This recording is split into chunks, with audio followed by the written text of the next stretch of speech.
Ladies and gentlemen, in a few minutes from now, we will begin with the opening ceremony of the first World Health City Forum.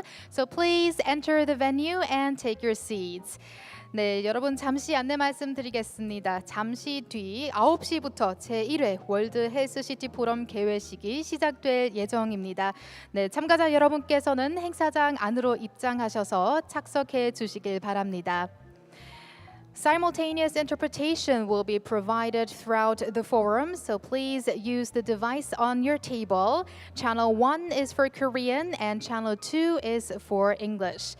네, 그리고 본 포럼은 행사장 현장에서 동시 통역이 제공됩니다. 통역이 필요하신 분들께서는 채널을 1번은 한국어, 그리고 영어는 2번 채널로 맞춰주시길 바랍니다.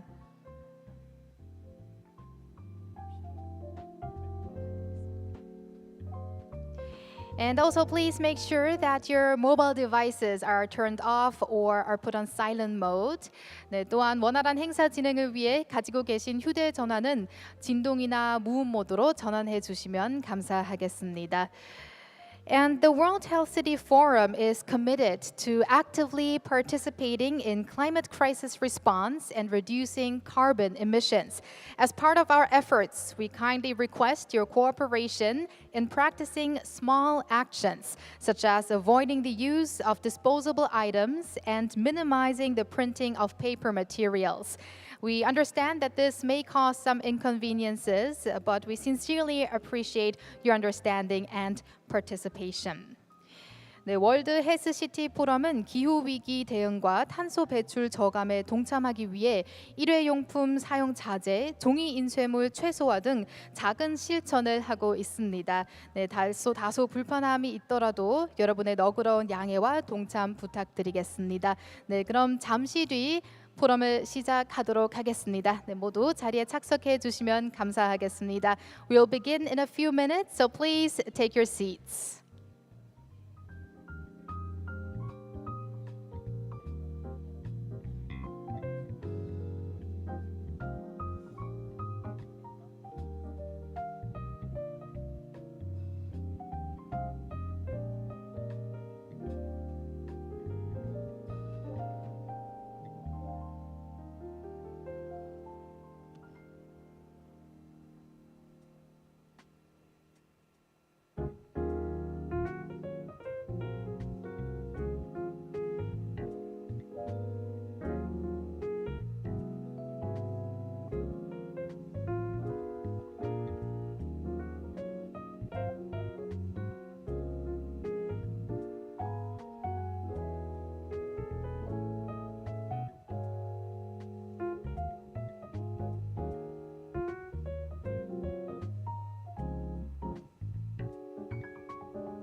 Ladies and gentlemen, we will soon begin with the opening ceremony of the first World Health City Forum. So all of our participants now entering the venue, please take your seats. And also we have many seats still vacant at the front. So all of our participants at the very back, how about you move a little forward? You can sit from the fifth line until the back, but it would be great if we have more of you at the front. 네, 여러분 지금 들어오시는 분들께서 그리고 또 뒤쪽에 계신 분들 5열부터 이제 앞쪽에 좀 많이 착석해 주시면 감사하겠습니다. 네. 뒤에 계신 분들 앞쪽으로 착석 이동해 주시면 너무 좋을 것 같습니다. 저희 잠시 뒤 행사를 시작하도록 하겠습니다. 또 다시 한번 원활한 행사 진행을 위해 가지고 계신 휴대전화는 진동이나 무음 모드로 전환해 주시면 감사하겠습니다. And also, I'd like to remind you to please turn off your mobile devices or put them into silent mode. Thank you very much. And again, another reminder, please, you may move up to the front a little bit so that we can see more of you here at the front and that you also have a better view of the presentations and speeches coming up. So we will begin in a few moments. I will see you in a bit. Thank you very much.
Good morning, ladies and gentlemen. Welcome to the opening ceremony of the first World Health City Forum. Allow me to introduce myself. My name is Soa Kwon, and it's my absolute honor to be your MC for today's event. Let me greet you. Thank you very much. As a news presenter at Arirang TV who has covered the COVID-19 pandemic, and also as a former weathercaster who has witnessed the climate changes in the past years, I have to say it's also a very meaningful time for me to be the MC for such a meaningful event. And I know it is a very important, significant forum for all of you attending here today. And on that note, I would like to first and foremost extend my deepest gratitude on behalf of the organizers to all the distinguished guests, speakers, and citizens for joining us here in Songdo International City, Incheon, Republic of Korea. The COVID-19 pandemic, which has claimed the lives of close to 7 million people, is by many experts predicted to persist and evolve into the next pandemic. Climate change, which was once seen as a future threat, has already become an ongoing climate disaster, causing large-scale natural and social disasters in the form of typhoons, floods, droughts, and heavy snowfall, resulting in tremendous casualties and damages. The first World Health City Forum brings together over 200 participants from more than 20 countries, including central and municipal government officials, scholars, experts, and businesses in the fields of healthcare, sustainability, and urban development. It aims to create safer, healthier, and more sustainable cities and societies in response to these immense threats. I hope that our small step beginning here in Songdo will lead to greater solidarity and collaboration. And on that note, from now, I will introduce the distinguished guests who have graced this occasion with their valuable presence here in Songdo. So when I introduce them, ladies and gentlemen, please welcome them with a warm round of applause. Firstly, I would like to introduce Mayor Yoo Jung-bok, who not only serves as the mayor of Incheon Metropolitan City, the host city of this forum, but also the chairman of the forum. Let's give him a big round of applause. Thank you very much. Oh, we will have your speech in a bit. 잠시 뒤 다시 또 네, 감사합니다. 네, 우선 소개를 위해서 다시 한번 박수 부탁드리겠습니다. 네, thank you very much. The first World Health City Forum is also made possible by the collaboration of 3 prestigious universities in Korea: Seoul National University, Yonsei University, and Ewha Women's University. The presidents of these universities have graciously taken on the role of co-organizing committee chairs to contribute to global crisis management. So with deep gratitude, let me introduce each of them. First, we have President Ryu Hong-lim from Seoul National University. Thank you. And next, we have President Kim In-mi from Ewha Women's University.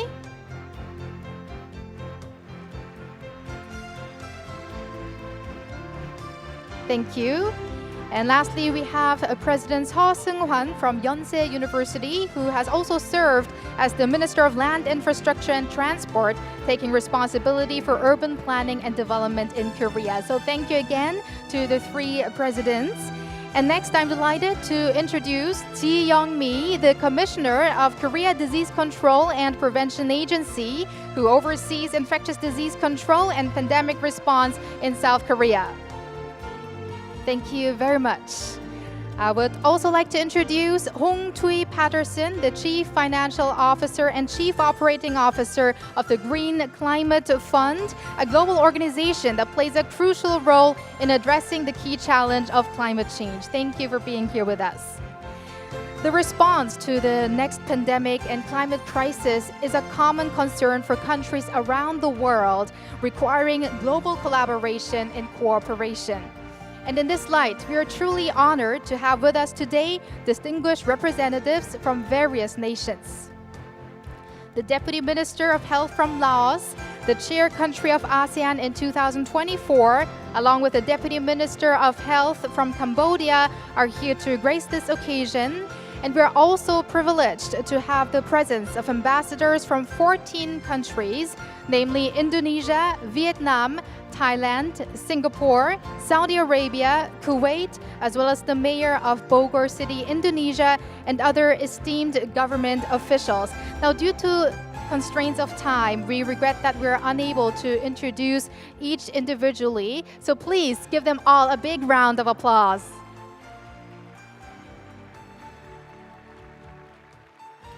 And also in this forum, we have over 140 speakers from some 20 countries. So let us also express gratitude for their presence with a warm round of applause. And last but not least, we would like to express our gratitude to Kim Jin-yong, Commissioner of the Incheon Free Economic Zone, for the generous effort and support in organizing the forum. Thank you very much. So once again, I would like to ask for your understanding that we could not introduce each and every of our distinguished guests, but let's give every one of our special guests another huge round of applause.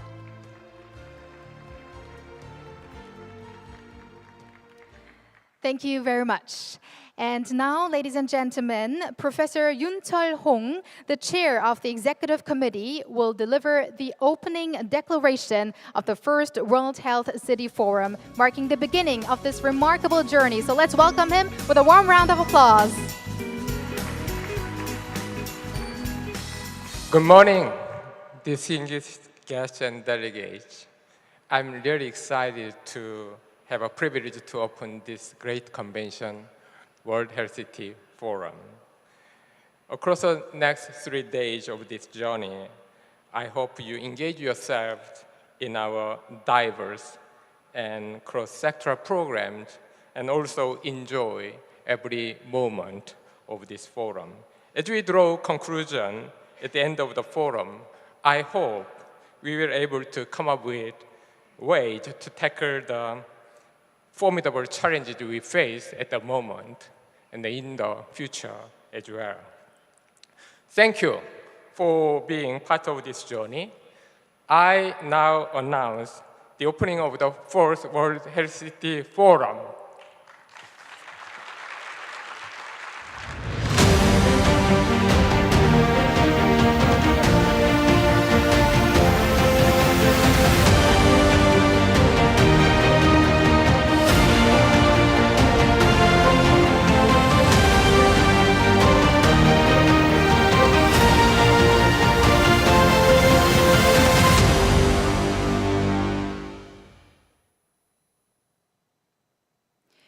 With that, the inaugural World Health City Forum has been officially declared open. And next, we will have the opening remarks by Yoo Jung-bok, the mayor of Incheon Metropolitan City, who serves as the chairman of this forum. So ladies and gentlemen, please welcome him with a big round of applause.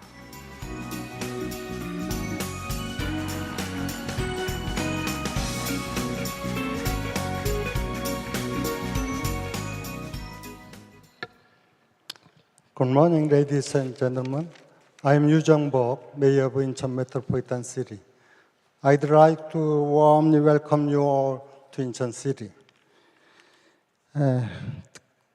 특별히 오늘 이 대회를 저와 함께 공동조직위원장을 맡아서 애써오신 유홍림 서울대 총장님, 김은미 이화여대 총장님, 서승환 연세대학교 총장님, 그리고 함께해 주신 지영미 질병관리청장님, 또 GCF의 홍추이 패터슨 CFO를 비롯한 세계 각국에서 오신 여러분 모두에게 환영의 말씀을 드립니다.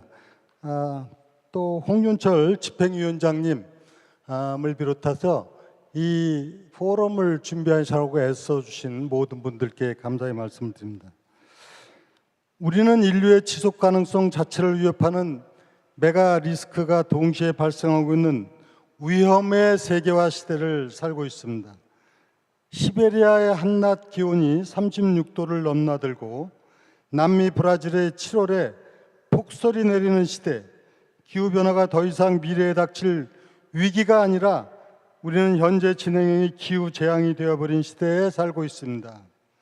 그뿐만 아니라 지난 3년간 코로나 바이러스 팬데믹이 여전히 종식되지 않은 채 사망자만 700만 명에 이르고 있습니다. 여기에 세계적인 경제 불안과 전쟁까지 겹치면서 전 세계가 큰 어려움을 겪고 있습니다. 인류가 겪고 있는 이러한 어려운 상황을 다중복합 위기로 규정하고 있습니다. 전염병, 대규모 자연재해와 사회재난 등 메가 리스크들이 동시에 중첩되어 발생하면서 인류를 위협하고 있습니다. 바이러스와 이상기후는 별개로 발생하는 문제가 아닙니다. 환경오염과 밀접하게 상호작용하며 전 인류와 세계에서 유례를 찾을 수 없는 위기상을 만들고 있으며 이러한 위기가 어떤 방식으로 어떻게 나타날지 예측하기가 어렵습니다. 이러한 리스크들이 복합적으로 발생하고 있다면 이를 극복하기 위한 솔루션도 복합적이어야 합니다. 위험이 세계화하고 있다면 그것을 극복하기 위한 솔루션을 모색하고 글로벌 차원의 대책 마련이 이루어져야만 합니다. 월드 시티 포럼은 이런 위험한 상황을 해결할 방법을 찾기 위해 만들어졌습니다. 인천시는 전 세계 20여 개국의 보건 분야, 의학 임상 분야, 지속 가능성 및 도시 분야 전문가, 중앙과 지방 정부 리더들, 그리고 관련 기업 관계자들이 함께 머리를 맞대고 고민을 나누고 토론하며 솔루션을 모색해 나가게 될 것입니다. 월드 헬스 시티 포럼을 인천에서 개최하는 것은 인천이 대한민국 최고의 바이오 클러스터로서 대내외적으로 인정받았기 때문입니다. 인천은 대한민국 바이오 제약 산업을 주도하고 있습니다. 이제 인천은 생명과 건강을 상징하는 세계적인 도시로 자리매김하고 있습니다. 특히 국내외 전문가와 정부, 도시 리더들이 모여 안전하고 건강하며 지속 가능한 미래 도시를 논하는 것은 향후 인천 발전에도 큰 도움이 될 것입니다. 월드 헬스 시티 포럼은 의료와 기후위기, 도시를 주제로 매년 개최할 예정입니다. 포럼의 주제와 목표가 인천의 정체성과 비전에 맞닿아 있고 앞으로 긍정적 시너지를 창출하게 될 것입니다. 지금 인류는 성장과 발전, 장기 평화의 세계화 시대를 지나서 바이러스와 기후위기 등 위험의 세계화 시대로 이미 들어섰습니다. 저는 우리 인류가 더 안전하고 건강하며 지속 가능한 삶의 터전과 미래를 만들어가기 위한 희망과 연대의 세계화를 이루어낼 수 있다고 믿습니다. 오늘 이곳 인천 송도에 모인 여러분이 희망이며 제1회 월드 헬스 시티 포럼이 곧 연대의 시작입니다. 이제 위험의 세계화 시대, 세계를 어떻게 더 안전하게 만들 것인가에 대한 글로벌 대토론이 시작됩니다. 우리의 첫걸음이 더 큰 연대와 협력으로 이루어지길 기대하며 제1회 월드 헬스시티 포럼의 개최를 선언합니다. 감사합니다. Thank you very much for those meaningful words to Mayor Yu. Let's give him another big round of applause. And also thank you very much for underlining the global risks we're facing, but also giving us a lot of hope. So thank you very much for those words. And next, we also have received an abundance of messages from esteemed leaders, both domestically and internationally, who could not be here with us today, but who wholeheartedly share the vision of our World Health City Forum. So allow us to honor of introducing these distinguished dignitaries on the screen.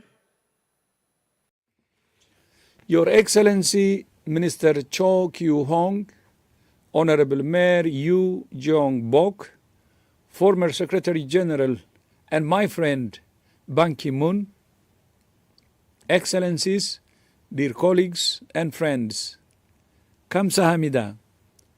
The COVID-19 pandemic highlighted the importance of urban environments for health. It underscored the importance of well-managed epidemic prevention and response and the need for planning, adequate resourcing, coordination, and engaged communities. The pandemic was also a reminder of persistent health inequities in terms of access to health services and health outcomes. As we move forward, the investments and policy decisions we make now will shape the way we live in cities for years to come. Nowhere is this more important than in environmental degradation and pollution, and particularly in limiting the carbon emissions that are driving the climate crisis. Without this long-term vision, our cities could be locked into patterns of economic development that will do permanent and increasing damage. Or, if we make the right decisions, urban environments can nurture health and protect the planet. WHO is committed to supporting countries and regions to address urban health issues and to continue our participation in global efforts to improve urban development. Thank you all for your commitment to working with us to build healthier, fairer, and more resilient cities and societies. 감사합니다. I thank you. Distinguished guests and participants, ladies and gentlemen, I sincerely congratulate you on the inauguration of the first World Health City Forum convening today in the vibrant city of Incheon, Republic of Korea. First, I'd like to congratulate Honorable Yu Jung-bok, Mayor of Incheon, for organizing this forum. Also, I'd like to thank the Director General of WHO, Dr. Tedros, for giving a congratulatory address. I also thank their Excellencies Minister Won Hee-ryong, Minister Cho Kyu-hong, Dr. Henry Gonzalez of GCF, Seoul National University President Dr. Yu Hong-lim, Incheon Free Economic Zone Commissioner Kim Jin-yong for delivering congratulatory remarks and greetings. I would also like to express my deepest gratitude to Dr. Jeremy Rifkin and Dr. Ji Young-mi, who will give the keynote speech today.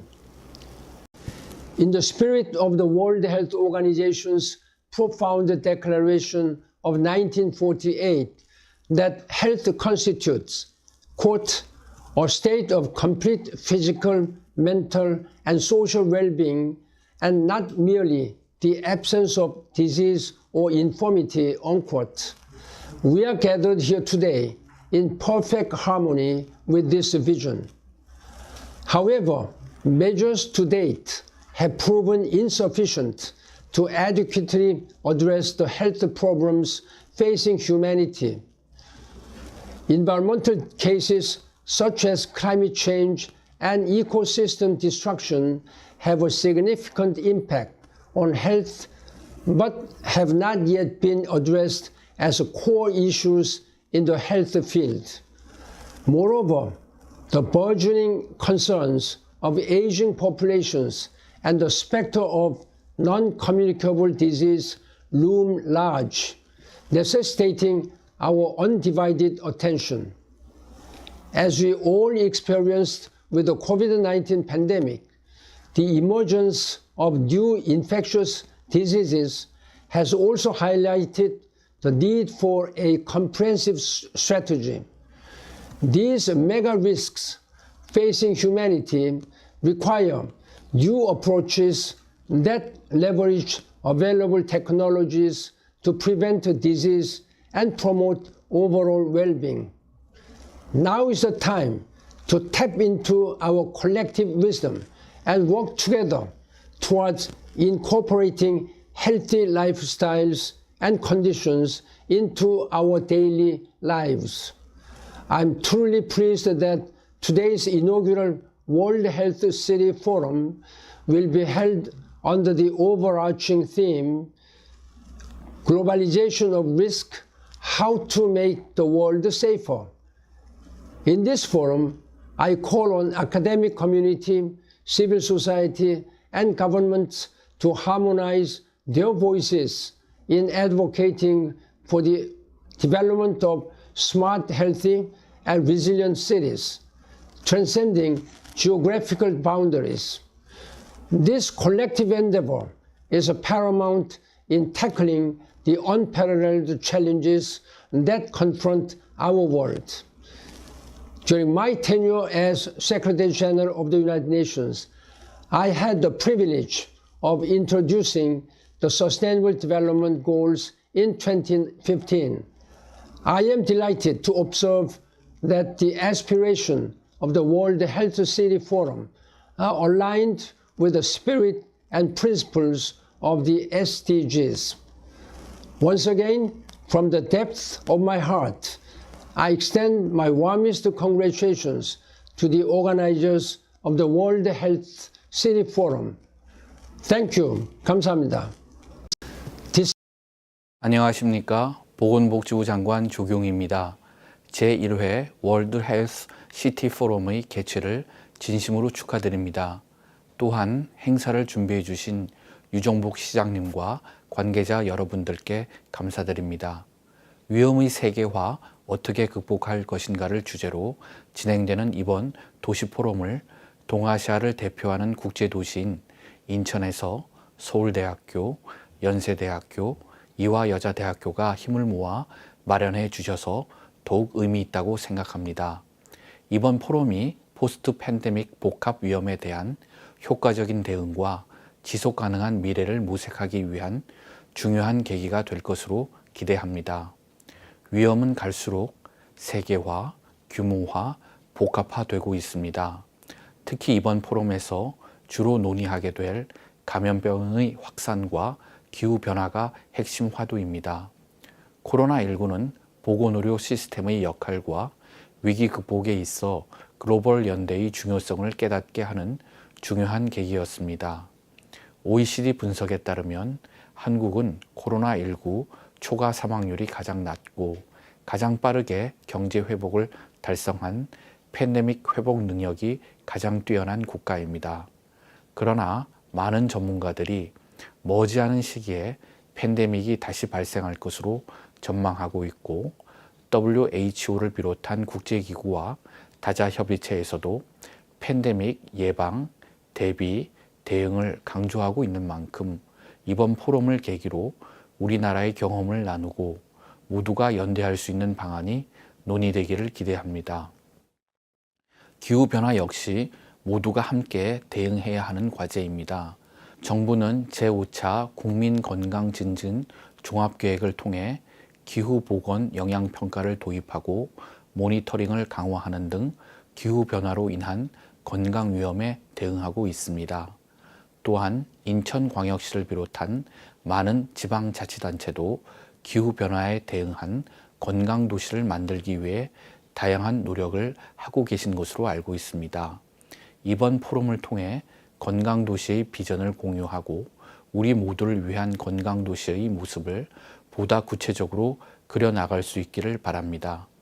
다시 한번 바쁘신 중에도 한자리에 모여주신 여러분께 감사드리며 각국 정부, 학계, 민간의 저명한 참석자들이 함께 하시는 만큼 학술적인 논의와 함께 구체적인 정책적 제언이 도출될 것으로 기대합니다. 감사합니다. 여러분 반갑습니다. 국토교통부 장관 원희룡입니다. 대한민국 최초의 스마트시티이자 최초의 경제자유구역인 여기 인천 송도에서 2023 월드 헬스시티 포럼이 열리니 더욱 뜻깊습니다. 지난 3년간 전 인류는 코로나로 인해 인고의 시간을 보내야 했습니다. 그 어려운 시간을 뚫고 도시와 의료, 기후 분야 최고 전문가 여러분이 이번 월드 헬스 시티 포럼에 함께 해주신다니 기대가 큽니다. 이 자리를 통해 들려주실 인류와 도시의 지속 가능한 미래, 그 해안에 더욱 귀 기울이겠습니다. 저와 국토부는 여러분의 한 말씀 한 말씀이 도시 정책으로 거듭나도록 더욱 노력하겠습니다.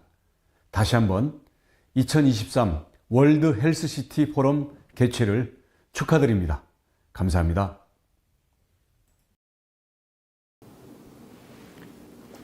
안녕하세요. 국회 사무총장 이광재입니다. 인간은 도시를 만들고 도시는 인간을 만듭니다.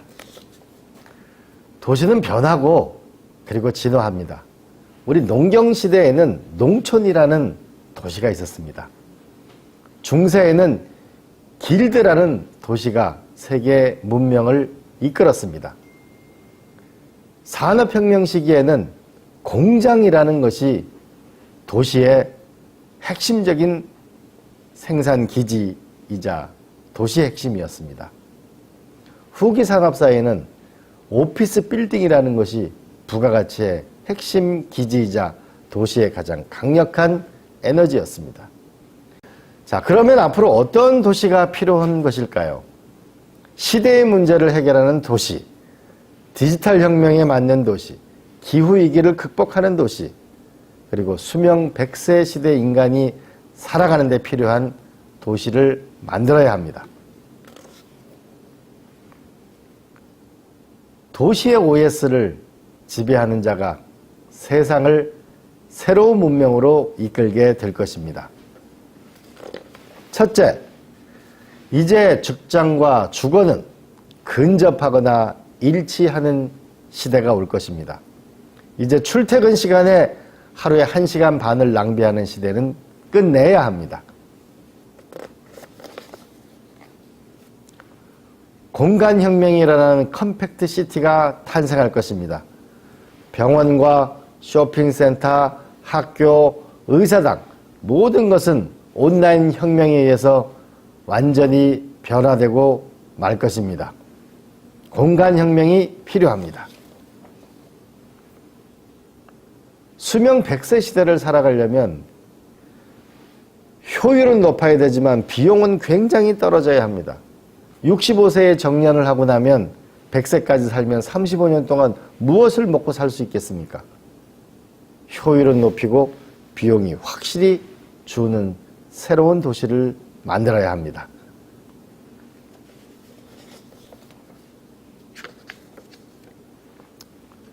미국의 나사 프로젝트는 우주의 시대를 열었습니다. 이제 인류의 새로운 보금자리, 새로운 도시를 만드는 도시만을 연구하는 나사와 같은 국제기구를 창설해야 합니다.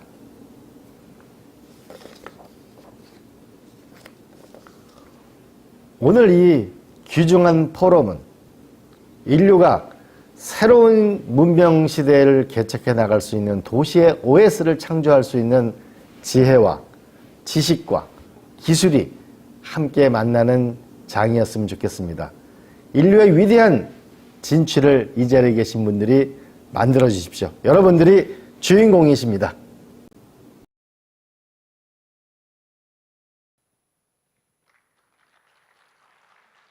Thank you very much. Those were some precious messages by top leaders and figures from Korea and overseas who are at the forefront in protecting the planet and humankind, as well as in developing cities that make residents happier. So thank you very much for those messages.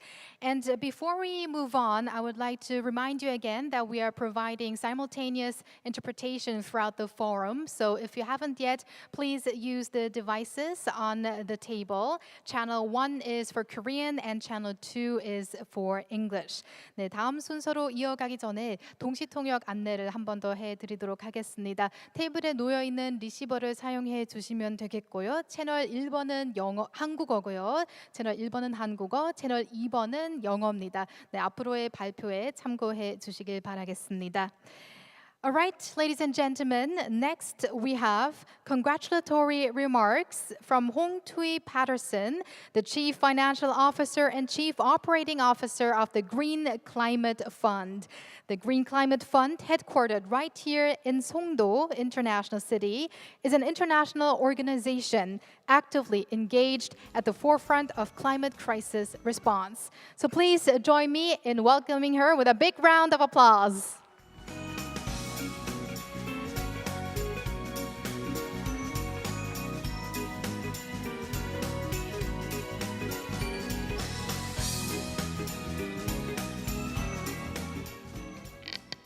Good morning, everyone. And thank you so much for allowing us to join this inaugural forum. I'd like to thank Incheon Metropolitan City and Seoul National University, Yonsei University, and Ewha Women's University for hosting this important and very timely event.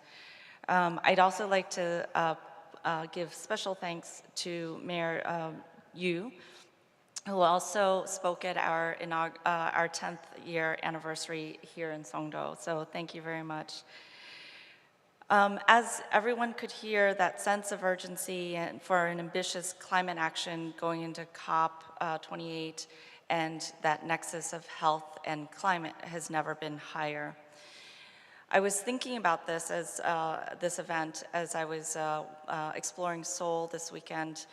And just seeing how beautiful the Seoul was, lined with ginkgo tree leaves as they were falling. And for those of you who are coming into Korea for the first time, ginkgo leaves fall quite suddenly. And so they create this beautiful bed of beautiful leaves, and I really enjoyed that. But what was unusual this year was to see that the ginkgo leaves were green, rather than the yellow that they would normally be as they fall. And so I asked a friend of mine why this was, and his father's a farmer, so it's not common knowledge, but he said that it's because it's been a record hot year in Korea. And with the fall coming so quickly, the leaves didn't have time to change to yellow. Now, Korea's summer this year was actually on average 1 degree higher than it has been in the last 25 years. And so it is setting to become one of the record years, hot years for Korea. But it's not just the record-setting hot year for Korea, but for the world. And 2023 is set to become the hottest year on record. And with hot records also means record human suffering. So heat waves and droughts are exacerbated by extreme temperatures and causing countless deaths, displacements, and loss of livelihoods. And climate change represents a fundamental threat to human health. Now, this this nexus between climate and health is very well recognized, and yet only 2% of adaptation funding goes to projects that are so needed to prevent malnutrition, malaria, and heat stress-related deaths, and for countries to adapt to that. And developing countries who have contributed the least to climate change are the ones who are most impacted. As the world's largest climate fund, the Green Climate Fund supports developing countries to achieve their climate ambitions for green, resilient future, and includes the protection of health and well-being for the most vulnerable on this planet. Recognizing that gaps in funding the climate health sector, we've already started to directly invest in more health-related projects. We are the only climate fund thus far to issue investment criteria guidance for the health sector. And to date, we've approved nearly $500 million in 13 projects that have strong health and well-being outputs.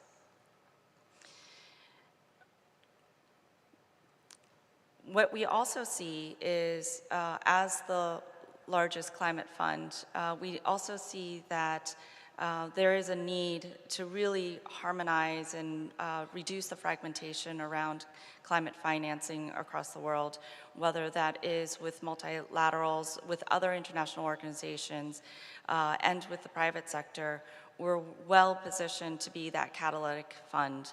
Our role in this is to catalyze investments, new investments, and new business technologies by de-risking each of these sectors. And so with that, it is meant to bring complementarity and is meant to bring funding into developing countries where they need it the most. And so, for example, and it's welcoming to hear that the Lao minister is here, but we just approved at our last board a $28 million project in Lao as an example of this. And it is meant to enhance the climate resilience of Laos health system and strengthen its capacity in 25 rural districts to manage health impacts from climate change. We'll be working directly with the national health system and communities to really break down the barriers of knowledge, capacity building, and resources in order to transition their own health system and work towards a climate resilient development. In the march towards COP28, we'll be also participating in the first ever Health Day. GCF will be announcing climate resilient and climate health financing initiatives. The Health Day would galvanize political and financial momentum for climate and health and lay a foundation for future partnerships for managing climate impacts on health. We're looking forward to a fruitful discussion here at the forum on climate finance access and health and climate investment opportunities. And as we enter our next programming cycle starting in 2024, we'll continue to build our climate investments portfolio in health to support the most vulnerable. So I'm really looking forward to the outputs that come out of this forum. So thank you very much, and thank you. And I hope that this is a productive forum. Thank you. Thank you very much for those congratulatory remarks. And I really like the example of the ginkgo leaves because it also made me think of the cherry blossoms that bloomed much in a different way than in the years before, much earlier. So I think it's these examples that really demonstrate that there needs to be done something. So thank you for that speech. And next, on behalf of the forum's organizers, we have the pleasure of welcoming President Ryu Hong Lim of Seoul National University to deliver his welcoming remarks. So let's welcome him with a big round of applause.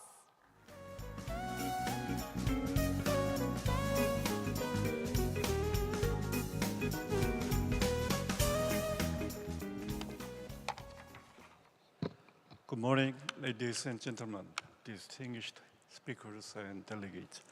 On behalf of the organizing committee of this forum, I'd like to extend my warm welcome to everyone gathered here at the inaugural ceremony for World Health City Forum.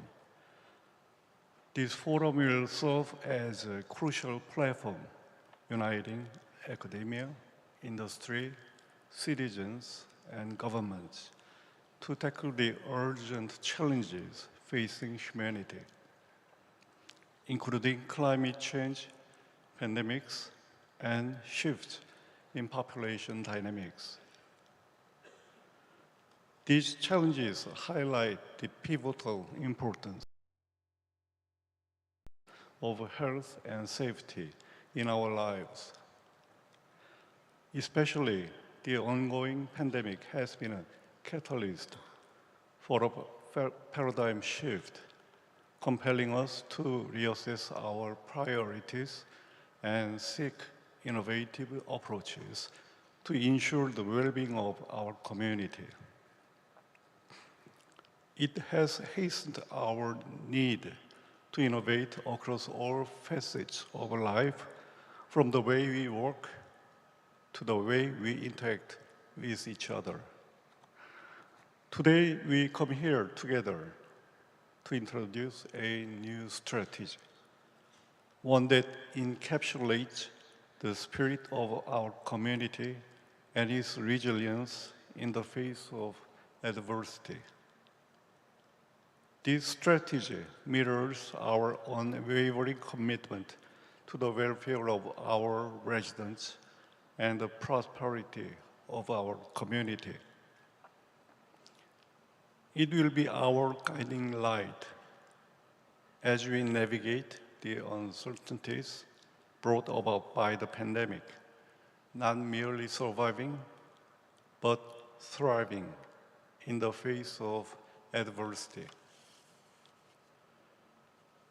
As we embark on this journey, let us remember that the true strength of our city lies in its people and our collective determination to surmount any challenges in our path.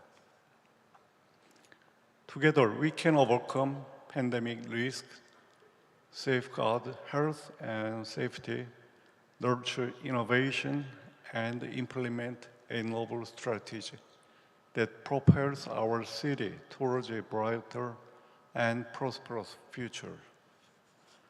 Once again, I wish to express my heartfelt gratitude to each of you for your invaluable presence in this crucial dialogue. Let us proceed with unwavering determination, hope, and a shared vision for a healthier, safer, and more innovative future for all of us. Thank you very much. Thank you, President Liu. And just as you said, let's hope for many ideas for new strategies to be formed at this very occasion, the World Health City Forum. Let's give them another big hand.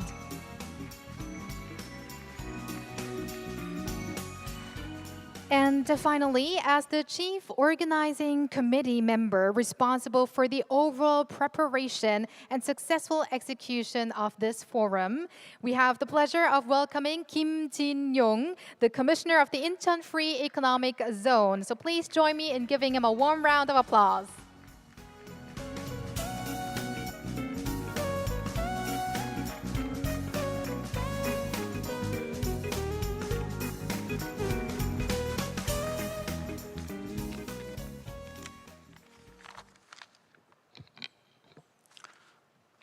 Good morning, everyone. Esteemed guests, distinguished ladies and gentlemen, I'm Kim Jin-yong, Commissioner of Incheon Free Economic Zone Authority. I would like to express my deepest gratitude to the esteemed speakers and panelists who have traveled great distances to join us today. In commencing this three-day global forum, it is my honor to extend a warm welcome to each one of you to the city of Songdo, Incheon, serving as the host of the premier World Health City Forum. It is truly inspiring to witness the presence of renowned leaders and experts from academia, industries, and governments who will play pivotal roles in shaping the discourse of this crucial gathering. Allow me to take this opportunity to introduce IFEZ, the Incheon Free Economic Zone, the first economic zone designated by the Korean central government in 2003. Over the past 2 decades, IFEZ has consistently strived to cultivate a business-friendly environment, fostering collaboration between local and international enterprises. In this journey, IFEZ has flourished both in size and quality. IFEZ stands as the foremost free economic zone among the 9 situated in Korea, contributing 70% to the total revenue generated by all such zones in the country. IFEZ proudly claims global recognition, with Songdo boasting the world's largest biopharmaceutical production capacity in a single city with 1.2 million liters. We are home to 15 international organizations, including the prestigious Green Climate Fund. As you know, the formidable challenge of the COVID-19 has accelerated a global shift from globalization to deglobalization or globalization. Yet, even in the face of deglobalization's challenges, I perceive opportunities. This juncture calls for a serious commitment to a sustainable future and prompt action. I am unequivocally convinced that the biomedical industry, a focal point of IFES, will be instrumental in combating future pandemics.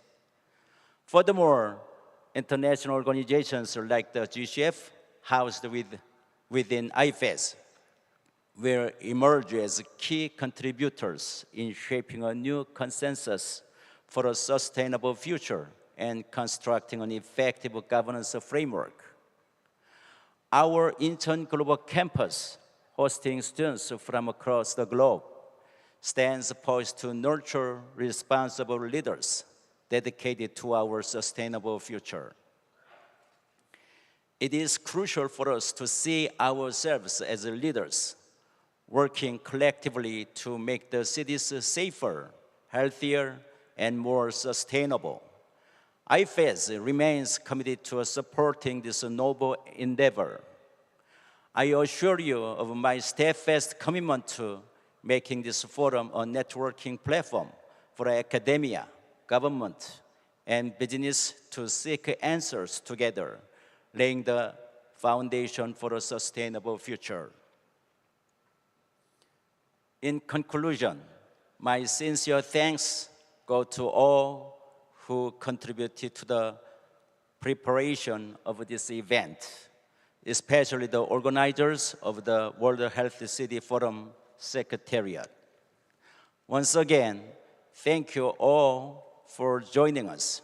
I eagerly anticipate the prospect of reconvening next year in IFES. Thank you. Thank you very much, Commissioner Kim, for those kind words and also your endeavors in preparing the World Health City Forum. Let's give him another big hand.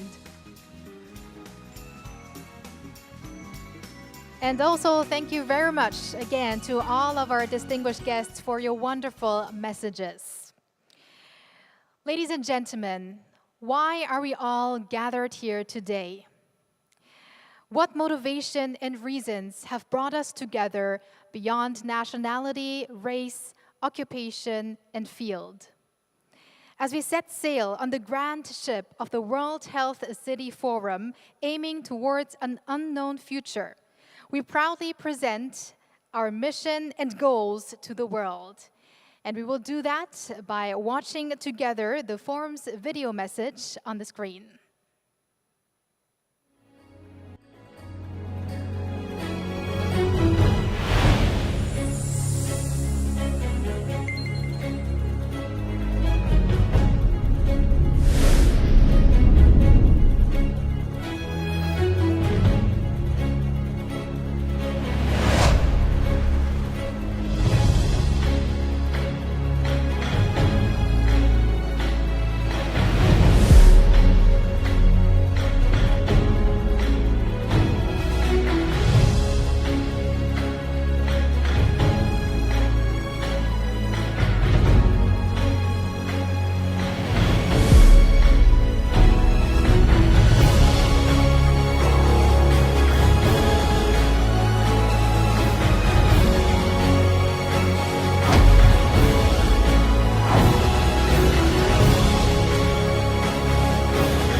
as we watched the video together, it once again reminded us of the meaning encapsulated in the logo of the World Health City Forum, embarking on a journey towards a resilient, sustainable, and smart future.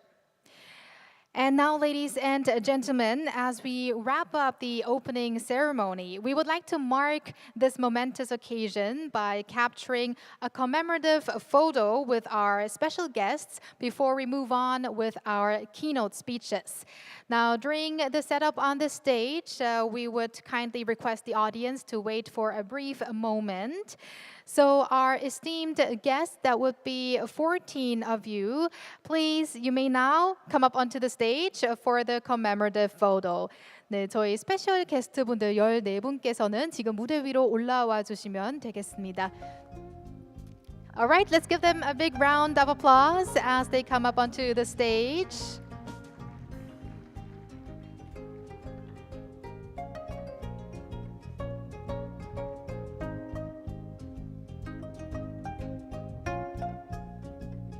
네, 바로 무대 위로 올라와 주시면 되겠습니다.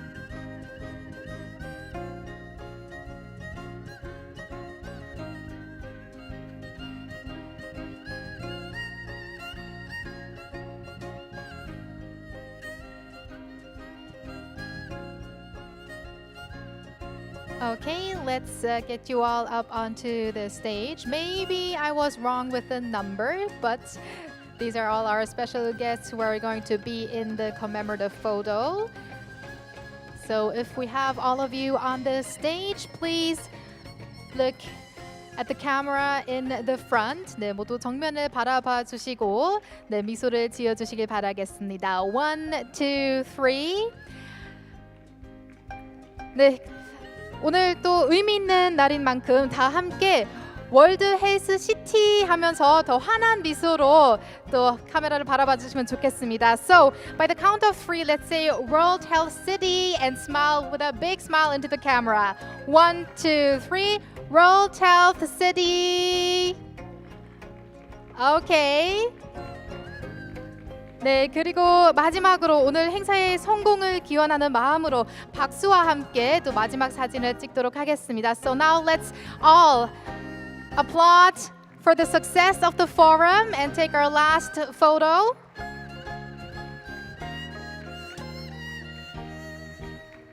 네, 감사합니다. Thank you very much.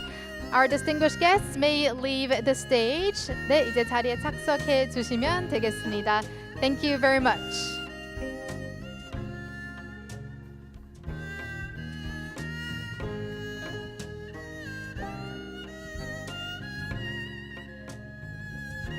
Thank you again to our esteemed guests for taking part today at this very important occasion.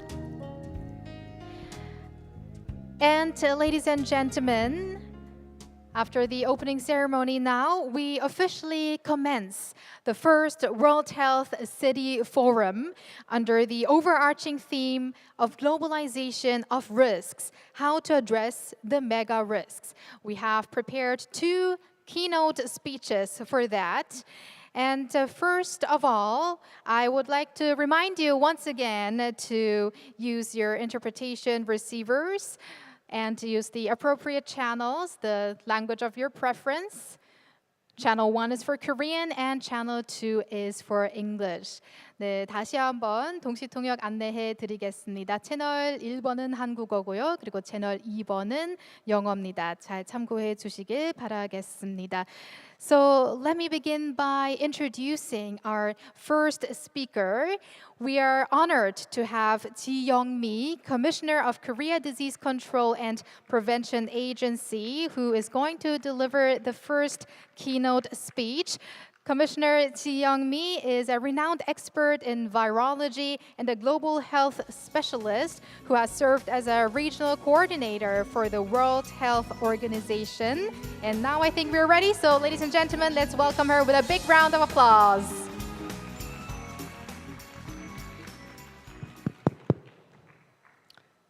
So good morning, distinguished guests. Colleagues, ladies and gentlemen, it is my great honor and privilege to speak to you during this first World City Forum.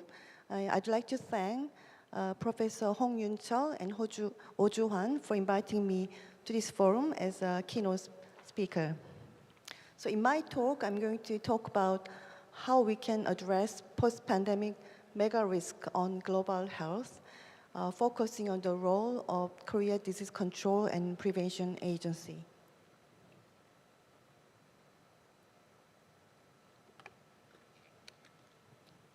So can I have next slide, please? So let me start with the global risk landscape.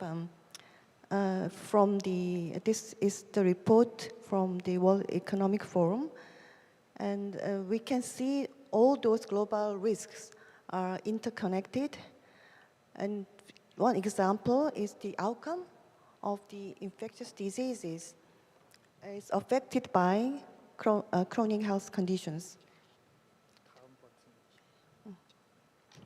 And also, the environmental risks indicated in green are actually also interconnected to each other.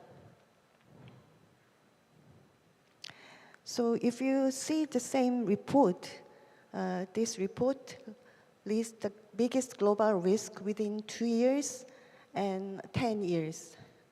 So within 10 years, 10 years, I'd like to mention within 2 years. So those, the environmental risks indicated in green color occupies half of those global risks within 2 years. And for the 10 years, you can see those environmental risks are even bigger and actually occupies the top of the list. So for the decade ahead, we realized the environmental risks weigh in very heavily, occupying the top of the list of all global risks. So anticipating those global risks should be central to the politics and good governance. And from this list, you can also see the chronic diseases and health conditions. And this is also another big issue in my country with the super aging society. And also WHO listed 13 most urgent global health challenges, while COVID-19 no longer constitutes an international public health emergency. There are many other urgent global health challenges. So first, we can think about preparing for next epidemics and pandemics. Of course, this is very important after we experienced COVID-19. And also, they listed elevating health in climate debate. This is very important also. And if you see all other global health challenges, you can realize the health equity issue, how to address health equity issue, and investment should be central to overcome those global health challenges. And also, Royal Society of Tropical Medicine and Hygiene announced major risk in international public health. So what will be the biggest challenges to global health over the next 25 years? They also listed climate change and crisis as a top priority, followed by drug resistance. This is, of course, very important. Antimicrobial resistance has been always a big issue and was called as silent pandemic. And emerging epidemics and pandemics, and urbanization, aging population, and globalization. It's followed by climate crisis. So among those biggest global health challenges, I will focus a few issues: pandemics, climate and environmental changes, and aging society with increased chronic diseases and urbanization. So pandemics can come actually much earlier than we expect with new zoonotic diseases And respiratory viruses can be the candidate for next pandemic. We expect it could be avian influenza or another coronaviruses.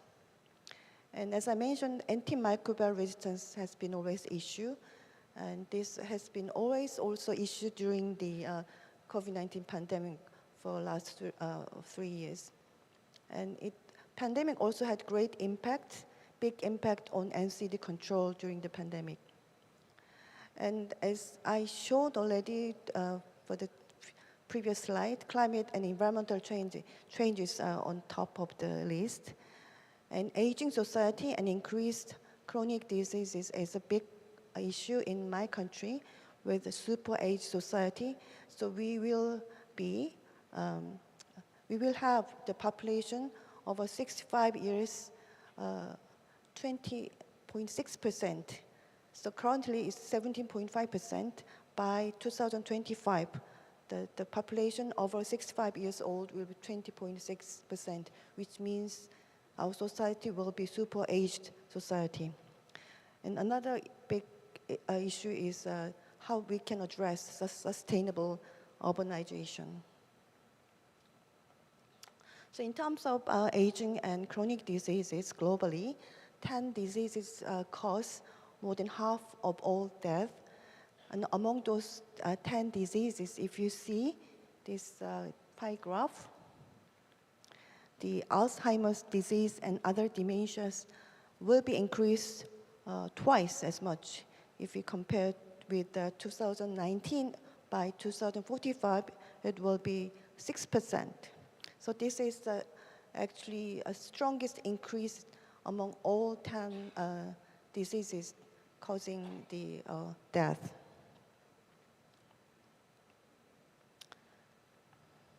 So if you see the city ranking based on population size, the Tokyo being the largest city with 37 million inhabitants, followed by New Delhi and Shanghai. By 2030, 43 megacities will have more than 10 million inhabitants, and 1 in 8 people will live in 33 megacities worldwide. And we also expect 68% of world population will live in urban areas by 2050. So because we live in a very interconnected world, because we have very high connectivity between different cities, the risks originating from one city can spread to another very quickly globally. So there are increasing needs for joint responses. So sustainable urbanization will be the key to the successful development. A new framework of urban development will be needed based on understanding the key trend in urbanization. So we have to successfully manage urban growth, especially in low and middle income countries, where the pace of urbanization is the fastest. And we need to address challenges in housing, transportation, and energy system, and other infrastructure, as well as for the employment and basic services such as education and healthcare. We need to also implement integrated policies to improve the lives of both urban and rural populations, and inclusive policies to manage urban growth to ensure access to infrastructure and social services for everyone, focusing on the needs of urban poor and other vulnerable populations. So when we talk about health city, we talk about Ottawa Charter for Health Promotion. So Health for All present major approach strategies for health promotion. In 1996, WHO decided the theme of World Health Day as Health Cities for Better Life, promoting the implementation of conditions for improving urban health and solving environmental problems through local government actions and community participation. And again, in 2010, WHO's World Health Day theme was urban and health. So question is, can we collectively bring new thinking to those challenges that urbanization is bringing to global health? So now I'm going to talk about what the Korea Disease Control and Prevention Agency has been doing and will be doing to address those global health issues. So we do have a climate and health impact assessment every 5 years, and the result is published afterwards. And so first report came out in 2022, and based on this assessment report, we will expand climate vulnerability analysis and applicability of climate and health assessment, and we will promote region-specific policies on climate and health, and we will strengthen international collaboration, of course, and climate and health issues should be recognized very seriously, and we need to improve health literacy. For that, we will be developing communication materials and collaborating with climate and health expert network and hosting a climate health forum. And the second assessment is planned for 2026, and we hope that the results from this assessment will be used as a data for policy making. And next issue is chronic diseases. So we have drafted national action plans for prevention and control of chronic diseases. So we will be advancing the community health survey for the chronic diseases and health threat. We have been doing this survey for many years, and we will be strengthen this survey within this national action plan. And we will also strengthen the health promotion advocacy to manage risk factors such as smoking, drinking, diet, and exercise. And also, one of the important projects for my agency is Community Health Gap Production Project, targeting vulnerable populations.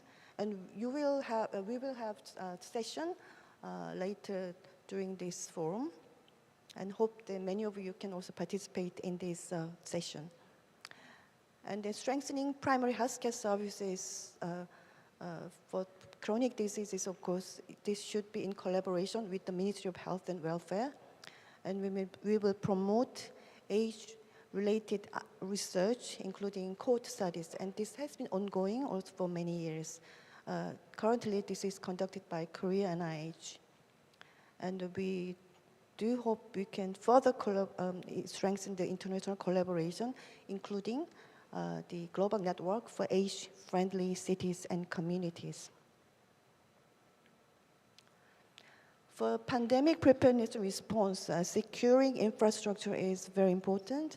So we will analyze the infrastructures for pandemic preparedness and response within cities, and also try to make consensus for the pandemic response governance. And we need to improve health literacy, and securing medical infrastructure for pandemics would be a very important issue, as we experienced with COVID-19, such as hospital beds and PPEs and etc. And we also need the trained response teams and human resources. And we also need to work towards the integrated public health data and information system for pandemic responses. And we are actually working on this. We will be having the integrated information system by early next year at the central government level. And we do hope that there will be efficient intercity operation for emergency responses. So those are included in our pandemic preparedness and response plan. So to address those global health challenges, we need a resilient health system. And what is resilience? The resilience is the ability of systems to prepare for, observe, and recover from, and adapt to major shocks. And OECD health policy studies made 6 recommendations to improve health system resistance and to reduce the impact of future shocks. So those 6 recommendations are to promote key policies for population health, especially for the vulnerable population, and health workforce retention, and data collection and use, preferably on a real-time basis, and international cooperation, and supply chain resilience, and the trust in leadership and governance. So I'm sure many countries are actually implementing those key policies and obviously need the commitment and a lot of investment.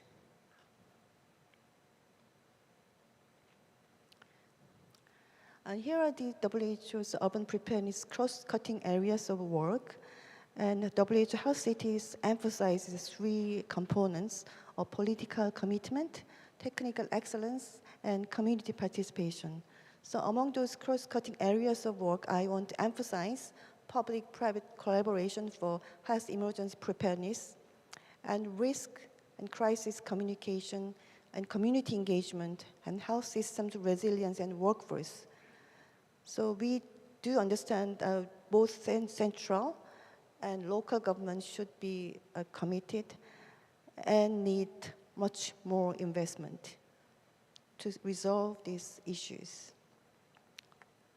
So I tried to see what other regions are doing, and the WHO European region has done a lot of work for these health cities issues, and they have phase 7 project mapping city priorities such as urban environment, preventing road traffic injuries, and addressing equity issue for the migrants and unemployed, and improving health literacy and healthy aging, to address NCDs, non-communicable diseases, and mental health. And for child and adolescent health, obesity issue, mental health, and physical activity promotion. So we do need to consider health in all policies, but more importantly, health equity in all policies.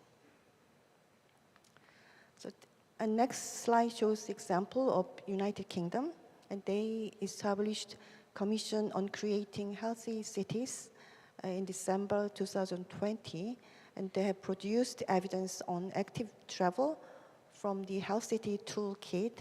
They also produced a very useful economic analysis. So if each Londoner walk 20 minutes every day, it would save 1.6 billion in NHS treatment cost, and 1 in 6 early death, and 10% of strokes and heart diseases, and also 20 to 30% of depression cases. And also they estimate 57 billion pounds could be the estimated cost for the obesity-related conditions. So hope that this kind of analysis also can be done in my country. So we do have the Korea Healthy Cities Partnership. There are 103 members. I'm sure many of those members are participating in this forum. So hope that we can collaborate with those members to really promote the community level project for health promotion. So to address those global health risks, especially on pandemics and climate environmental changes, Korea Disease Control and Prevention Agency has taken the One Health approach with multi-ministerial collaboration. And we have announced the National Pandemic Prevention and Preparedness Response Plan in May this year. We have also endorsed the Pandemic Prevention and Preparedness and Response Plan during the high-level meeting in September, the UN General Assembly. And we do need whole of society approach, and public and private partnership is one important pillar of our national pandemic preparedness plan. And we need to have clear governance framework defining the roles of ministries and central and local government. We need to strengthen our global and international collaboration. We are working closely with WHO and World Organization for Animal Health and FAO, and we will expand our collaboration with some other organizations. And we do hope we can link to Healthy Cities Network as well. So here is the National Pandemic Prevention and Preparedness and Response Plan with a vision to a safe society through agile, collaborative, and resilient health system for pandemic response, pandemic emergency response with 3 goals: securing essential medical countermeasures, including vaccine and therapeutics, within 100 or 200 days. This will be depending on the level of preparedness. And second, strengthen and maintain high-level response capacity for sustainable pandemic management. So we want to be ready for the response even when we have 1 million cases per day. So this is one of our goals. And third is prioritize the health and safety of vulnerable populations to minimize health inequities, as I emphasized a few times in my previous slide. And also to address aging society issue and increased chronic diseases, this should be in collaboration with the Ministry of Health and Welfare.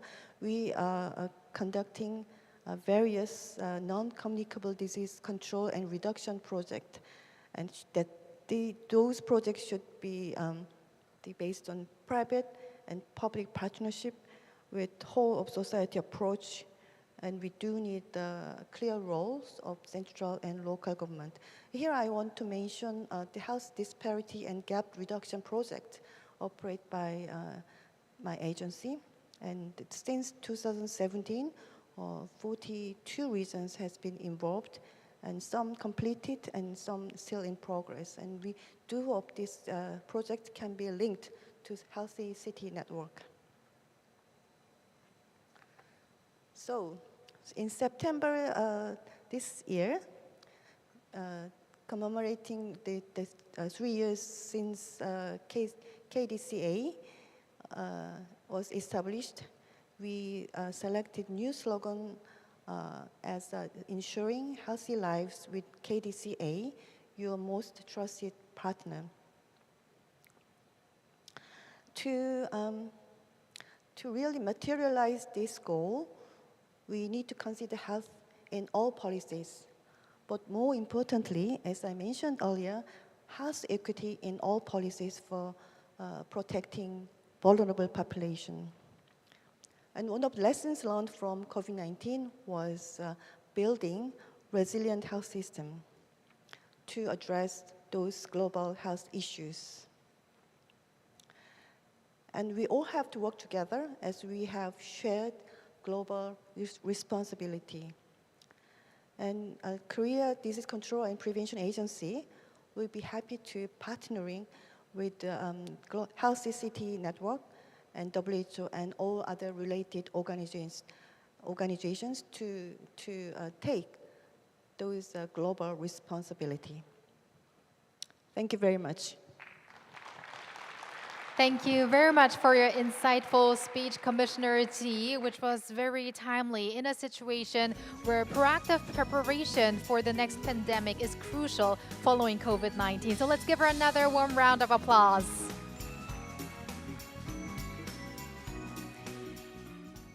And now it is my pleasure to introduce our second keynote speaker, Jeremy Rifkin, the president of the Foundation on Economic Trends.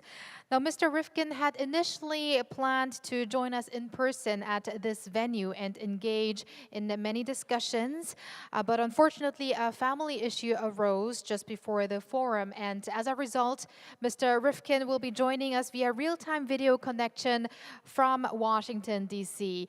So, despite the unexpected circumstances, we are grateful that Mr. Rifkin has made the effort to stay with us until late at night in Washington.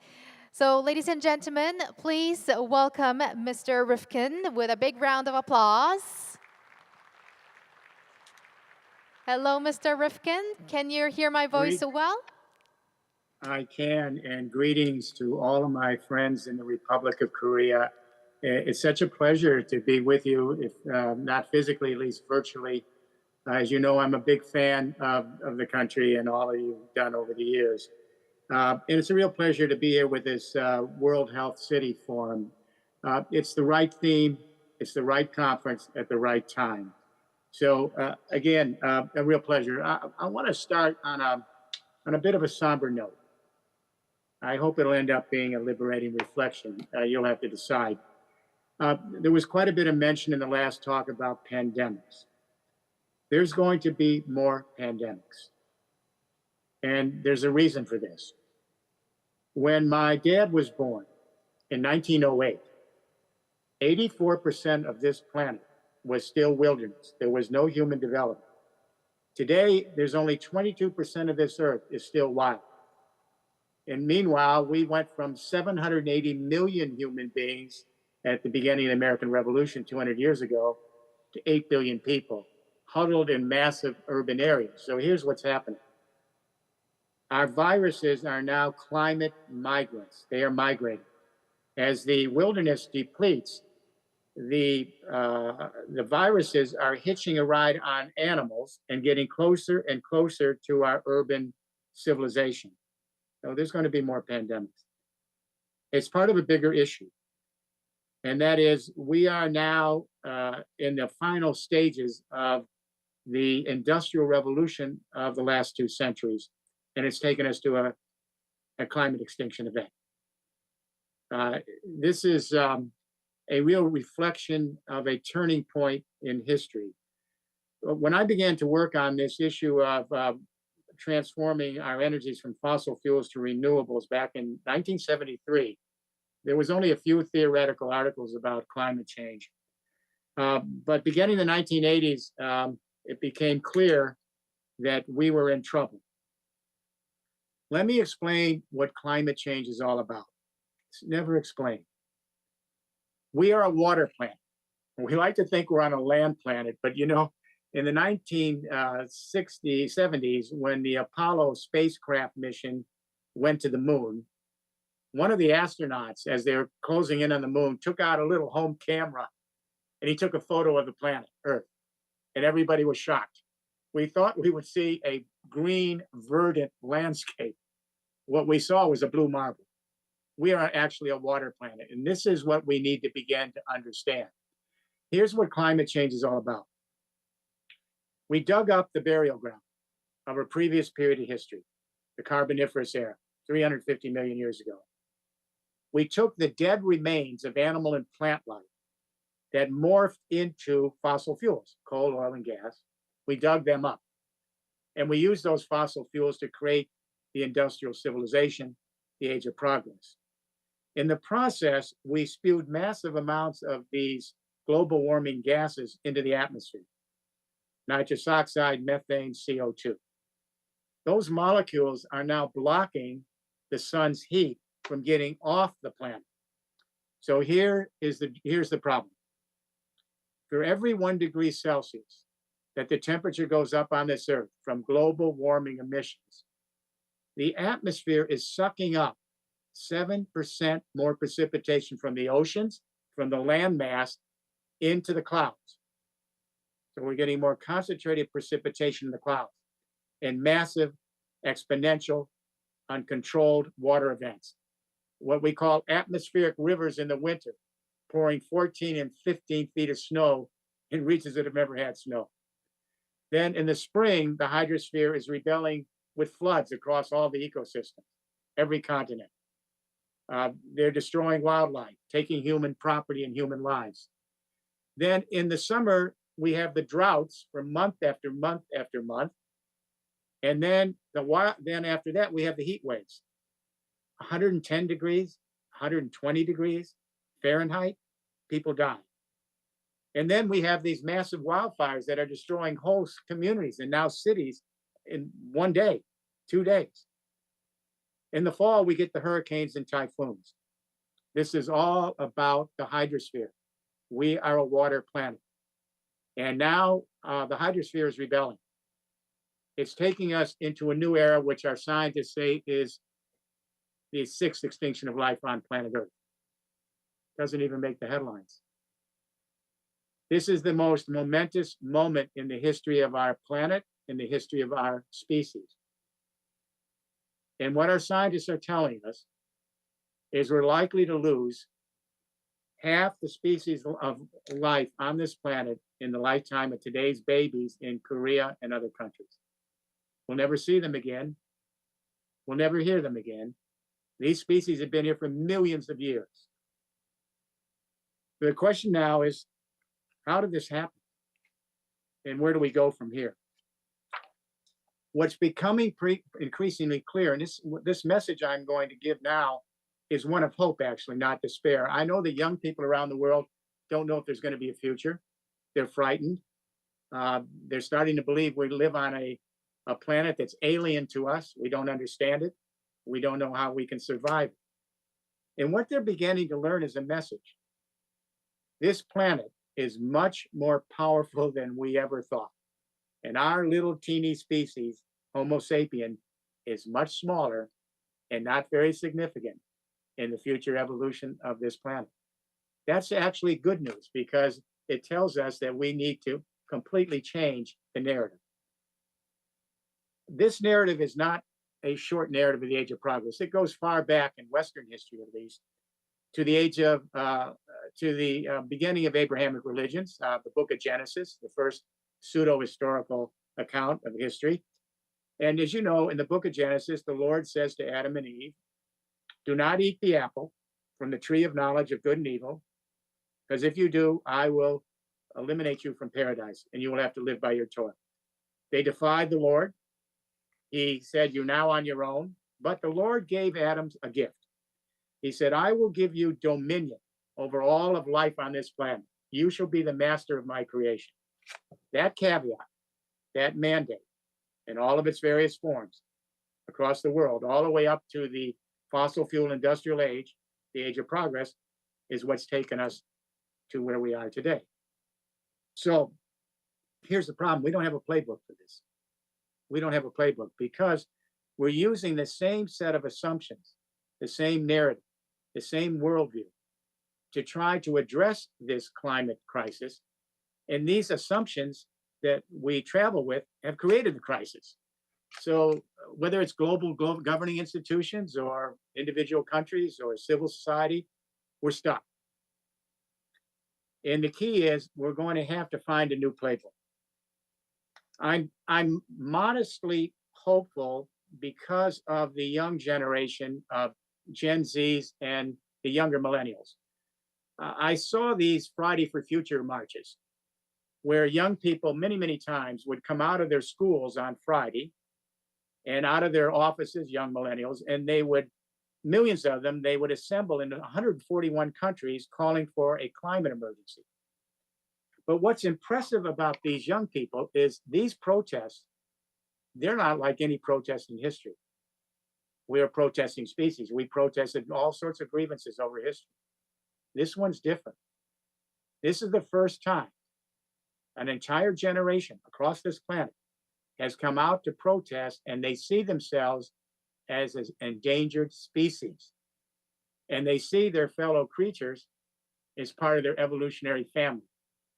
All the other divisions that keep us from each other, our geopolitics, our governance, the way we organize our economy, our religious traditions, our tribal traditions, all that's still there.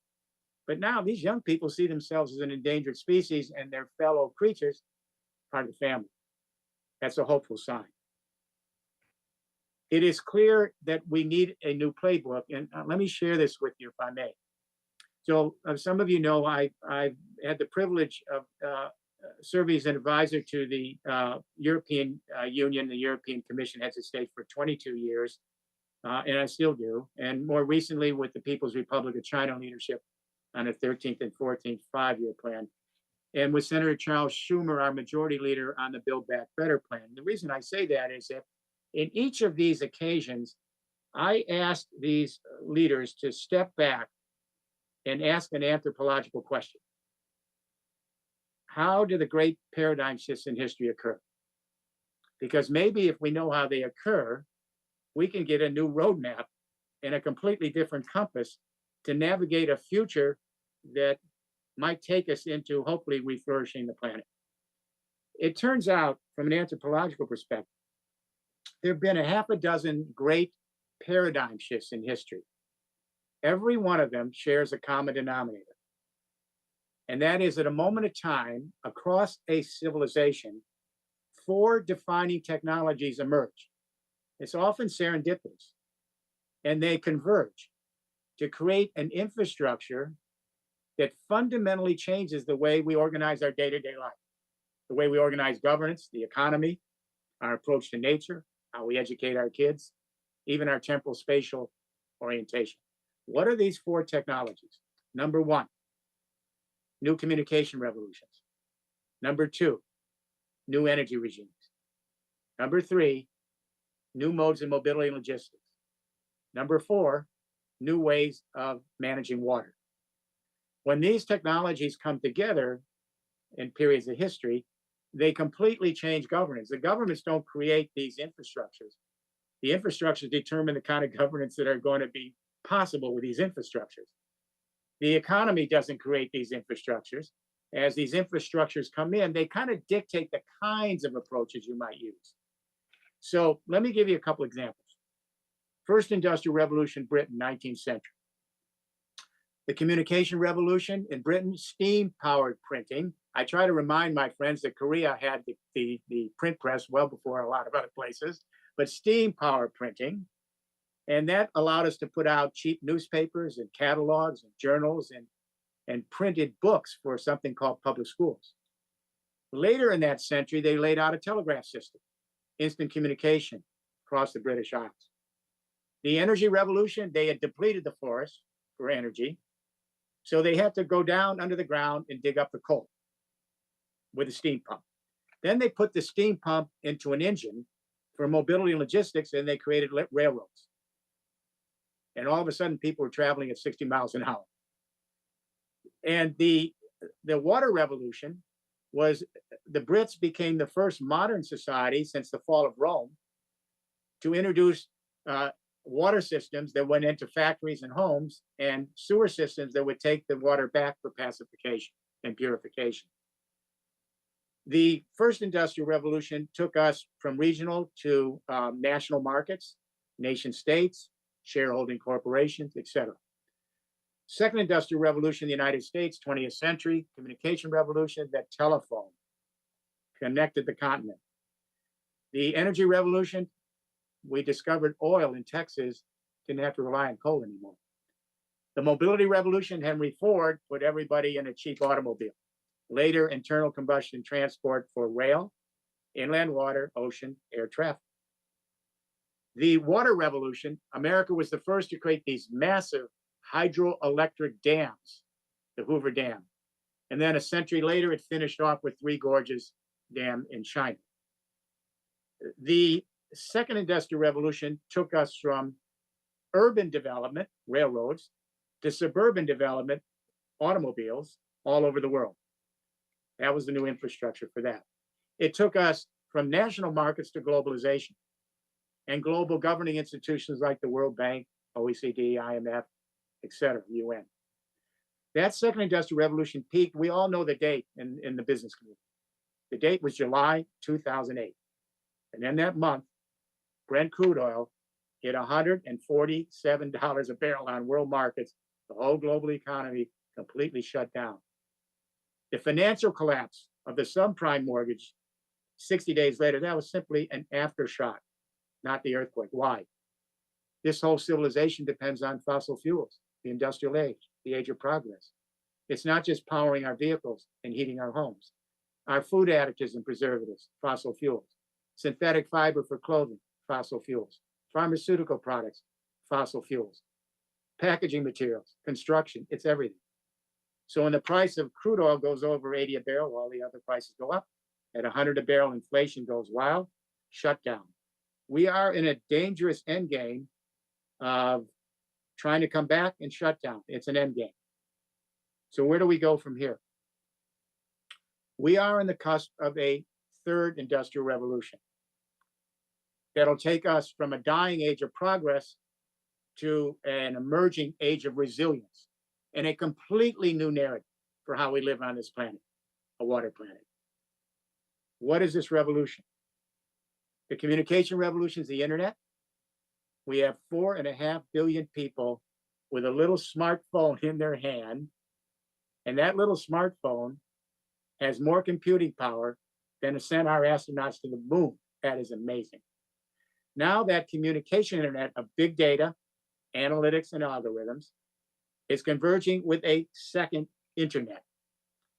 And that is, millions of us now are producing our own solar and wind in our homes, our factories, our agricultural fields, everywhere. And pretty soon it's going to be hundreds of millions, because solar and wind are now by far the cheapest energies in the world, way cheaper than nuclear, way cheaper than coal, oil, and natural gas.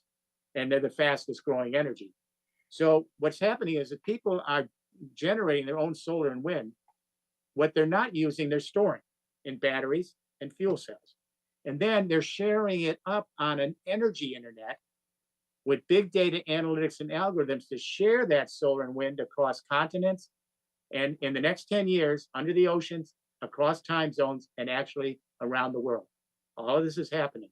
It hasn't scaled appropriately yet.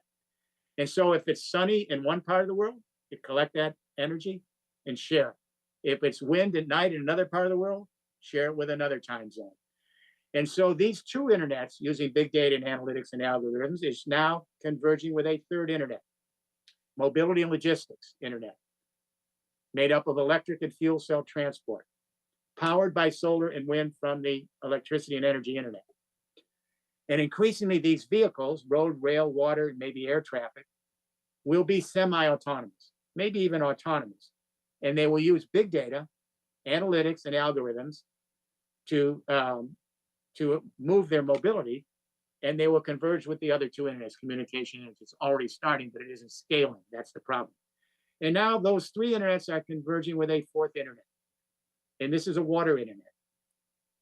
Everybody is confused because we hear about the floods, then we hear about the droughts, then we hear about the floods, then we hear about the droughts. We're not running out of water. The water molecules on our planet have been here since virtually almost the beginning of its history and will be here to the end. They just change where they're going. So the problem is the reliable Holocene era of the last 10,000 years, good climate. We knew when the snows would come in the winter, store the water. Then in the spring, the nicer weather came, the water would go into the rivers and it would irrigate the fields. And by the summer was ending and it was getting a little drought, we could bring in the crops. No longer. Now, the question is, when does the water come, in what volume, and where? So we're creating water internets. It's just begun. And that is to collect the water with cisterns on the roofs where we live, where we work, and then place it underground in what we call microgrids, water microgrids. And then you're using big data, analytics, and algorithms, sharing that water when we need it in volume for either our home use, irrigation of our fields, our industrial use. This is a great transformation, if you will, in where we're headed.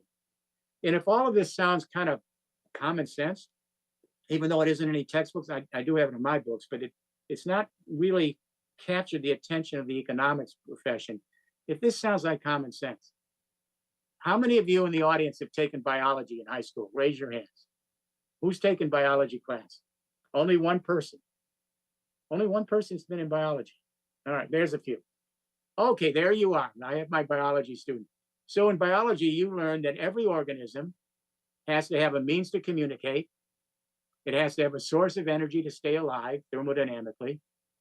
It has to have some kind of mobility in order to survive. Even plants have to have motility.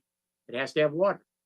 So these great infrastructure revolutions are simply making up social organisms, these giant social organisms that allow our species to see itself, as you will, as a cultural ecosystem. Where does this take us from here?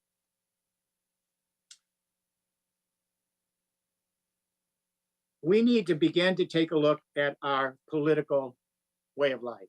We are still really right now, as we go to the last stages of the age of progress, we are really in a very bad situation politically.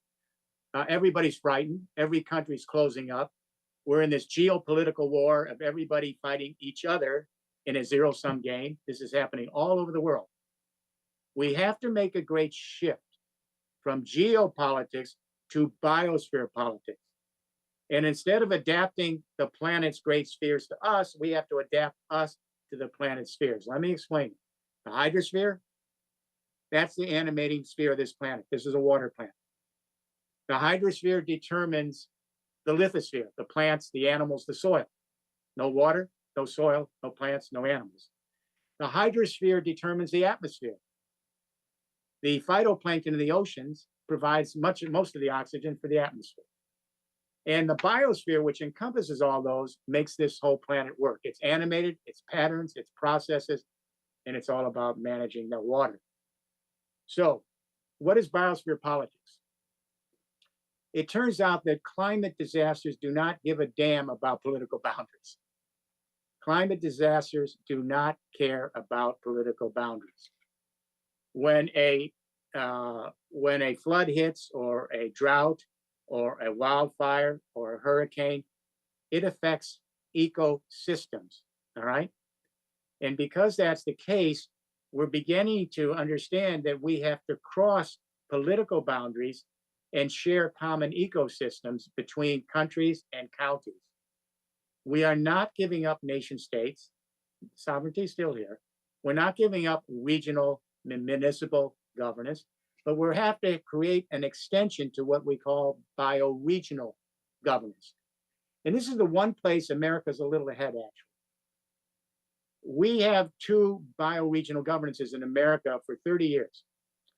One is in the Northwest Pacific states of Washington State, Oregon, Idaho, Montana, and they have an international share border that they share with Saskatchewan, British Columbia, Manitoba, the Yukon.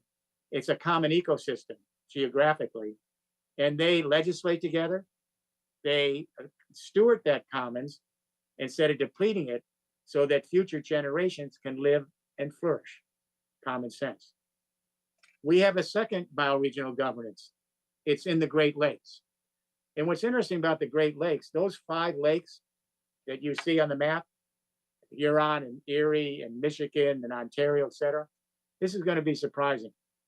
Those 5 lakes are 20% of all the remaining fresh water on the entire planet. Those 5 lakes, 20% of all the remaining fresh water. And by the way, speaking of water, the amount of water per capita today per person on this planet is half than it was 50 years ago. In other words, for every person on this planet, there's half as much water available to them today than 50 years ago, which shows we are in real trouble. China, where I've been working, announced their 8 bioregions in 2021. That's a good sign. In Europe, we're hoping to do that in the next European Commission. We're going to be moving also from globalization to glocalization. Let me talk about that just for a little bit. The industrial model is changing. The globalization favored what we call subtractive manufacturing. That was the whole base of the Industrial Revolution. Let's say you build a house, right? So you have to pare down the house. You don't use all the bricks. Some of the cement gets taken away, some of the scaffolding, in order to create the house. So it's called subtractive manufacturing. You lose a lot. We're now seeing an industrial revolution. It's called additive manufacturing. It's called 3D printing. It's called fabrication printing. So you can be an architect, for example, and you can take a feedstock, let's say cement. You don't want to use that because of CO2, but let's say you take sand or clay. That's the newest one. As you know, they use clay to build homes through all of history, and timber. So there's an architect in Italy, Cucinella. He's used clay. And then the software heats up the clay, and the software then tells the clay how to pour out an entire structure with all the departments in it in 1 day, 2 days. Passive, passive home or passive office, near zero emission. Now, how does this affect localization? What this allows someone to do, and it's not just building, it's wind turbine bases are being 3D printed, bridges, mechanical parts and machines, all sorts of products. The UAE is dedicating, I think it's 25% of all their buildings will be 3D printed by 2030. Saudi Arabia has announced $500 billion fund to move forward. So this is starting to scale. But what this means, if let's say you're a developer in Korea, okay, because you have a lot of great construction companies, and you develop a building, you can go from a seller-buyer market to a provider-user network. You can take the software for that 3D printed building, and you can send it to a developer in the Philippines at near zero marginal cost on your cell phone in 1 minute, and set up a provider-user network. So that developer, she can develop any number of homes or offices and pay a fee on a license in the provider user networks. So we're not ending globalization, but we are extending it to glocalization. And it means that we can use less of the planet and we can use it in a more effective fashion to adapt to the planet rather than adapting the planet to us. It doesn't mean the disappearance of big global companies. Some will disappear and many will not, but they will partner with small and medium-sized enterprises, high tech, in fluid platforms, in agile cooperatives all over the world as we bring together globalization with localization and to address climate change. And now I would like to switch gears fundamentally, if I could, just for a minute. What's interesting is that it isn't just about the technology. We have a crisis, and I'll share a story with you. I taught the advanced management program at the Wharton School for 15 years. I was a student there back in the 60s, but I taught the program for about 15 years later on, where we bring in business leaders and government leaders from around the world for 5 weeks of rethinking their mission. And generally on the first day, I would say to the leaders, I would say, go to your dorm tonight, your dormitory, and think about the worst crisis that could confront your company or your government on your watch, and come back and talk about it. The second day, I say to the business leaders and government leaders, go back to your dormitory tonight. Again, think of the worst crisis that could confront your company and how that may be your greatest opportunity. Crisis creates opportunity through history. This is the greatest crisis we've ever faced. The last extinction event was 65 million years ago. The entire infrastructure of this planet, as I speak to you today, the entire infrastructure, it's all a stranded asset, all of it, everything. It was not designed for a global warming planet. And that's why the infrastructure is being affected all over the world. That's an opportunity. We have to remake a completely new infrastructure, communication internet, converging with the energy internet, solar and wind, mobility and logistics internet, electric and fuel cell powered transport, the water internets. We have to take all the building infrastructure, and each building becomes an open node. Each building has solar, if possible, a vertical wind nearby. Each building has an edge data center, so they can actually share distributed power in fluid networks. Each building has batteries and fuel cells to store energy, or your electric vehicles, send power back to the grid. The first and second industrial revolution infrastructures, they were designed to be centralized because fossil fuels are so damn expensive. Nobody could afford it on their own. They had to have shareholding corporations. And what happened is every sector, 4 or 5, a half a dozen major players dominated the sectors. So what we ended up with 200 years later is 500 global companies, many of them I work with. They're 1/3 of the GDP of the whole world. They only have 64 million workers out of a workforce of 3.5 billion people. So what I'm saying is many of these global companies will continue, but they will work with SMEs and high tech and localized projects in a bioregional world. And we have to put this all together. And we're running out of time. It's a huge opportunity.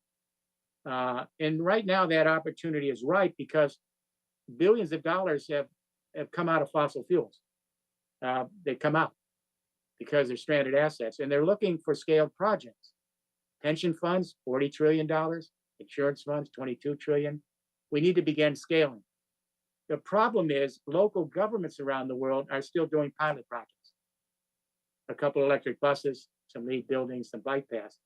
So we need to begin to have places like Korea, which are such a powerhouse on bioregional governance, to begin to encourage these roadmaps for infrastructure transitions.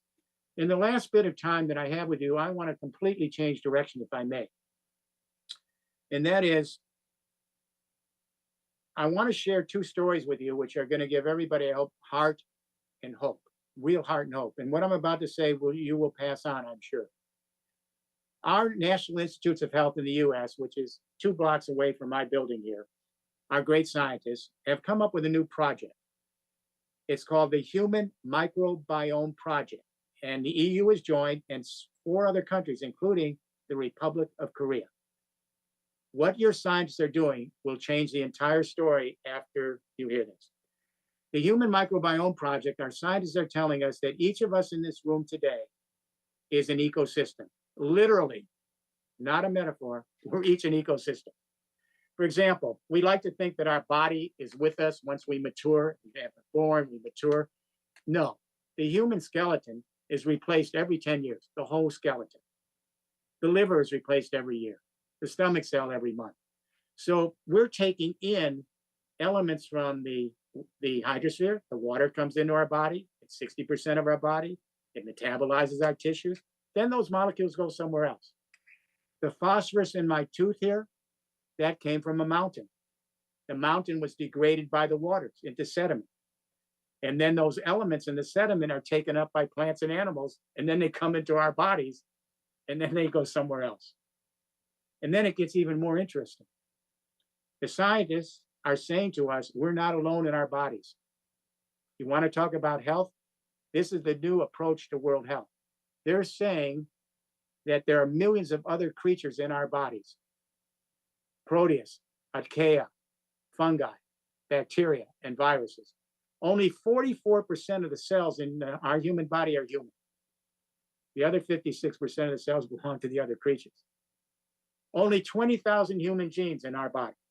Millions of other genes belong to these other creatures. So what the scientists are telling us in the Republic of Korea Scientific Institution and the US and Europe, we are each an ecosystem. We are nature. We're part of nature. We're not separate. We don't control it. We don't dominate it. This allows us to readapt and learn instead of trying to adapt the entire planet to our species for only our opulence and utility. We need to turn around with very critical scientific knowledge and learn how to readapt our species to the hydrosphere, the lithosphere, the atmosphere, and the biosphere. And this is very heartening news. I want to share with you one other, I think, important piece of news. And that is that I have a lot of people saying, can we make it? Are we going to be able to survive? Are we going to be able to flourish? Or is it all hopeless? I think there's a strong message here. The Smithsonian Institution, our great museums in Washington, D.C., which you've traveled to and visited, our anthropologists did a study a few years ago, and it's really eye-opening. They asked, how did our species survive? This tiny little creature with 2 little legs, not very strong. How did we survive? The old story was, the last ice age receded 11,000 years ago. No more nomadic life. Nice weather came along. We settled down to agriculture, pastoralization, all the way to the industrial age. Well, it doesn't turn out that was the way it happened. Our anthropologists looked back at the geological record. What they found was astounding. When our ancestors emerged on this planet 800,000 years ago, began one of the most difficult changes in climate in all of world history. Let me explain.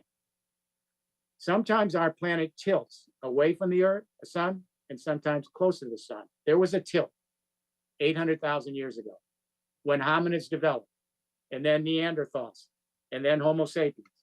And during that 800,000 years, the new cycle was 100,000 years ice age, 10,000 years warming. 100,000 years ice age, 10,000 years warming. This went on, this cycle, for 800,000 years. So the anthropologists said, how did humans survive this? And here's what they concluded. And this is so hopeful for young people. They said, we are perhaps the most adaptive species on this planet, maybe with the exception of viruses. But if we can rewild the planet, and the United Nations is saying we need to rewild 1/3 of the planet so our viruses can decentralize, but we're the most adaptive species. Why? Our anthropologists said, we have the biggest brain. We have language so we can share our knowledge with other generations that come after us and learn about the Earth. And we have the most disposable fingers and thumbs so we can make tools. And I would add one other thing. We have empathic neurons in our neural circuitry. We think elephants may have it. We're not sure about dolphins and dogs, but we have literally these mirror neurons in our neural circuitry, which allow each of us to experience another human, or it could be another creature, their grief, their joy, their pain, as if we are literally experiencing it in our own bodies, not up here. This allows us to cooperate. We are potentially a cooperative species. Many times, empathy allows us to inflate and bring large numbers of people together. Oftentimes, empathy collapses, civilizations collapse, and we go back to bad things. Right now, we're at an inflection point where the young people are in biophilia consciousness. They have a sense of the feeling not only for their fellow human beings as endangered, but our fellow creatures. And the Republic of Korea is one of the leaders in moving these kinds of narrative changes in history. So where does this leave us? In the new economy, we have to balance. We're not giving up geopolitics, but we have to get into biosphere politics. We are not giving up efficiency, but we have to learn that there's another temporal value called adaptivity. In nature, there's no such thing as growth. Nature is about regenerativity. Finance capital is only a derivative of ecological capital. Wealth is net primary production, photosynthesis. Gross domestic product is a terrible indicator. Quality of life indicators tells you more about whether we are having a healthy planet. And finally, we have to make a great shift, I think, from zero-sum games to network effects, and learn to live on this planet in a new way. I'm always hopeful, especially when I get to speak to folks in Korea, because you're the poster child after World War II, one of the poorest countries in the world. And you became, with all that sheer strength of your cooperation as a culture, you became one of the great economic powers on the planet. There's something about Korea's cultural tradition that's interesting, and I will leave with this thought. The Asian religions and philosophy are very interesting. In the West, we see our covenant as the overseers of nature. But if you look at Shintoism and Buddhism and Confucianism and Taoism and all of those Eastern religions and philosophies, they're very interesting in a way, because they've always said that humans are part of nature. We're part of nature. We don't dominate nature. We simply are part of nature. Now, in the West, it is true that in the West, in the 19th century, we developed ecology as a science. That's a good thing. In the 20th century, the great national parks in America, later the environmental movement. But I think that the East and West can learn from each other. And the Abrahamic religions and the Eastern religions can learn from each other on how we can begin to, I guess what I would say is, we heal our relationship to this planet. The reason we're having a problem with health is the planet is sick. And the hydrosphere is trying to find a new equilibrium. And our responsibility as a species is to join it with what we would call biosphere and biophilia consciousness. And my hope is that the Republic of Korea will lead the way. This first World Health City Forum is really an important event. I hope you hold it every year. And I look forward to your country playing a lead role in helping us make a fundamental transformation so that we learn to live with a new approach to science and technology and economic activity and governance that's more in line with our ability to heal this planet, to bring health back to our ecosystems. And the last thought is this. You know, our astronauts, when they come back, I remember having breakfast with an astronaut years ago, and they all say the same thing. They come back to Earth, this beautiful blue planet, and they say everything out there is dark. They come back and they have a new feeling of belonging to this incredible experiment called life on this blue marble. It changes their whole life.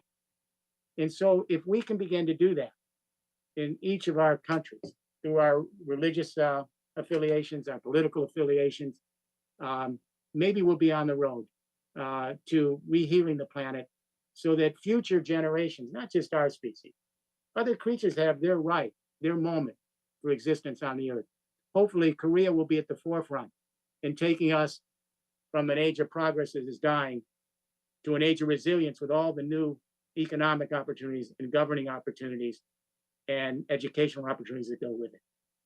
Thank you very much for giving me some time with you. And I look forward for more conversations as we go through the next 2 days.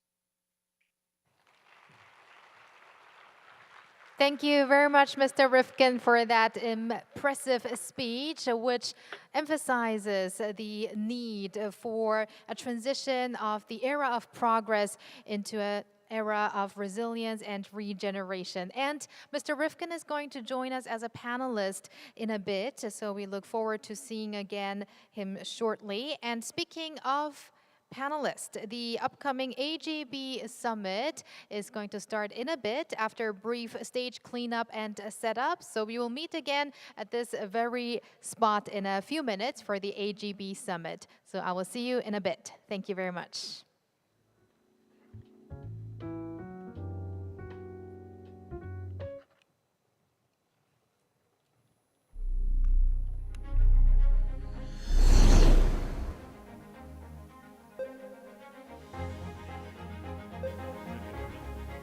인천 AI를 시작합니다.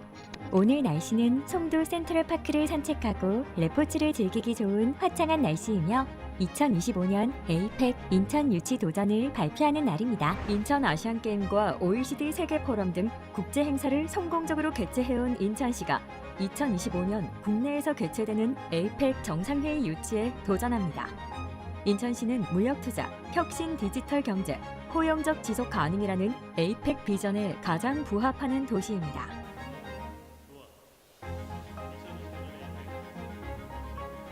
스마트시티 시스템 구축으로 국제회의 개최 시 안전과 보안이 우수한 인천시 마이스 시설 분석을 시작합니다.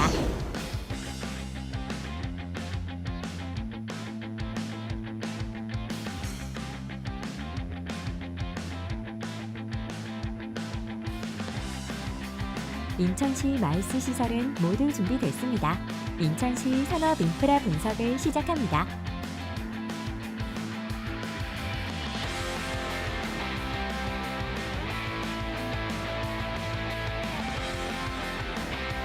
인천시 산업 인프라 역시 모두 준비됐습니다. 인천시 관광자원 분석을 시작합니다.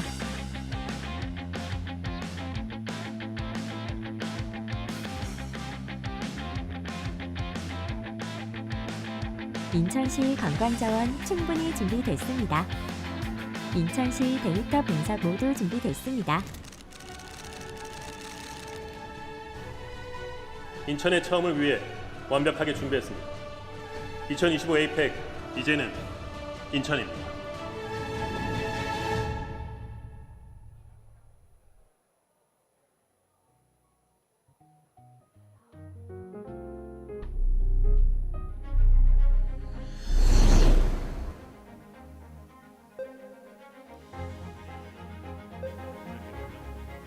인천 AI를 시작합니다.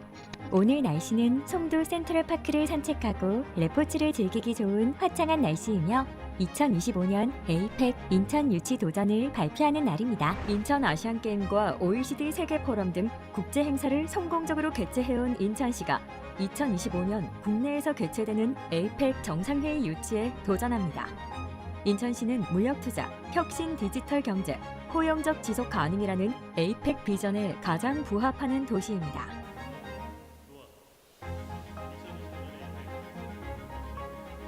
스마트시티 시스템 구축으로 국제회의 개최 시 안전과 보안이 우수한 인천시 마이스 시설 분석을 시작합니다.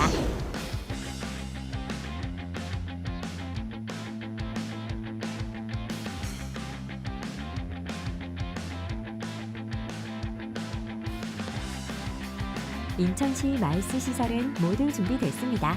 인천시 산업 인프라 분석을 시작합니다.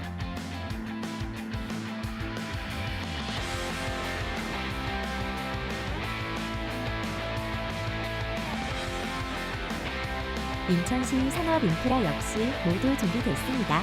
인천시 관광자원 분석을 시작합니다.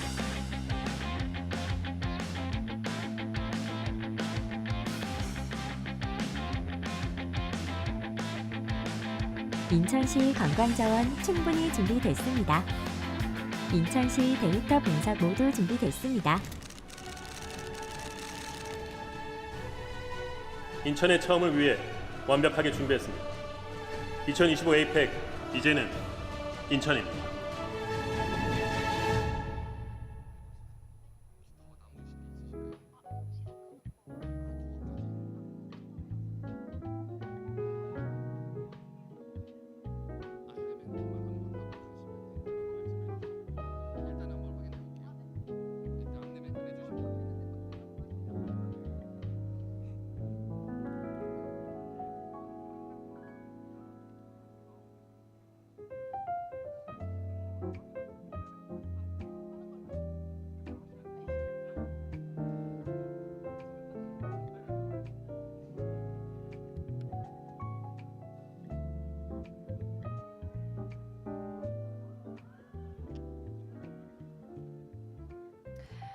Ladies and gentlemen, we are now about to begin with the AGB Summit, so please take your seats.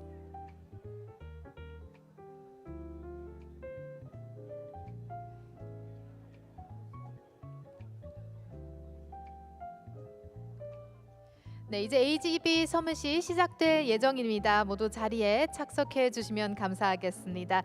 We are now going to begin with the AGB Summit. So ladies and gentlemen, please take your seats. Thank you very much.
All right, ladies and gentlemen, we will now proceed with the AGB Summit under the theme, How to Act for a Smart, Healthy, and Resilient Community.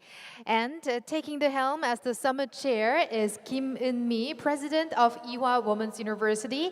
She and also our panelists are already on the stage, it looks like. So let's welcome them with a big round of applause. We're still waiting for one panel member to arrive, so please bear with us with just a moment until we can kick off.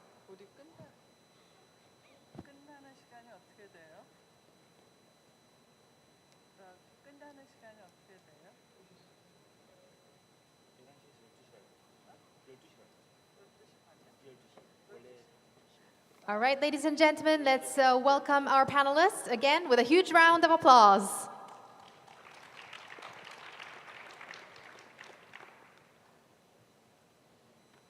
Good morning, ladies and gentlemen, distinguished guests, participants. Welcome to the first World Health City Forum, the AGB Summit. My name is In-Mei Kim. I'm the president of Ewha Women's University.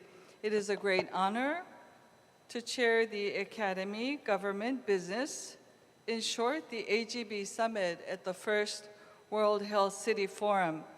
The summit brings together scholars and experts from academia, representatives from both the central and urban government, and leaders and institutions from business to discuss the challenges of our era that have multifaceted and compounded crises of great magnitude that the world has not experienced before at such a global scale, and to reaffirm our commitment for action. Hence, the theme of our session is how to act for smart, healthy, and resilient community, that is the city.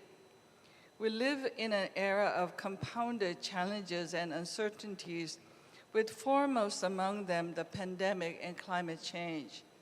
The COVID-19 pandemic that began in December 2019 has persisted and transformed into a so-called multi-demic, resulting in a death toll of 7 million and still counting. Climate change, once considered as a distant threat, is now threatening every part of the globe, causing not only natural disasters but also social risks. The magnitude as well as the compounded nature of the multiple challenges are at the root of the problem that we face today. Today's AGB Summit was designed to bring experts to discuss, to find ways to collaborate across academia, business, and government, since the challenges we face are compounded, multifaceted, and immense in size. We must work together to find integrated solutions, and we must work across boundaries for real cooperative action to implement these solutions that we find. Let me introduce our distinguished panelists. President Jeffrey Rifkin of the Foundation on Economic Trends, who just gave an excellent keynote speech, is joining us real-time from Washington, D.C. Two of South Korea's leading corporations has joined the panel, and they represent the energy, health, and housing services and work for the well-being and safety of the people and communities. Senior Manager and Integration Officer of Smart City Innovation Group, Jack Jung of the Hyundai Motor Group, and Vice President Silas Choi of LG Electronics have joined us representing the business community. Commissioner Jin Yong Kim of the Incheon Economic Agency is representing the government. Before we start the summit, I would like to invite the panelists to briefly introduce themselves, starting from my left, Senior Manager Jack Jung. Mr. Jung. Hi, ladies and gentlemen. Good morning, distinguished guests and participants. Very nice to meet you. I am Jack Jung, Integration Officer and Senior Manager at Smart City Innovation Group at Hyundai Motor Group. Smart City Innovation Group makes efforts in establishing an overall strategic roadmap for implementing and realizing Hyundai Motor Group's smart city visions. We also work closely with governments, both Korean, domestic, or of course international, and our partners overseas, as well as startups, non-governmental organizations, in purpose of deploying and again implementing Hyundai Motor Group's future solutions, especially in the fields of mobility, including transportation and logistics, as well as energy. Again, thank you very much for having Hyundai Motor Group to learn a lot from the forum and to briefly share our visions and thoughts of a healthier and a smarter city. Thank you. Thank you. Thank you. Vice President Silas Choi, Good morning. My name is Silas Choi, working in LG Electronics. I am in charge of solution business such as smart home, smart hospital, and network communication solutions. Thank you. Thank you. Mr. Commissioner Jin-Yong Kim. 예, 인천 경제자유구역청장 김진용입니다. 이제 경제자유구역청은 오늘 주제와 관련해서는 우리가 글로벌 바이오 클러스터를 만들어 왔고 또 스마트 시티를 세계에서 이러한 대규모 형태로 만든 건 세계 최초로 알려져 있습니다.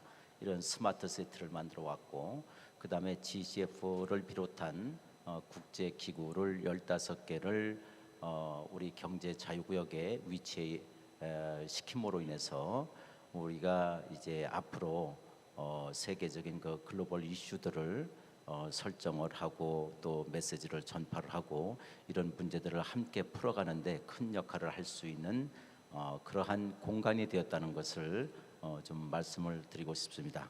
이러한 것을 관리하고 있는 경제 자유구역 청장으로 일을 하고 있습니다. 감사합니다. Now, Dr. President of the Foundation on Economic Trends, Dr. Jeremy Rifkin, do you want to introduce yourself? I don't know. Are there any words to introduce yourself properly? I'm thankful to be here with you folks, and I've been engaged in the question of climate and economic and social paradigm shifts for quite a while, number of decades, and I think that should do it. Thank you. Thank you very much for joining us. I know it's getting quite late. Thank you. Let me start with the first question. Let me quote from the late Benjamin Barber. He was an American political theorist and author. He wrote in his 2013 book published by Yale University Press, "If mayors rule the world, dysfunctional nations, rising cities," about the efficacies of cities versus national governments in solving problems. He argued that in the era of globalization, nation states have failed to deal with challenges including climate change, environmental pollution, and refugee issues that transcend national boundaries. He points out that nations, once democracies beacon, are becoming dysfunctional. Instead, we should shift our focus from nation states to cities, from independence to interdependence, and from ideology to problem solving. I'm going to ask the three who are sitting here next to me, and I have a more difficult question for President Rifkin, so hold on. I'm going to ask the three gentlemen sitting next to me.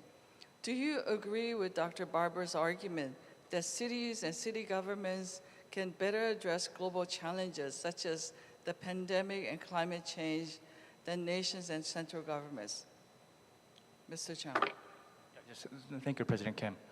Yes, and I thought the first question was going to be much of an icebreaker. I think this question itself is hard to tackle, number one.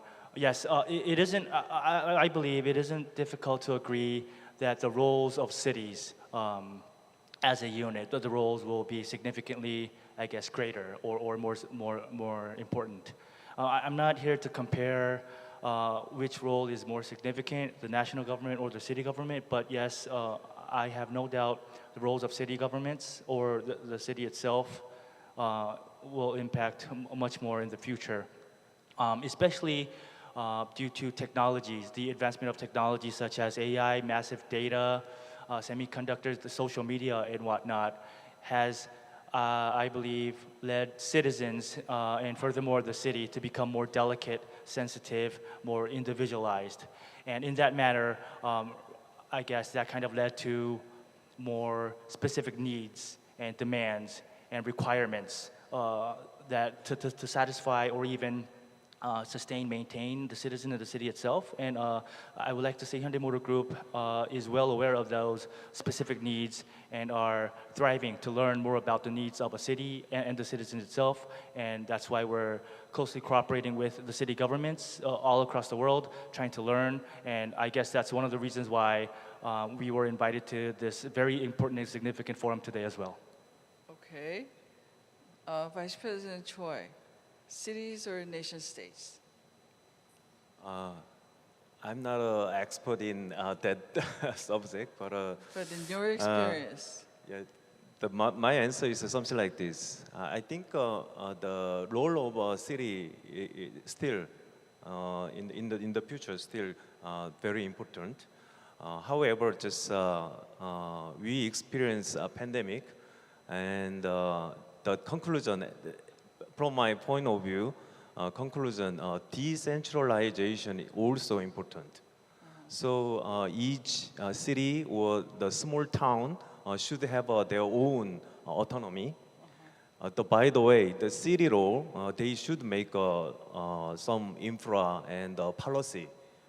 We experience pandemic. At least the country should provide the basic policy of the pandemic. So that mutual side of role is important. Okay. Can be answer? Okay, so he's being safe and saying that they're both important. Okay. Okay. Commissioner Kim, what is your answer?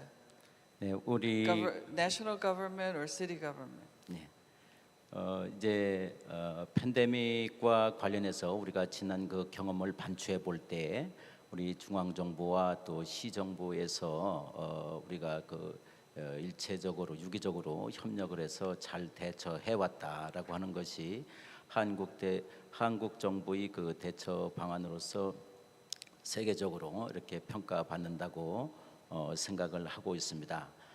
인천 경제 자유구역에서도 이게 스마트 시티를 구축하게 가면서 개인의 정보를 많이 집적을 하고 이것을 활용할 수가 있고 또 결국은 팬데믹과 같은 상황에서는 이것을 활용한 정부의 그 어떤 통제, 컨트롤 이 능력을 갖고 있다는 장점이 있는데 또한 그 반면에는 개인의 권리와 프라이버시라고 하는 것이 그 상대적인 그런 가치로 이렇게 작용을 하고 있다고 보여집니다.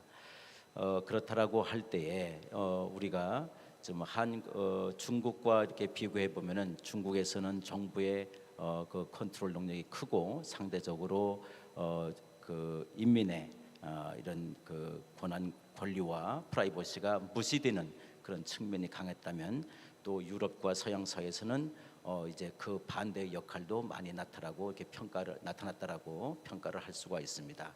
그 중간 영역에서 한국 정부가 이것을 어떤 정부의 그 신뢰를 바탕으로 해서 잘 대처해 왔다라고 생각하고 있는데 우리 제레미 리프군 박사께서는 어떻게 좀 이런 부분에 대해서 평가를 하고 또 앞으로 세계가 이러한 상황에 닥쳤을 때 어떻게 대처해 나가는 하나의 그 지침 방향에 대해서 어떻게 생각하고 계신지 한번 좀 묻고 싶습니다. 청장님이 보시기에는 중앙 정부하고 이제 지자체 간에 그러니까 팬데믹을 이제 겪고 나오시면서 어디가 더 중요한 역할을 할 수 있고 앞으로 이 균형점을 어디서 봐야 된다고 생각하세요? 앞으로는 이제 중앙 정부와 이제 지방 정부가 특히 이제 어떤 미국과 같은 사회에서는 조금 더 생각과 다를 수가 있지만은 우리가 그 한국에 있어서는 서로 굉장히 유기적으로 연계가 되어 있다. 그래서 어디가 더 중요하냐라고 할 때에 흔히들 도시가 이제 능동적으로 대처해 나가야 된다라고들 이렇게 말을 하지만은 한국과 같은 상황에서 이렇게 봤을 때 이제 도시와 도시 간에도 긴밀하게 연결이 돼 있고 이게 수도권만 해도 2,600만 도시가 살고 있습니다. 이런 것을 할 때는 도시 정부라고 하는 차원에서 보다도 이거와 국가 중앙 정부와 국가가 유기적으로 이렇게 대처해 나가는 것 이것이 더 좋은 방안이 아니냐 이렇게 생각을 합니다. For the interest of President Rifkin, let me just briefly translate what just transpired here. I think Commissioner Kim was saying that in the Korean context, it was very critical for the central government, the national government, and the city governments to work very closely in a very organic way to cooperate in the past pandemic. And then and he argues that it's critical as we move forward to prepare for the next pandemic to find ways to facilitate and develop a close, a cooperative, organic way to develop this working relationship. Now, I have a question that is slightly different for you because it's you. You're one of the most influential political thinkers, public speakers, and activists of our time. Your work spans over 6 decades and have really questioned the humanity to address the triple and now multiple challenges of the global economic crisis, energy security, climate change, and now the pandemic. Your 2011 book, The Third Industrial Revolution, How Lateral Power is Transforming Energy, the Economy, and the World, was not only a world bestseller, but it has influenced many, many governments around the world, including the Republic of Korea, to adopt a green growth policy. On May 10th, 2012, you delivered a very powerful keynote address in this country at the Global Green Growth Summit hosted by the Global Green Growth Institute, or GGGI, in association with OECD and the United Nations Environment Program. And your most recent books include The Green New Deal, Why the Fossil Fuel Civilization Will Collapse by 2028, that's pretty close, and The Bold Economic Plan to Save Life on Earth, which was published in 2019. And in 2022, you published The Age of Resilience, Reimagining Existence on a Rewilding Earth. In these books, you critically challenge us once again to think about the physical boundaries of human, social, urban space versus nature and the environment for sustainability, which you just talked about during your keynote speech. So the question is, while cities have been catalysts for economic growth and social development, some would argue, and I think you do that to a certain extent, that urbanization have caused and contributed significantly to the pandemic and climate change. What are your insights on the role of cities for the pandemic and climate change, and how would we go about to resurrect or creating healthier and more sustainable cities as we move forward? In 1776, at the dawn of the American Revolution, beginning of the Age of Progress, there were 780 million human beings inhabiting this planet. 780 million. Today, it's 8 billion. What has driven this? Fossil fuels. In other words, we lived off the solar and of the planet for all of history until we discovered stored energy, coal, oil, and gas, from a previous period of history. So we went from 780 million to 8 billion people. And now the average person, as I said before, has half the amount of water available than the average person had 50 years ago. That's the situation. Here's an interesting statistic. For every 1 degree, well, let me just move forward on this for one more moment. For every 1 degree Celsius that the temperature goes up on this planet, it means 1 billion more people are climate refugees. That's what's happening. So now we've got 1 billion, we're heading toward 1 billion. We're now near 1.5 degrees.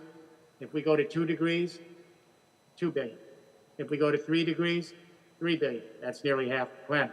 And now the new studies say that at the current course, we're going to go to 4 degrees Celsius. And upwards of 4 billion people who may be potentially climate migrants.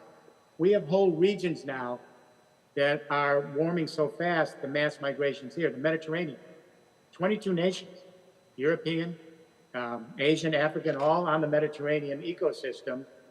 And we're seeing the migration because they can't live in these regions anymore. And they're doing whatever they can to get over that Mediterranean Sea to Europe. We're seeing it in Central America and South America, millions of migrants because the climate is too severe. They're moving up north toward the US and Canada. We're beginning to see this around the world. So what I believe is going to happen is we now know that population is going to peak somewhere around mid-century everywhere. We now have most of the developed countries are already declining in population, but the peak is around 2050. And I would say in the next 150 years, that's not a very long time. My dad was born 125 years ago. That's not many generations. I think our population is going to go down because of climate and because of migration. And I think we will probably see somewhere, 200 years from now, perhaps, if we're able to flourish, smaller populations, maybe 2 or 3 billion people. Young people aren't having as many children. We're also going to see changes because we're going to have more migratory life, nomadic life. The last 10,000 years, nice climate, no more nomadic life, settle down, sedentary life, hydraulic civilization, big urban cities, the industrial age. The next period is going to be more migratory life, less sedentary life. We're going to see pop-up cities, ephemeral cities, climate passports, climate corridors. We're hiding from it now, but it's already here. So what I'm trying to do is, in my work with governments around the world, is to say, look, in industries, we got to see a wholesale change in how we live, where we live, and under what circumstances. So I would say we're going to have smaller regional cities, not of 8, 10, and 20 million, but cities of 250, 500,000 people who can actually adapt to their local ecosystem over the next 200 years and see it as a commons that cannot be depleted. For too long, we have seen nature as a resource to be sequestered, propertized, commodified, consumed, and thrown away. So we depleted whole ecosystems. Now we have to move towards smaller cities that are comfortable to maintaining their local ecosystems as commons. And for much of history, we did that. That doesn't mean going back. We have to use the most advanced, what we call complex adaptive system thinking, the new approaches to big data analytics and algorithms. But we also have to be aware that our primary mission is to rewild 1/3 of the planet. That's what the UN has said. That's what our nations have committed to. That's a big deal to do that. So that means that I think as population declines, because young people are going to have fewer babies, and with migration, fewer babies. You can't take 3 children on your back when you're migrating. The good part of this is we're going to probably create a more ability to live in bioregional governments with common ecosystems, and it's going to bring people together. This doesn't have to be a death sentence for our species. This can be what we call a good quality of life, a Spartan but good quality of life, where other things are more important than just getting rich. Half the human race has not done well with the age of progress. They're worse off than when we began. The other half of the human race, most of us in the West, are doing really well. We now have to have a completely different way of understanding our relationship to our ecosystems. You can't have 20 million people devouring some small ecosystem that they rely on, the waters, the lithosphere, the atmosphere. So none of this has to be forced. It's forcing on us because of the hydrosphere is changing. So I think that over the next 5, 6, 7, 8 generations, Korea has shown itself to be a leader. Here's a country, and after World War II, went from total poverty. You've had so many times where you've been occupied, you've been repressed, but you came back and you became a great star and hope for the world. And I think Korea could do that again. There are other countries that might. And I would leave with this last thought on this idea. How does this happen in the real world? My global team has done roadmaps. They're the only ones that have actually done these infrastructure deployments. And here's what we learned. I'll give you one example. There are many regions. Some of you are familiar with the industrial region of France, Alta-France. It's the major industrial region of France, the Rust Belt. So years ago, the premier of the region said, well, will you do a roadmap for us And I said, absolutely not. It's a waste of your time and my time because some minister will have a pilot project and that'll be the end of it. You with me?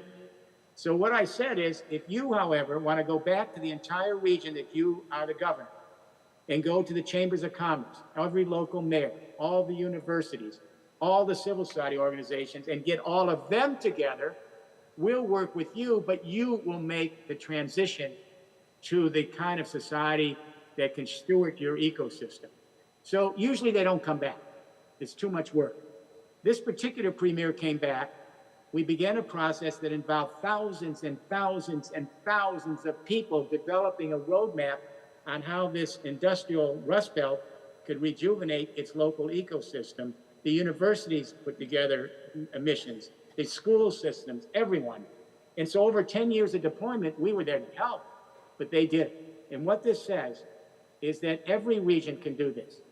You need your national government. They have to set up the policies, the guidelines, the general principle directions, the codes, the standards, and then they have to let the local regions come together on their ecosystems and bring thousands and thousands of people together over a period of 10, 20 years. And then you will find a huge amount of what I would say esprit de corps between the central government and the bioregional governments. When there's climate events, everyone has to come out. I mean, if you have a flood or a drought or a wildfire, the entire community comes out. Now it has to be institutionalized. So you prepare, you rescue, you restore, you create resilience. So I guess the long and short of this is the human race is capable. We're very adaptive. If Haute-France and other regions have done this by actually coming together, I'm sure that Korea can be first in show. I'm sure.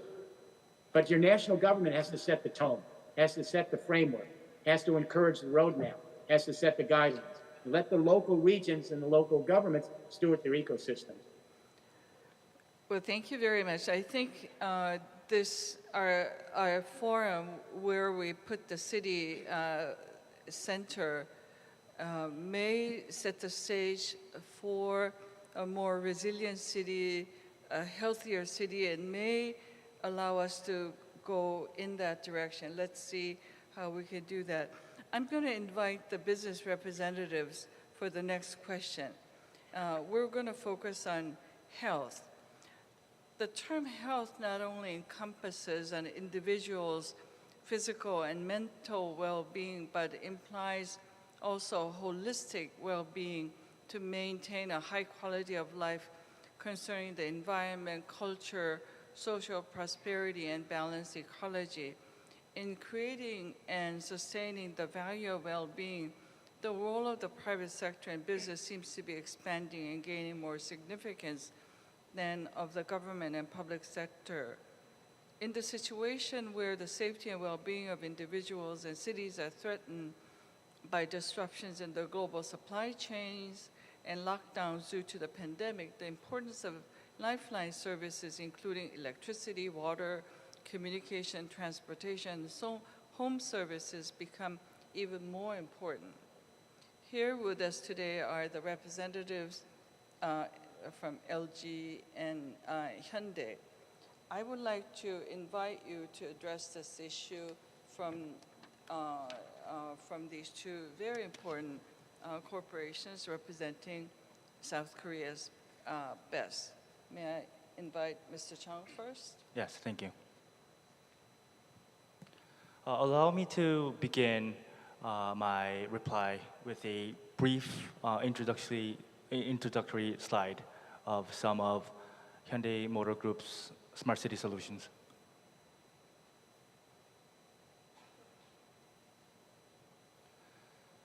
Hyundai Motor Group, or Hyundai Motor Company, as its main company, with 50 plus affiliate companies, all gathering its efforts to pursue Hyundai Motor Group's smart city vision. We initially, or our main core of business being a manufacturer of automobiles and also a smart mobility solution provider. Among the many smart city domains, health, education, security, government, we tend to focus more on the three core domains which are transportation and logistics combined. We call it mobility and also energy.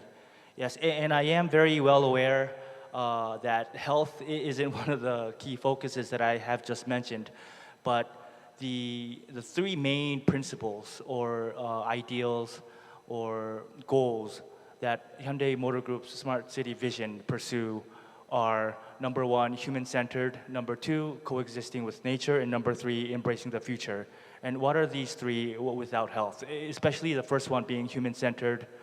We believe that health underlies in the three core domains that Hyundai Motor Group, as a automobile manufacturer and a smart mobility solution provider, focuses on. To begin with transportation or movement of people, yes, aside of the commonly known autonomous driving vehicles or advanced area mobility, Hyundai Motor Group also makes efforts in testing or even planning or developing mobility solutions for the transportation, the disabled people, such as the blind people who have difficulties using transportation, even beginning from getting out of their house, even wheelchair accessible vehicles and whatnot. And also we are at work developing PBVs, purpose-built vehicles, to satisfy the different needs that I've been talking about in the first question, to satisfy the detailed and very delicate specific needs of people getting around in the city. And also coming back to the most popular and I guess the common topic, autonomous vehicles as well. Smart City also, not only developing the vehicles itself, we tend to study the infrastructure along with the government entities in academia as well. We, I guess, imagine or look into how the city sculpture, the city scene, or the city infrastructure will change along with the introduction of autonomous driving vehicles. I'm sorry, self-driving vehicles. For example, if cars drive themselves, would the lanes of the roads be able to become, I guess, narrower because more accurate driving? Will we have more parking spaces? Will we have, due to the introduction or the fully electrified vehicles, will we need gas stations where they are now?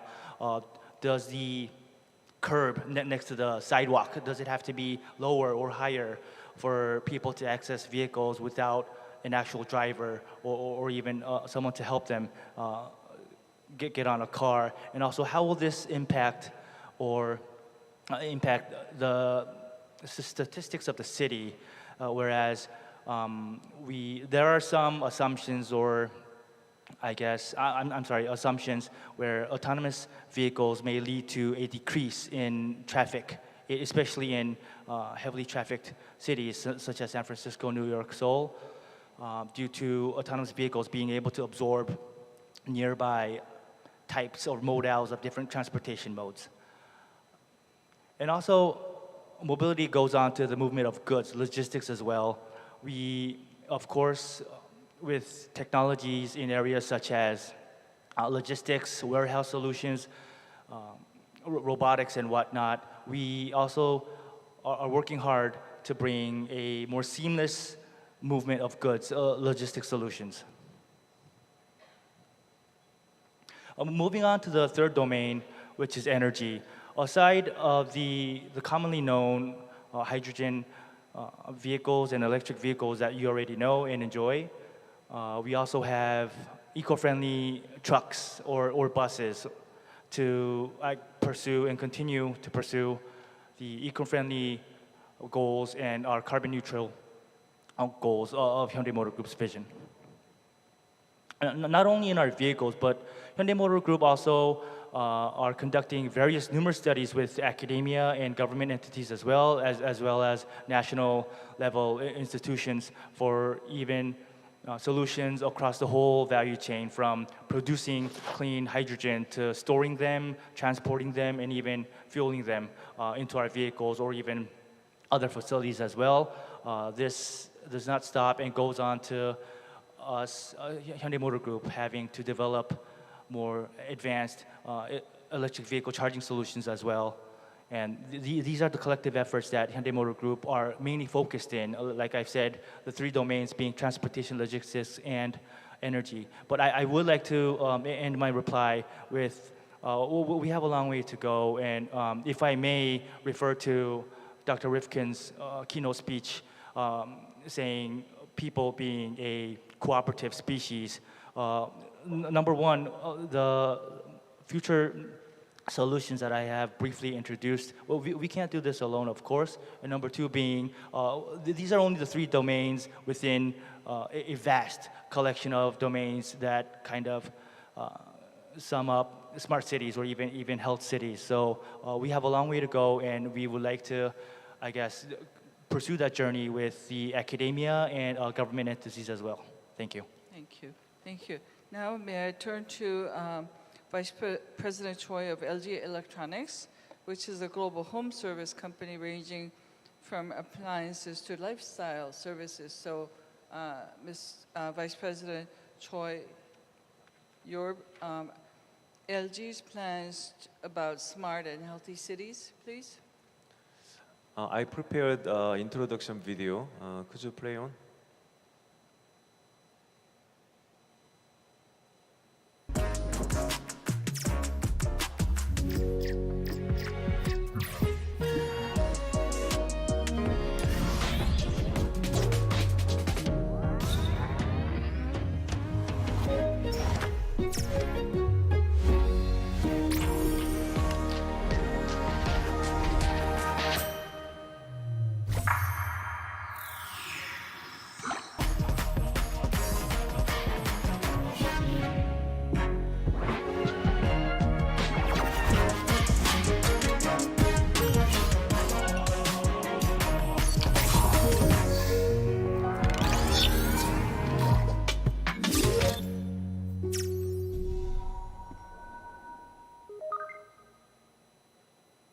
Hey there!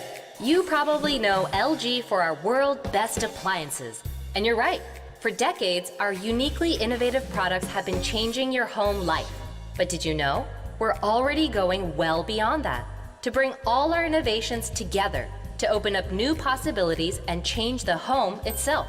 Let me show you how.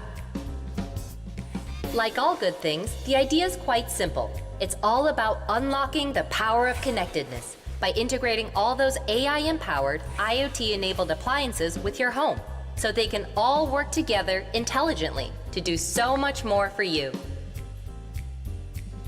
Set routine to automate multiple operations in one go.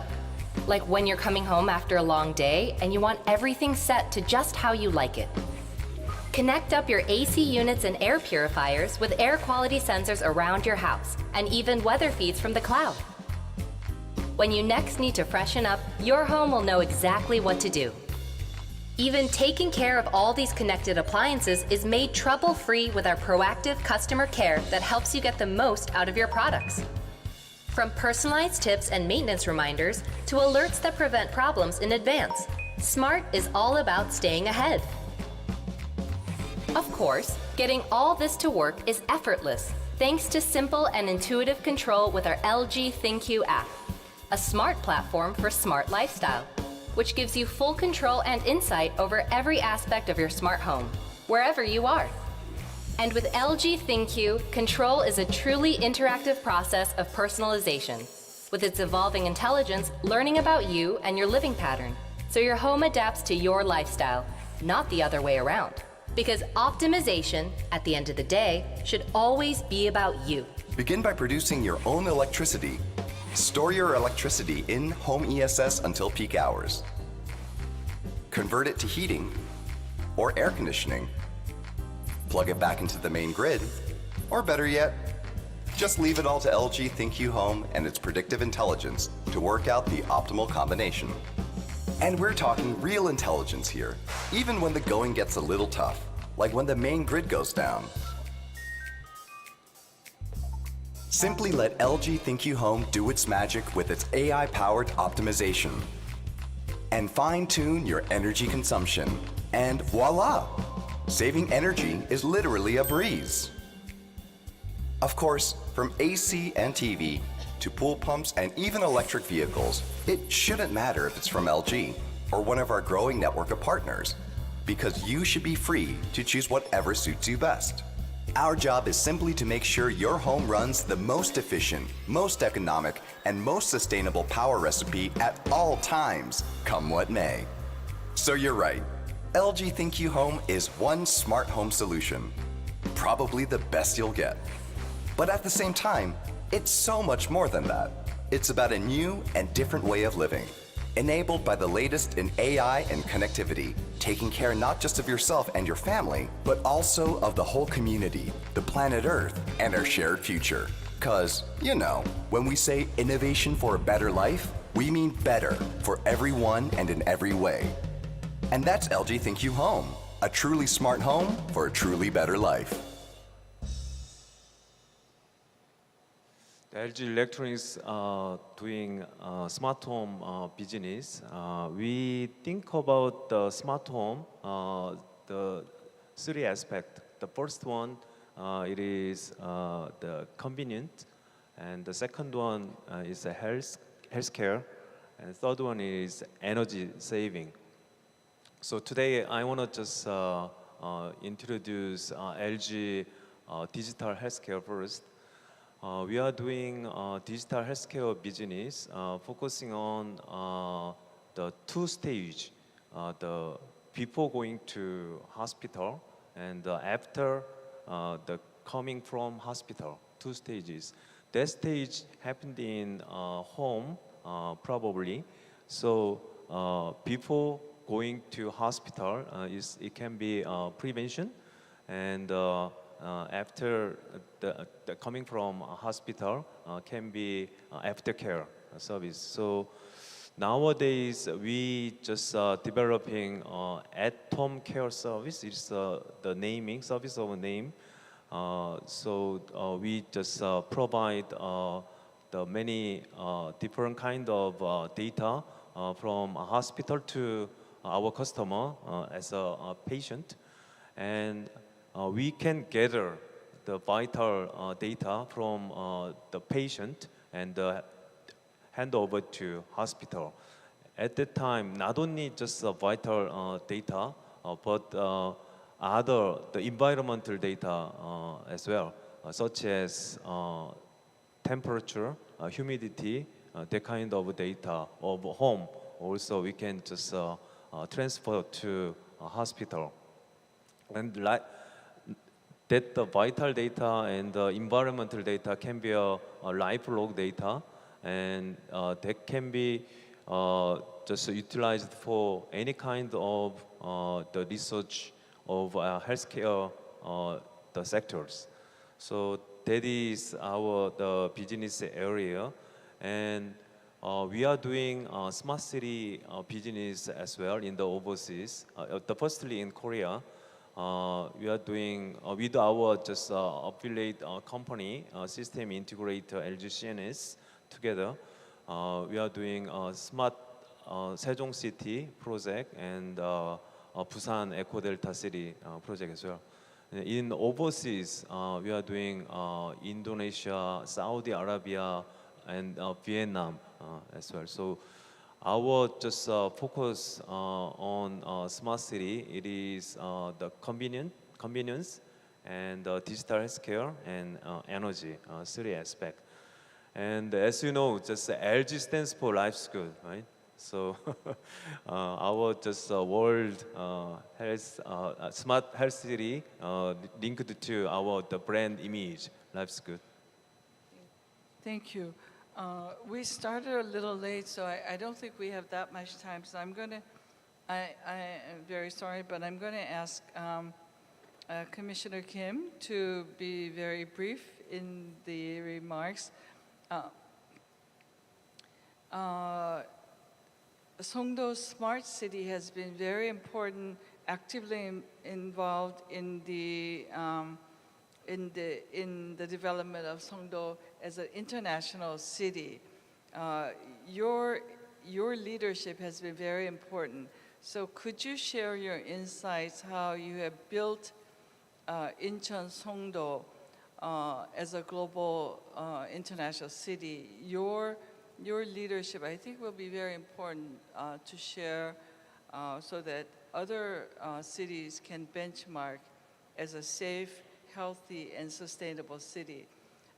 인천 송도 도시를 이렇게 개발하는데 굉장히 중요한 역할을 하셨기 때문에 다른 도시들이 오늘 이제 좀 오셔서 벤치마킹 하시는데 아마 성자님 말씀을 듣는 게 굉장히 중요할 것 같은데 시간이 많지 않아가지고 아주 에센스만, 엑기스만 쫙 뽑아서 해주시면 더욱 감사하겠습니다. Okay, as I told you, our city was, so IFES was reclaimed in this area from the mud flat. And then so with the 123 square kilometers. And then without any obstacle to construct our city, we were able to proceed with our project. The aims of our smart city is safety and efficiency and convenience. We initiated the project with as a ubiquitous city. Ubiquitous as God is omniscient, omnipotent, and omnipresent. The ubiquitous means that we are able to, where something happens, what is happening. And so we can, construct this city, we were able to collect a lot of information. And then we can share that information with the community, and then we can provide that information to the police, and then the agency, or the health agency. Our city, smart cities, makes I think this makes contribute to our city, it's a sustainable city, and also with the smart city we have made our city global bio cluster, and so with those the achievement, so we can provide and also contribute to the development of our city as a sustainable city. Yeah. Thank you. Thank you very much for that. Let me now ask all the panelists the final question. In the early days of the COVID-19 pandemic, the world washed in great disparity that the international organizations were not able to address the global pandemic. The UN, WHO, and many other international organizations seemed unprepared to deal with the magnitude of the pandemic. In the past pandemics, the global north and international organizations appear to be more ready to help, in particular the global south. But this time, the pandemic hit almost all the countries all at once. Countries in the global north were hit as well. So they appeared not to be ready to help the global south in the early days. International organizations were not prepared. WHO was paralyzed in the early days, unfortunately. They did come back and were able to be an important player. Let me put the question to the panelists. As we know, as Dr.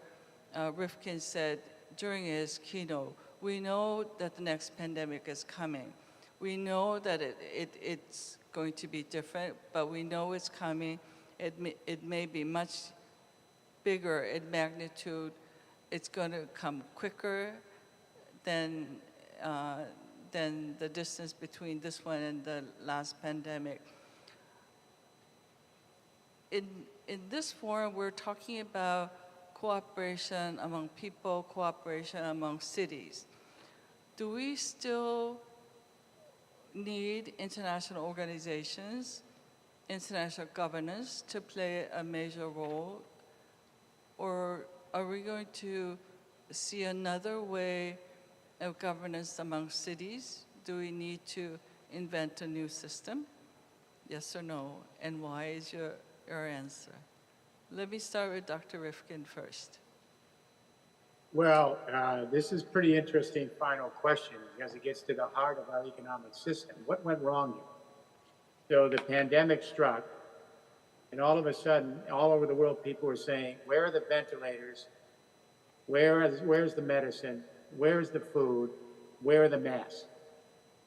And what we learned from this is that the way our economic system operates was the problem. And the fact is that in our corporate world, and I spend my time in the corporate world, we always believe you have to be lean, because if you're lean, you can bring more revenue back to your investors every quarter. So we don't want to have too much redundancy in our companies. We don't want to have too big of a redundant workforce because we can't send enough revenue back to the investors. We don't want to have backup logistics supply chains, because that redundancy means we can't get more revenue back to the investors. We can't have logistics chains that are convertible. So what happened is that the nature of the system is, though, you got to show that revenue every quarter. Now, in nature, it works totally different. Nature is always about redundancy, not about anything else. So in nature, you have a lot of redundancy built into the ecosystem. So if there is some kind of a crisis, there is enough redundancy in that ecosystem to be resilient, which means to adapt. So the lesson we're learning here is that we've got to kind of turn this around and be able to build in a much more diverse logistics and supply chain. We have to have a labor force that can adapt in a moment's notice to crisis. We have to have more localization along with globalization. We're going to have more regional ability to do things. It doesn't mean that we're going to just do onshoring. We're still going to have a global world, but we're going to have to change our economic system. For one thing, quarterly statements are a killer. I work with businesses all over the world. Every quarter, that CEO has to show more revenue to the investors, even if they know they're hollowing out their company and it's becoming so lean they can't adjust to changing economic conditions. Maybe they should get rid of the quarterly statement.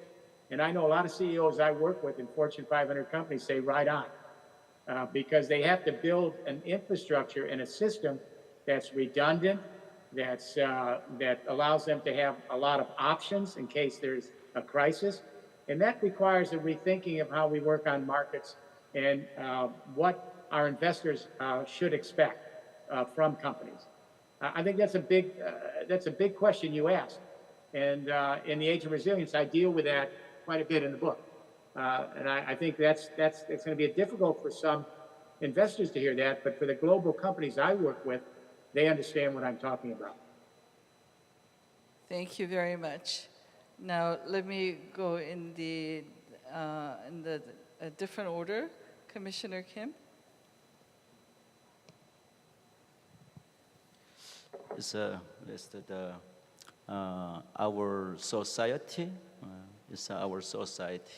one of the characteristics of our society is the connectedness, which means that interrelation, interaction, and interdependence are very should be considered important.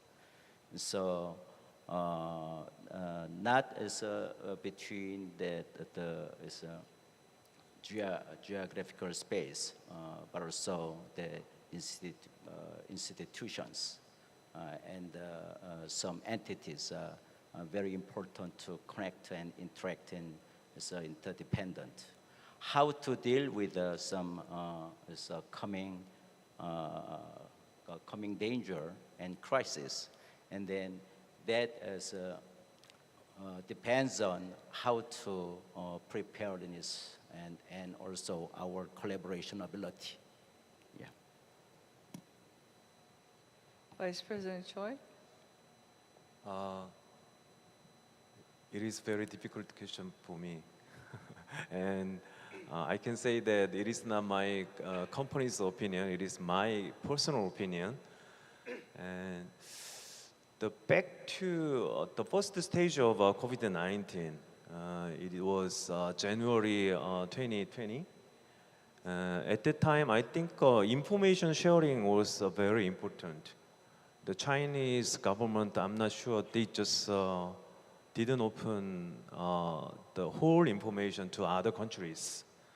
So information sharing is very important at the time. So somewhat the global organization should have some roles to resolve this kind of issue.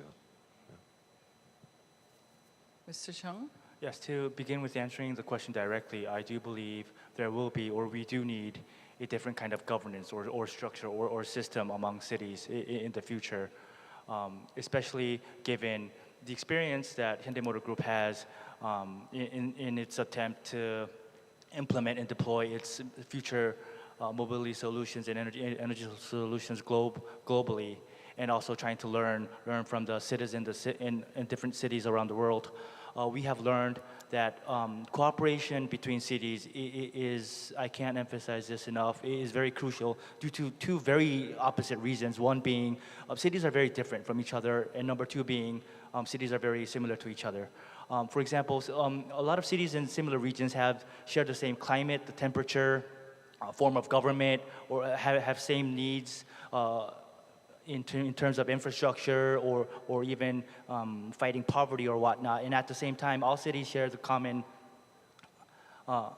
other cities in different regions have different climates, different needs, different requirements and whatnot. And at the same time, all cities need basic mobility infrastructure and whatnot.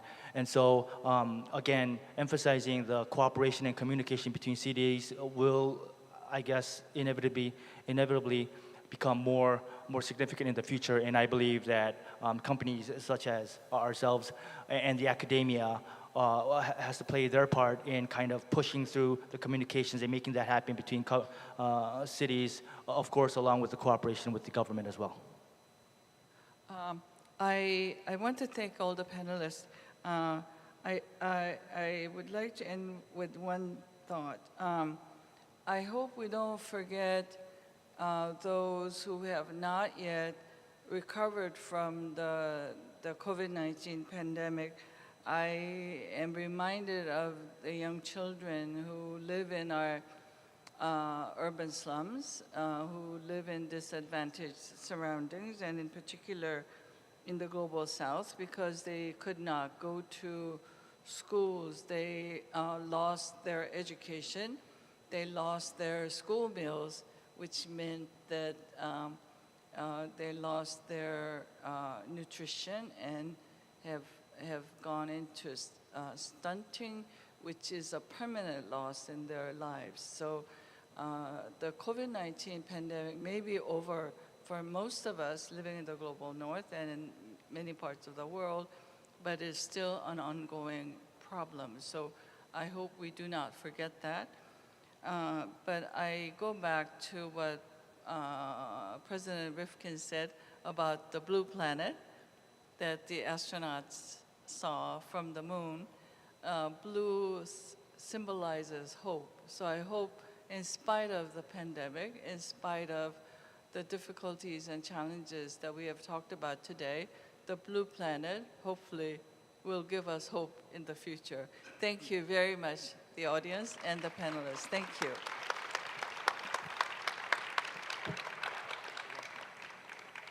Thank you very much for that informative and interesting discussion. I think our AGB Summit panelists deserve another huge round of applause. Thank you very much. And with this, we conclude day one of the forum. After lunch, we ask for your active participation in the various sessions which start at 1 p.m. And our esteemed guests, please follow the instruction of our staff and proceed to the lunch venue. And also speakers, please join us at the speaker lunch venue, which is located in the adjacent Grand Ballroom C, please. So that's for the speakers, the speaker lunch venue at the adjacent Grand Ballroom C. So thank you very much, everyone. This has been your MC Suwa Kwon, and enjoy your lunch. Thank you.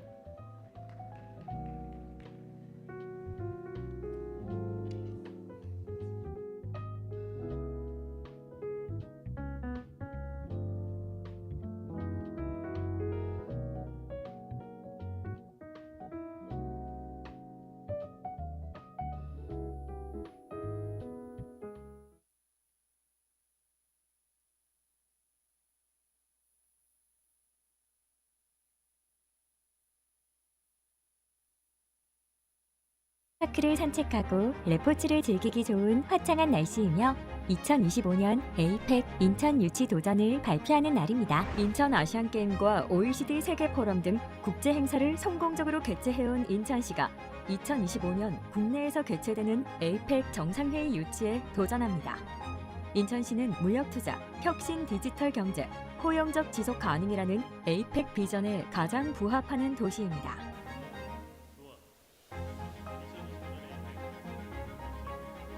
스마트시티 시스템 구축으로 국제회의 개최 시 안전과 보안이 우수한 인천시 마이스 시설 분석을 시작합니다.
Attention please, once again, the program is about to start. Please be seated.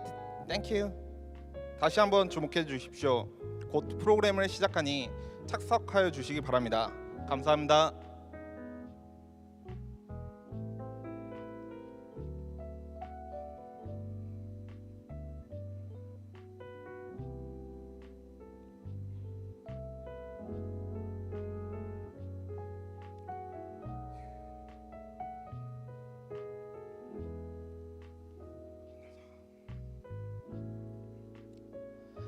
Ladies and gentlemen, the program is about to begin. Please be seated and kindly turn your mobile off or switch it to silent mode through the event. Your cooperation and attention are highly appreciated. 여러분, 프로그램을 곧 시작하오니 착석하여 주시기 바랍니다. 또한 회의가 진행되는 동안 휴대폰을 꺼주시거나 무음으로 바꿔주시기 바랍니다. 여러분의 협조와 관심에 감사드립니다.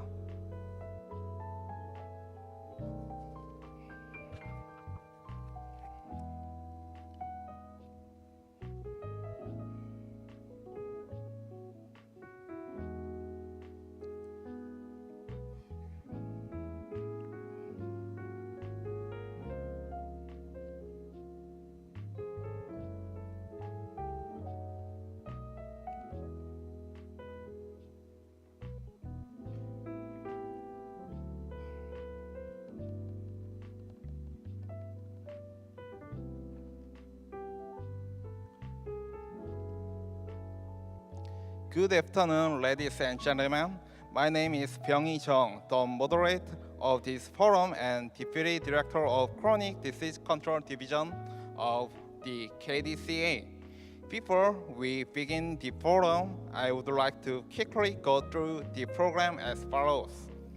The forum will be opened with congratulatory speech by Professor Nore Park from University of Inje, and continued with 5 presentations focused on health inequality issue.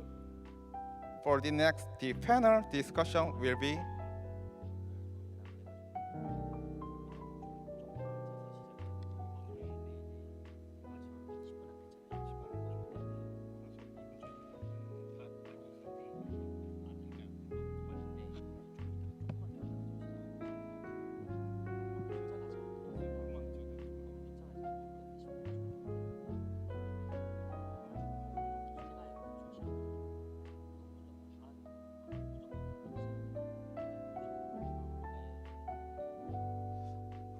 안내 말씀드립니다. 그 연자분이 조금 그 착석이 지연되는 관계로 한 약간 5분 정도 지연될 예정입니다. 다시 한번 시작할 때는 다시 한번 안내 말씀드리겠습니다. 감사합니다.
Good afternoon, ladies.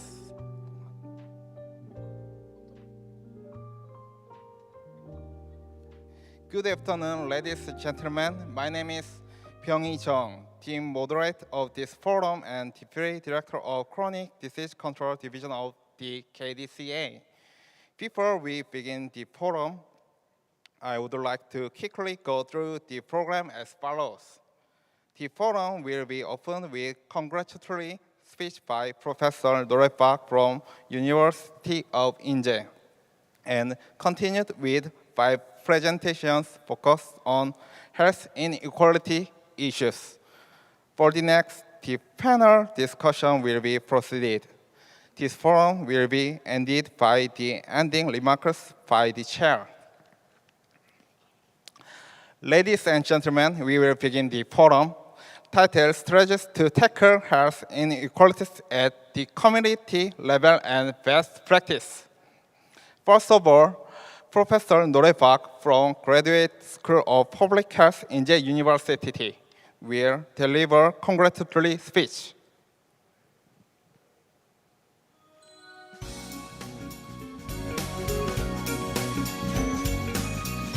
Professor Park has devoted her lifetime to training professionals in Korea public health sector. Furthermore, as a representative of survey institution of the Korea Community Health Survey, she has a wealth of experience and insight in community level of public health in Korea. Ladies and gentlemen, please welcome Professor Park.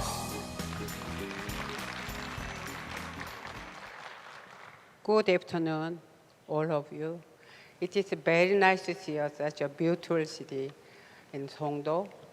I am Norae Park, distinguished professor in Inje University School of Public Health, also the cooperation director of the community survey conducted by Korean Disease Control and Prevention agencies. First of all, I would like to welcome both national and international participants, those who are interested in First Health City Forum, Community Health Party discussion session. And then, in addition, I would like to thank Dr. Yeon-chol Hong, chairman of the First Health Forum, and Dr. Hae-rim Shin, who served the moderator of this afternoon 2 sessions. And also, I'd like to thank Ho Byung-hwang, director of the Chronic Disease Division, KDCA, and Sun-jin Cho, professor Ewha University, Kwang-gi Kim, Inje University School of Public Health, Naoki Kondo, Kyoto University from Japan, Dr. S.P. Subramanian, Harvard University from USA. And they are so to detailed presentation in this afternoon. I thought, and next, but we have so many disparity programs. Also, discuss about this afternoon, different way to this.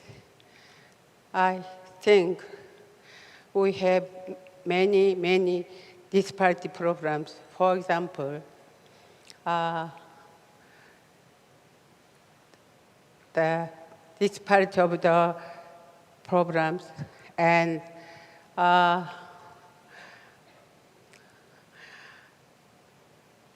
present situation is distribution of the healthcare facility and manpower, quality of the care, accessibility program, when we have an extent situation, preventive education to the general public, level we are very poor, some areas inadequate.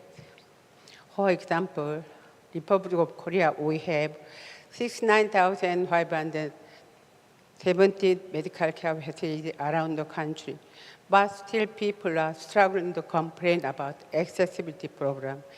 They get the extent situation. That's why we are here to discuss about those programs.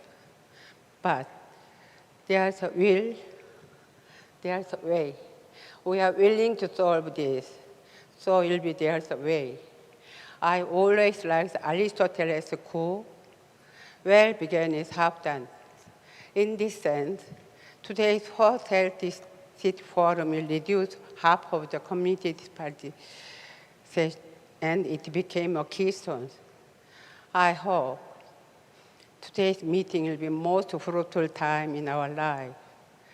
Thanks again, and see you soon, Korea or any part of the world. Thank you. Thank you, Professor Park. From now on, the first session of our forum, including 5 presentations, will be started and facilitated by the chair, Dr. Harim Shin. Dr. Shin was the director of NCD and health through the life course DNH for almost 3 years, including as the acting director of DNH, and was working as the coordinator of the NCD unit in WIPRO for 8 years. In addition, she has served as an advisory reporter for the Alliance for Healthy Cities since 2010. Recently, she is working at Korea Foundation for International Healthcare as a director after retirement from WHO WIPRO in 2021. Ladies and gentlemen, please welcome Dr. Shin. Thank you, Mr. Jung, for a kind introduction of me. Hi, everybody. This afternoon, we will have a session, as Professor Bach mentioned, the strategy to tackle health inequality at the community level. And then we will have some presentation about best practices in Korea, too. Now, I would like to call upon the first speaker, Mr. Hang Ho-pyong from the Division of Chronic Disease Control Director, KDCA. Where's Mr. Hwang? Yeah, please.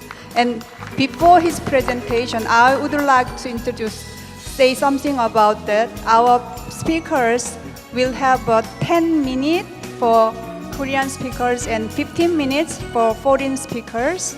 And then we will have a panel discussion after the 5 speakers. Mr. Hwang, please.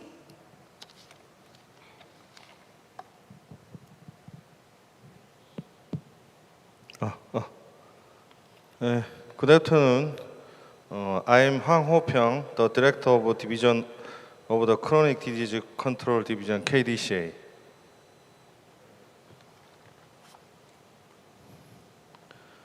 I would like to start my presentation with a quick introduction about the major division related to NCD control and prevention in KDCA. KDCA has the Department of Chronic Disease Prevention and Control, including 4 divisions. These divisions are working on national and community level health survey, chronic disease surveillance and analysis program, and prevention and management program for major NCDs, such as hypertension and diabetes. In addition, the National Institute of Health, which is a part of KDCA, also carry out scientific research on NCDs.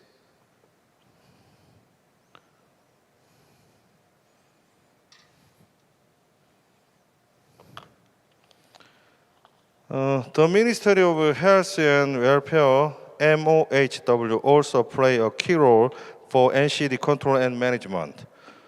The MOHW are working on health promotion, cancer control, mental health control, rare disease control, oral health, and CVD.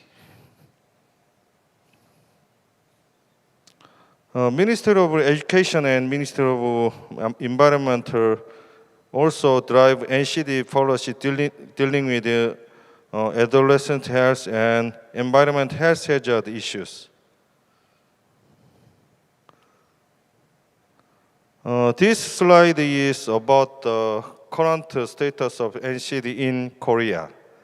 As you can see, NCDs are the leading cause of death in Korea. Especially cancer and CVD are the first and second cause of Korean deaths.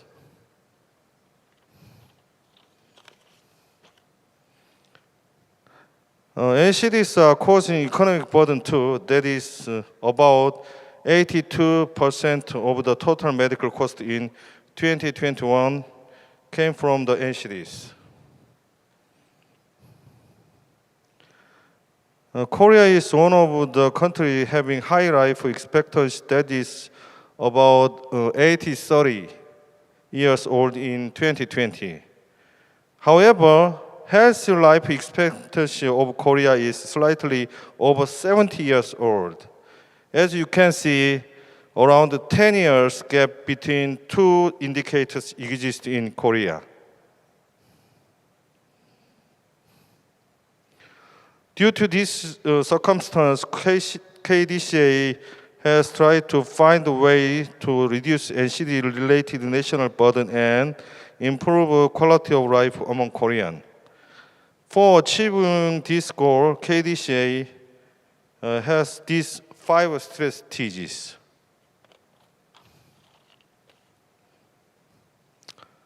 Especially, KDCA has the national and community level of health survey, namely Korean National Health and Nutrition Examination Survey, Korea Community Health Survey, KCHS, and Korean Youth Risk Behavior Survey to monitor Koreans' lifestyle and health conditions. I would like to explain about the KCHS more to mention community level of health disparities. In the 2008, KDCA started to conduct KCHS through 16 provinces and 251 countries, which are whole administrative area of Korea at that time. The objective of KCHS is to improve the level of community health and decrease health disparities among communities. We have also tried to support evidence-based community health promotion programs and policies by providing the KCHS data at the provincial and sub-provincial level.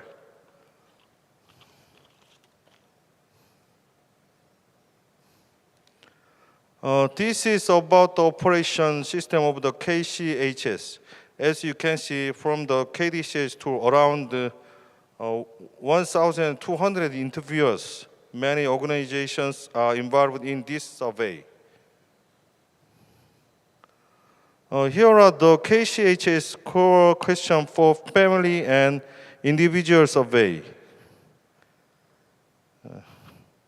The number of survey questions of this year was 145, and based on these questions, we produced 106 indicators such as current smoking rate or alcohol use rate.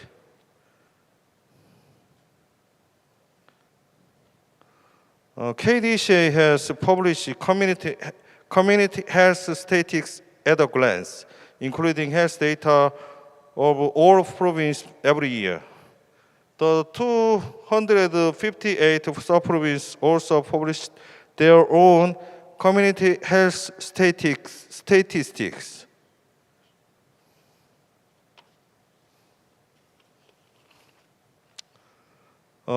The KCHS database-based information is provided through the website for a variety range of users. From this slide, I'm going to talk about the current status of health disparities that can be identified through the KCHS. The first indicator that I wanted to show you is the current smoking rate.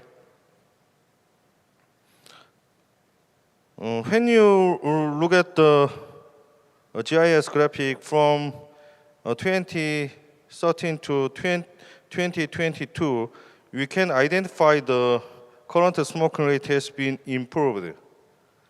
However, upper graphic tells us that the size of gap gap between highest and lowest rate is different over the 17 provinces.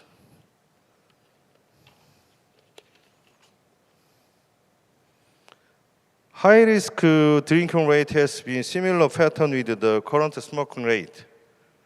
And participation rate of physics activity has slightly improved over the past 10 years. Furthermore, we identified several provinces that has a huge gap between active and inactive sub-provinces. As you can see the GIS graphics, obesity rate has increased in almost every provinces. Several provinces also show us a big gap between the sub-provinces.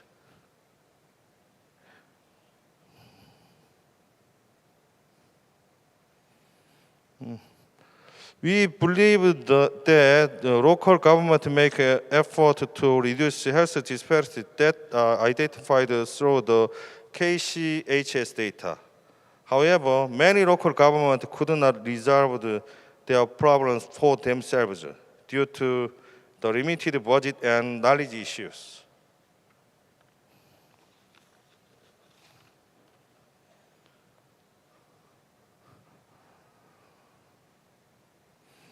Because of this local circumstance in 2017, KDCA launched the project for supporting sub-provinces having low level of health compared to other sub-provinces.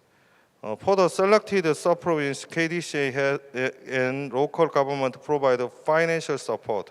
With this support, the sub-province try to find the cause of health problem, develop and implement on intervention, and assess the effect of the intervention. After finishing the 3-year support, the sub-province is encouraged to continue to program with their own resource. The project includes three types of model. The first type is to identify a cause of health disparity of the selected sub-province with a comparison group and develop an intervention program.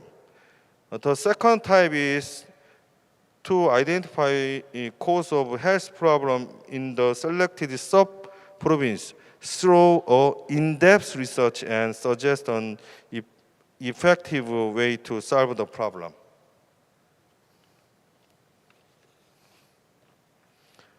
The third type focuses on Upmyeondong, which is the smallest administrative area in Korea.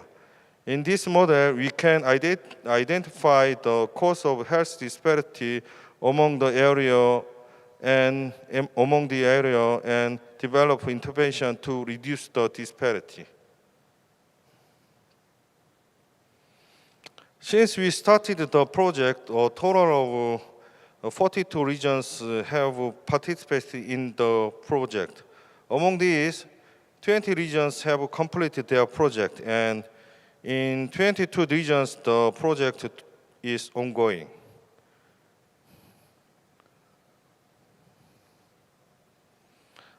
Here are the key considerations for implementing the project. First, various community members should be involved in the project. This is because the community members are the most important resource to identify the cause of health problems and find solutions. Next, we need to build a linkage system among community, government, research institution, and keep operating the system for administrative and technical support.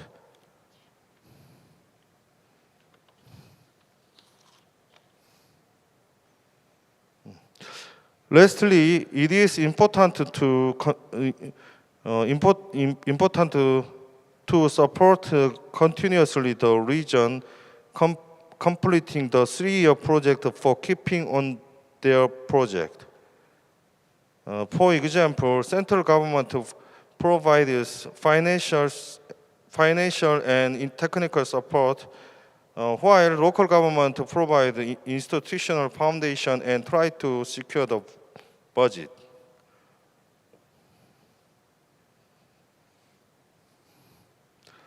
Based on the experience and knowledge that we have had so far, KDC are going to focus on the third type of the project. This is because the third type is more effective model to make active participation of local government compared to the other 2 types.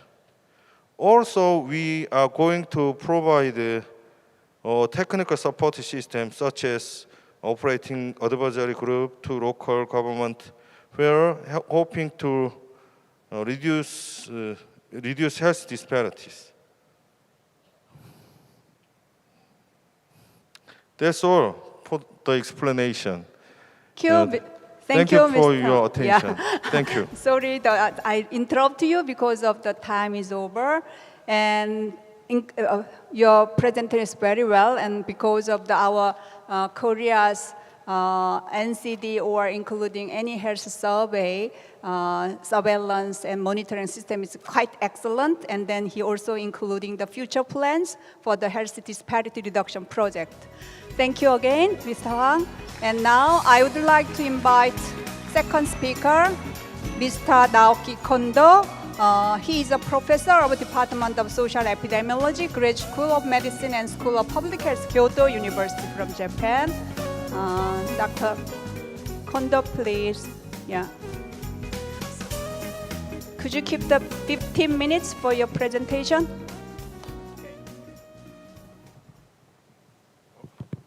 Hi, good afternoon, everyone. Thank you for introducing me.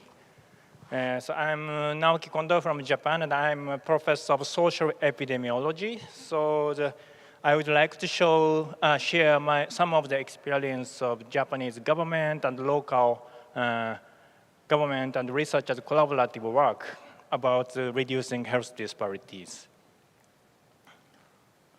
Okay, so as you may know, that the WHO recommend 3 things to tackle the social determinants of health issues and reducing health disparities. One is to improve daily living conditions. And to do so, we need to strengthen the governance and involving lots of non-health sectors as well. And to do so, we also need to conduct health equity assessment based on the measurement of the quantitative data about health disparity.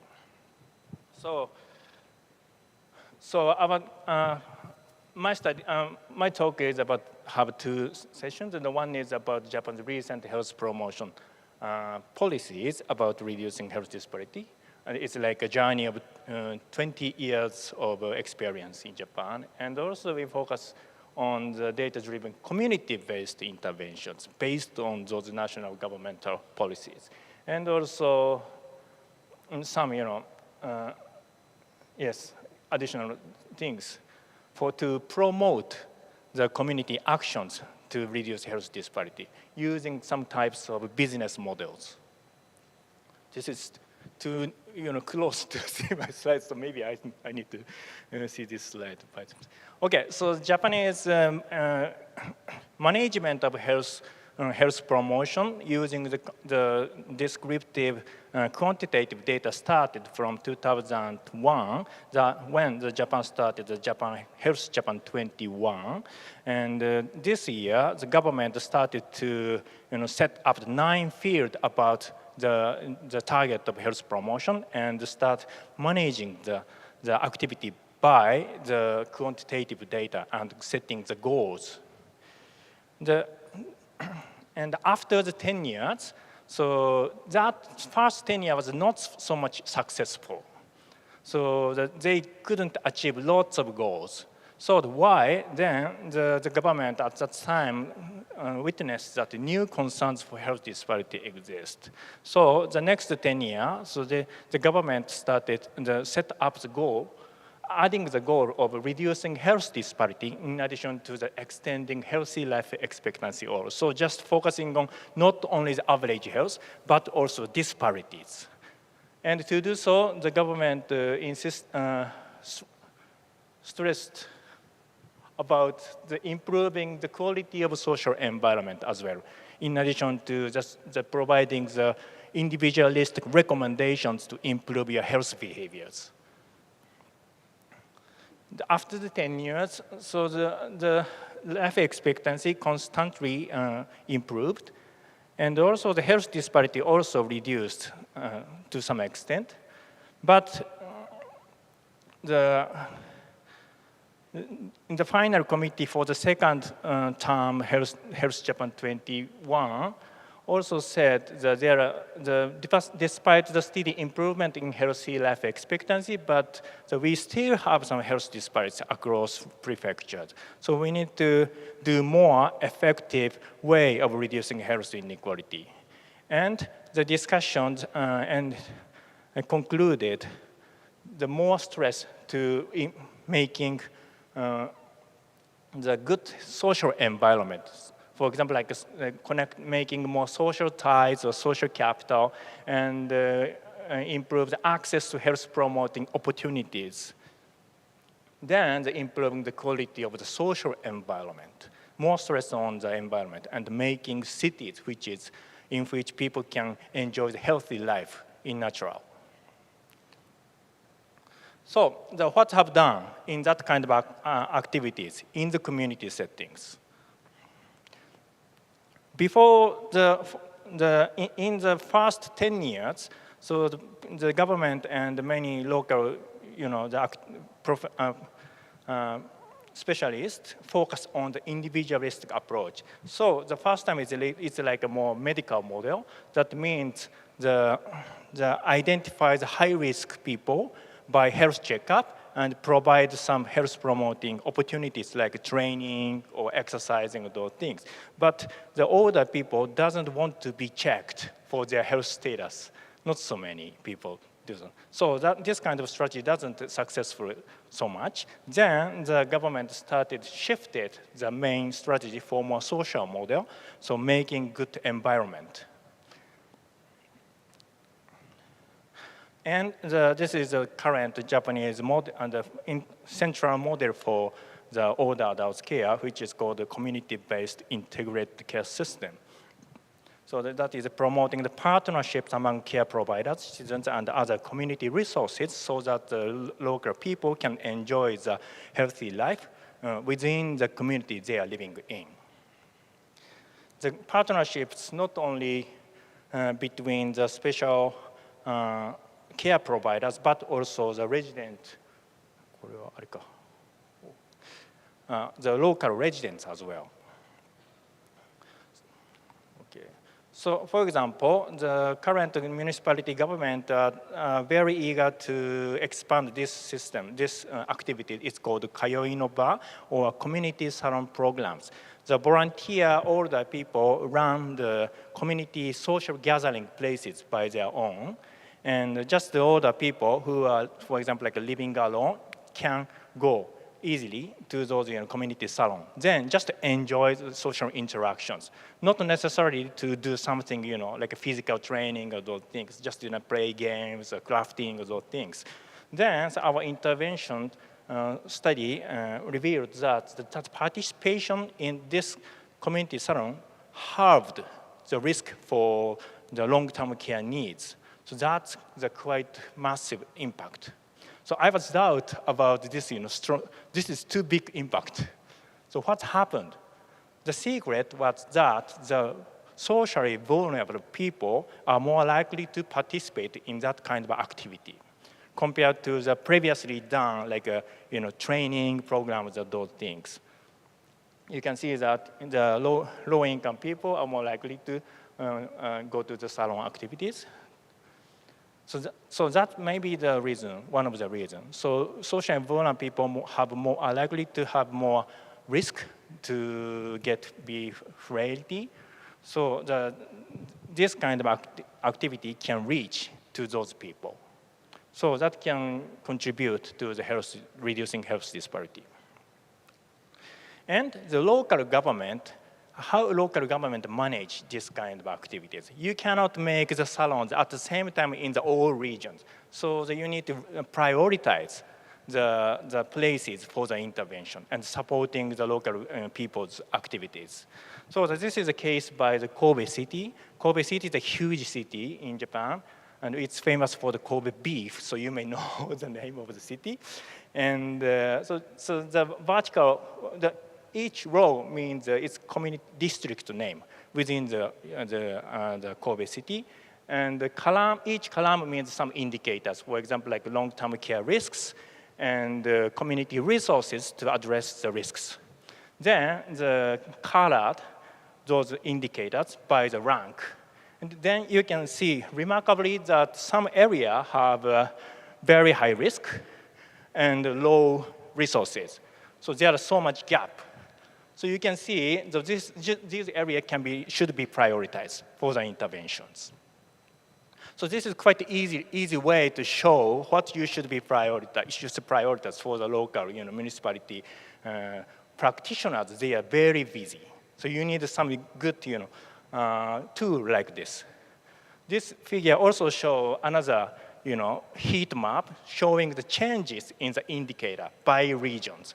You can see this area is quite bad about the achievement. So that you can see that this should be prioritized.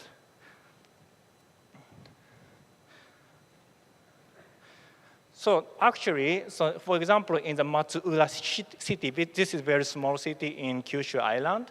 So the public health nurse made some attractive figure based on those data, community diagnosis that we call, and share the information with local residents. Then local residents noticed that there are so many people who suffer from, in this case, it's like frail older people and who are lonely, living alone at the area, and who doesn't have opportunity to go shopping because this is quite very local area. There is no retail stores anymore. Then the local people started their actions by themselves and established a new salon program. So there are some spillover effect after that. Mobile shop was back.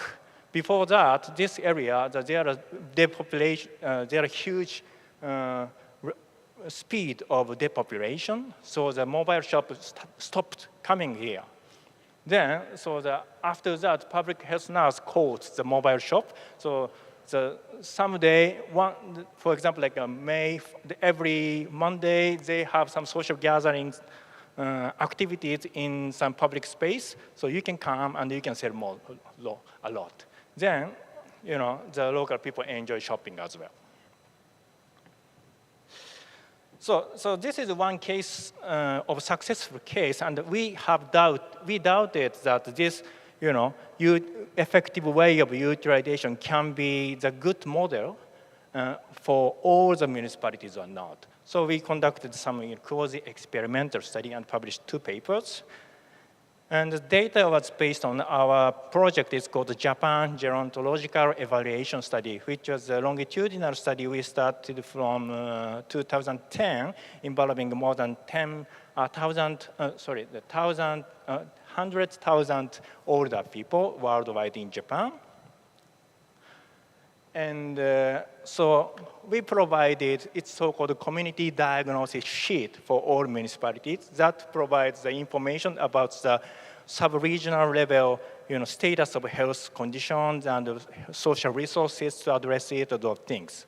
But most municipalities cannot use this kind of data in an efficient way. So for the half of the municipality, we provided some extra support to utilize the community diagnosis data, and especially using the data to communicate with other sectors, non-health sectors, and discuss about what they can do for the local people and how to prioritize the regions for those things.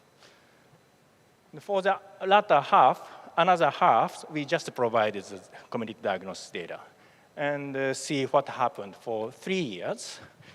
And for some local area, this is another small city in Kyushu. It's called Mifune Town. So the public health nurse have some, local committee. It's kind of town meetings with the local area, and share the data with local citizens. And they also noticed the problems by themselves and started some new actions like this.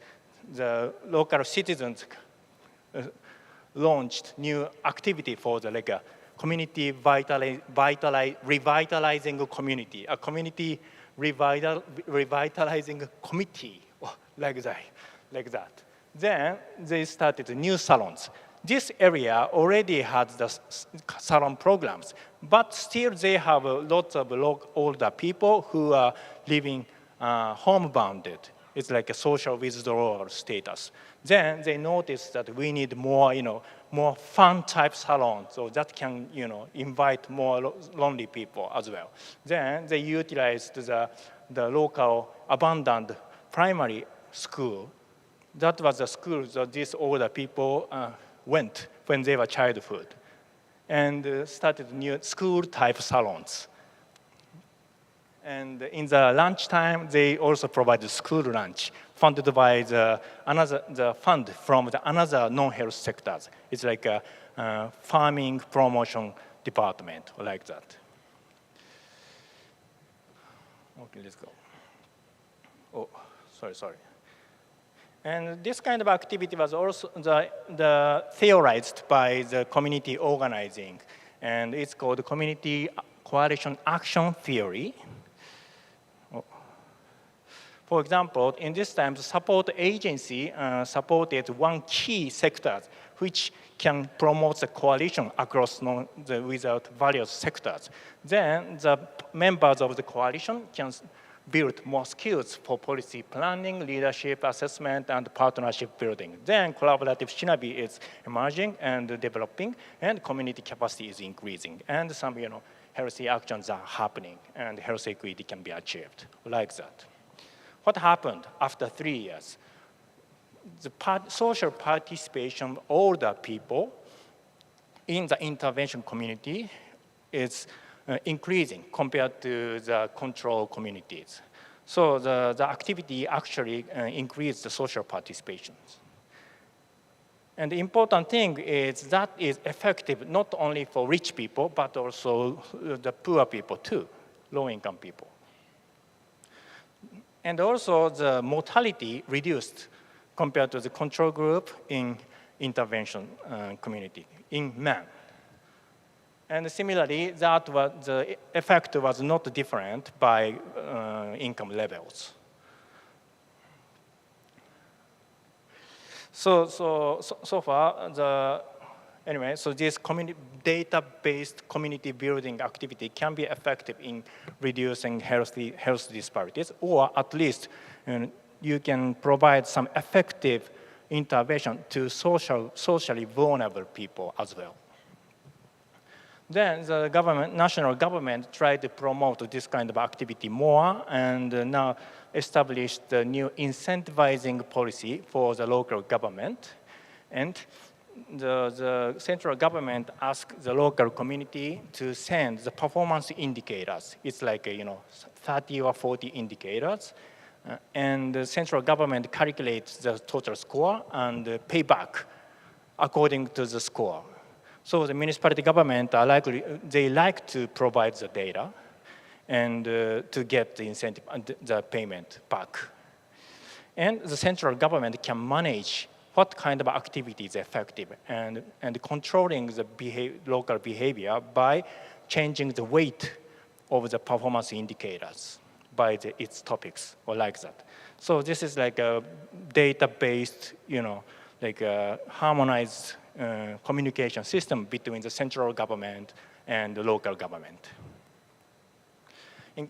So we need better governance rather than the government. So a more horizontal way of the communication across organizations beyond the health sectors. And the data is quite powerful to connect those organizations and making the governance.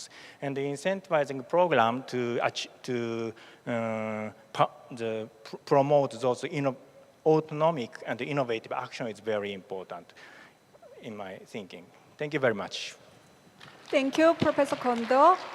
I just wondering about when you showed your slide, you just mentioned the Health Japan 21 about the fourth term. But however, in the slide, you also include Health Japan 21 second term, 2013 to 2022.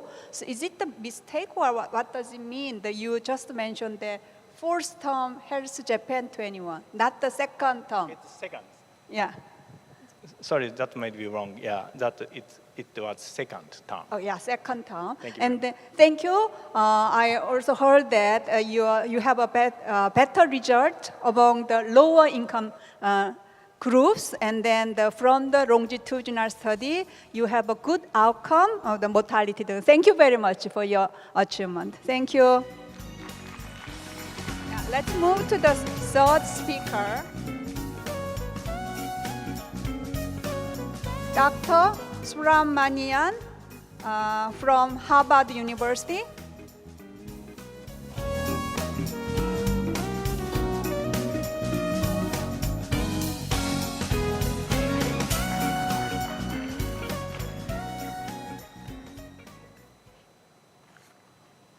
Thank you. Thank you, everyone, for coming to this session, and thank you to Professor Hong and Dr. Juan Oh for inviting me to this conference, and also to the Korean Center for Disease Agency for incorporating me into this session. Oh, do I?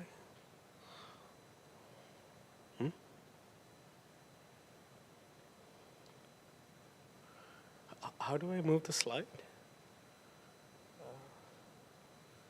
Oh, okay. So what I'm going to talk about today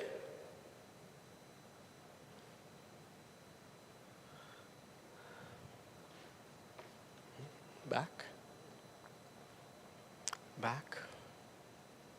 I aim here, okay.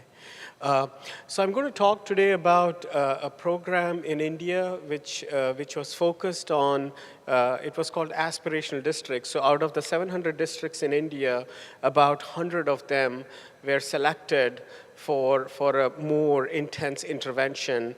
And I want to sort of just share some findings from that.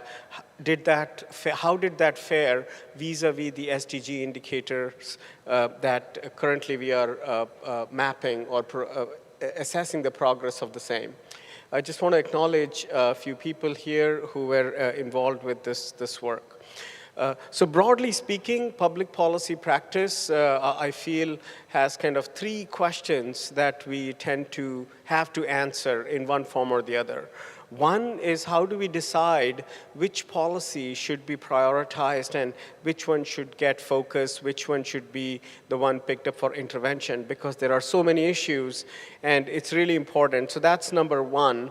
The second is what populations should be prioritized for whatever we choose to be the issues. So, and then finally, whatever once we pick those two questions, and the substantive focus is on what should be the content of the intervention that we should sort of come up with to improve that particular outcome. In this particular talk, I'm just going to focus on number 1 and 2. Number 1 being the SDG indicators on population health and social determinants of health, and then, but mostly my focus would be on number 2. How to prioritize populations, and in this particular case, did a program work? So more specifically, I'm just going to sort of talk about two aims. First, to assess the progress on 33 SDG indicators. These are the Sustainable Development Goals indicators, largely from the domains of population health and social determinants of health in 700 plus districts of India. I'll talk about what these mean. And then additionally, I'm just also going to assess this one program that was started called the Aspirational Districts Program, and whether that improved these indicators at a faster rate compared to the non or other districts. So just to give you the audience who are not familiar with the Indian policy landscape, district as a unit is a very important unit in India. There are about 722 of them. And each district is headed by a sort of a CEO, you could say, who's appointed, okay, through the civil service. So they pass civil service exams, a very difficult exam, and then they join in, and then they eventually become the district collector or magistrate. Think about them as the district CEO. They're in charge of that district, from everything from law and order to delivering on development. So there's a very powerful unit and office, and that is also the unit where it's the sort of the most decentralized form of administration. So there is a central administration, there is a state administration, and right down at the district level, there's a full-fledged administration. So it's a very important decentralized unit, and it is also at that unit where the district CEO could look at some national programs and accordingly customize based on the needs for the population. So it's a very important unit. Of course, in the case of India, you can imagine there are about 780 districts, and districts keeps getting created for more efficient governance, etc. But still, on average, a district will have about 1 million people, about 1,000 villages, so in the case of a rural area. But at the same time, it's still a very useful unit because it is extremely influential and powerful. So of those 782 districts, the current Prime Minister of India, under his administration launched this program called the Aspirational Districts Program. And the idea behind the Aspirational Districts Program, as it's said in the first bullet point, to quickly and effectively transform about 100 plus most underdeveloped districts across the country. And they broadly focused around 4 areas: health and nutrition, education, and they were clearly informed at that time by the broader SDG framework of which India is a signatory. And we had a data set that 2 waves of data set on the same districts, so it gives us a very unique opportunity to see whether an area-focused program, a very comprehensive, integrated area-focused program allows to gain some momentum to achieving the goals. And I'm not going to go into detail. We have about 33 SDG indicators. They come from the Demographic Health Survey data. The indicators themselves are about 33. They come from about 9 SDG goals. So one of them is no poverty. We have 3 indicators within that. We have also indicators under zero hunger, which is SDG 2 covered. We have a bunch of indicators under the good health and well-being on the third SDG 3. We have also, on 4, we don't have anything in the data set, but SDG 5, which is explicitly on gender equality, we have few indicators. And then on clean water and sanitation or access to basic services, we have those few. Energy, affordable and clean energy, we have a couple of variables from that. I think the last 2 are decent work and economic growth, SDG number 8, and finally 1 indicator from the SDG 16. So of the 17 SDG indicators, there are 200 of the SDG goals. There are 200 plus indicators. We have 33 of them from these 9 SDG goals. That's the last one, sorry. So there's one on SDG 17 as well, on connectivity. Okay, I'm going to skip through this slide, the next 3 slides. Basically, we have 2 waves of data, and we had to do certain things to make them comparable, et cetera, et cetera. So I'm going to skip through that and basically say for each district, we were able to assign a status. Okay, and a district could fall in one of the 4 categories on a given indicator. So we could say that on a given indicator, a district could have already achieved it. So that's achieved 1. By 2021, they have already achieved the target. And they will stay achieved in terms of the status by 2030, based on how they performed in the last 5 years.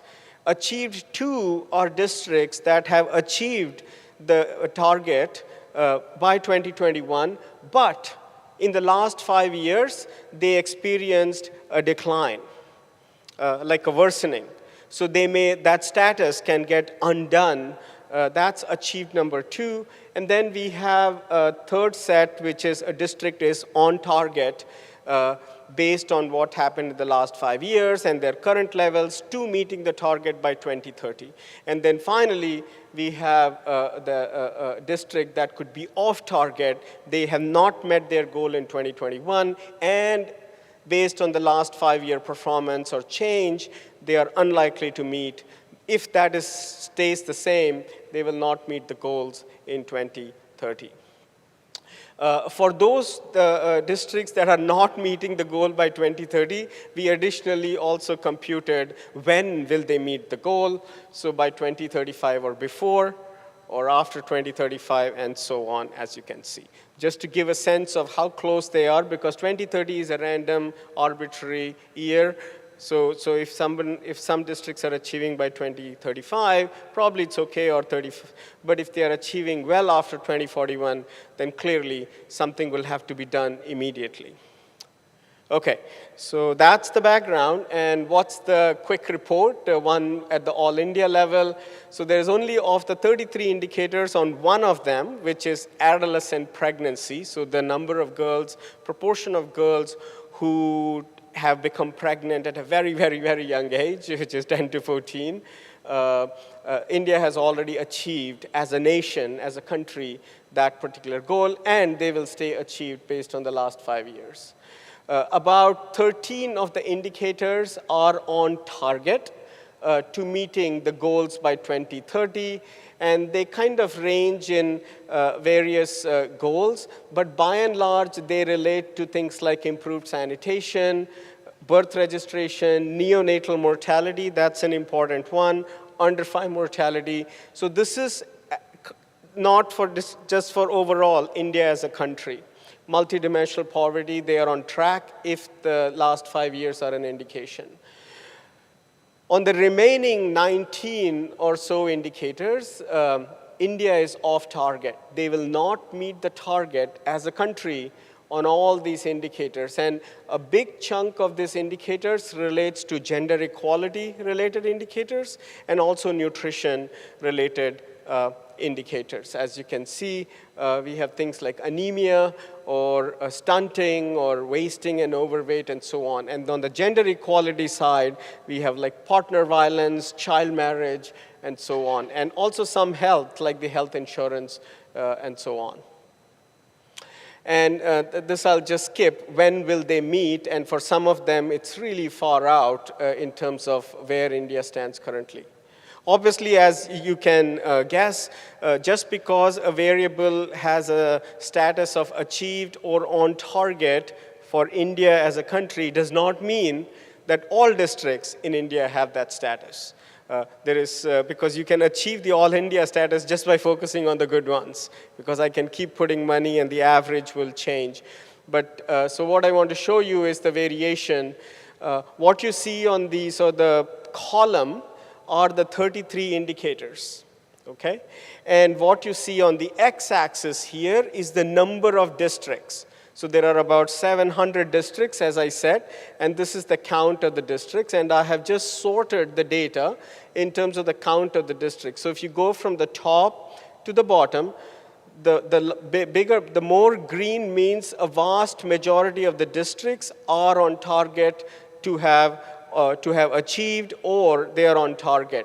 Those are the greens and the blue, but if there's a huge red, then vast majority of the districts are not on target. So just as a sort of an example, if you take neonatal mortality,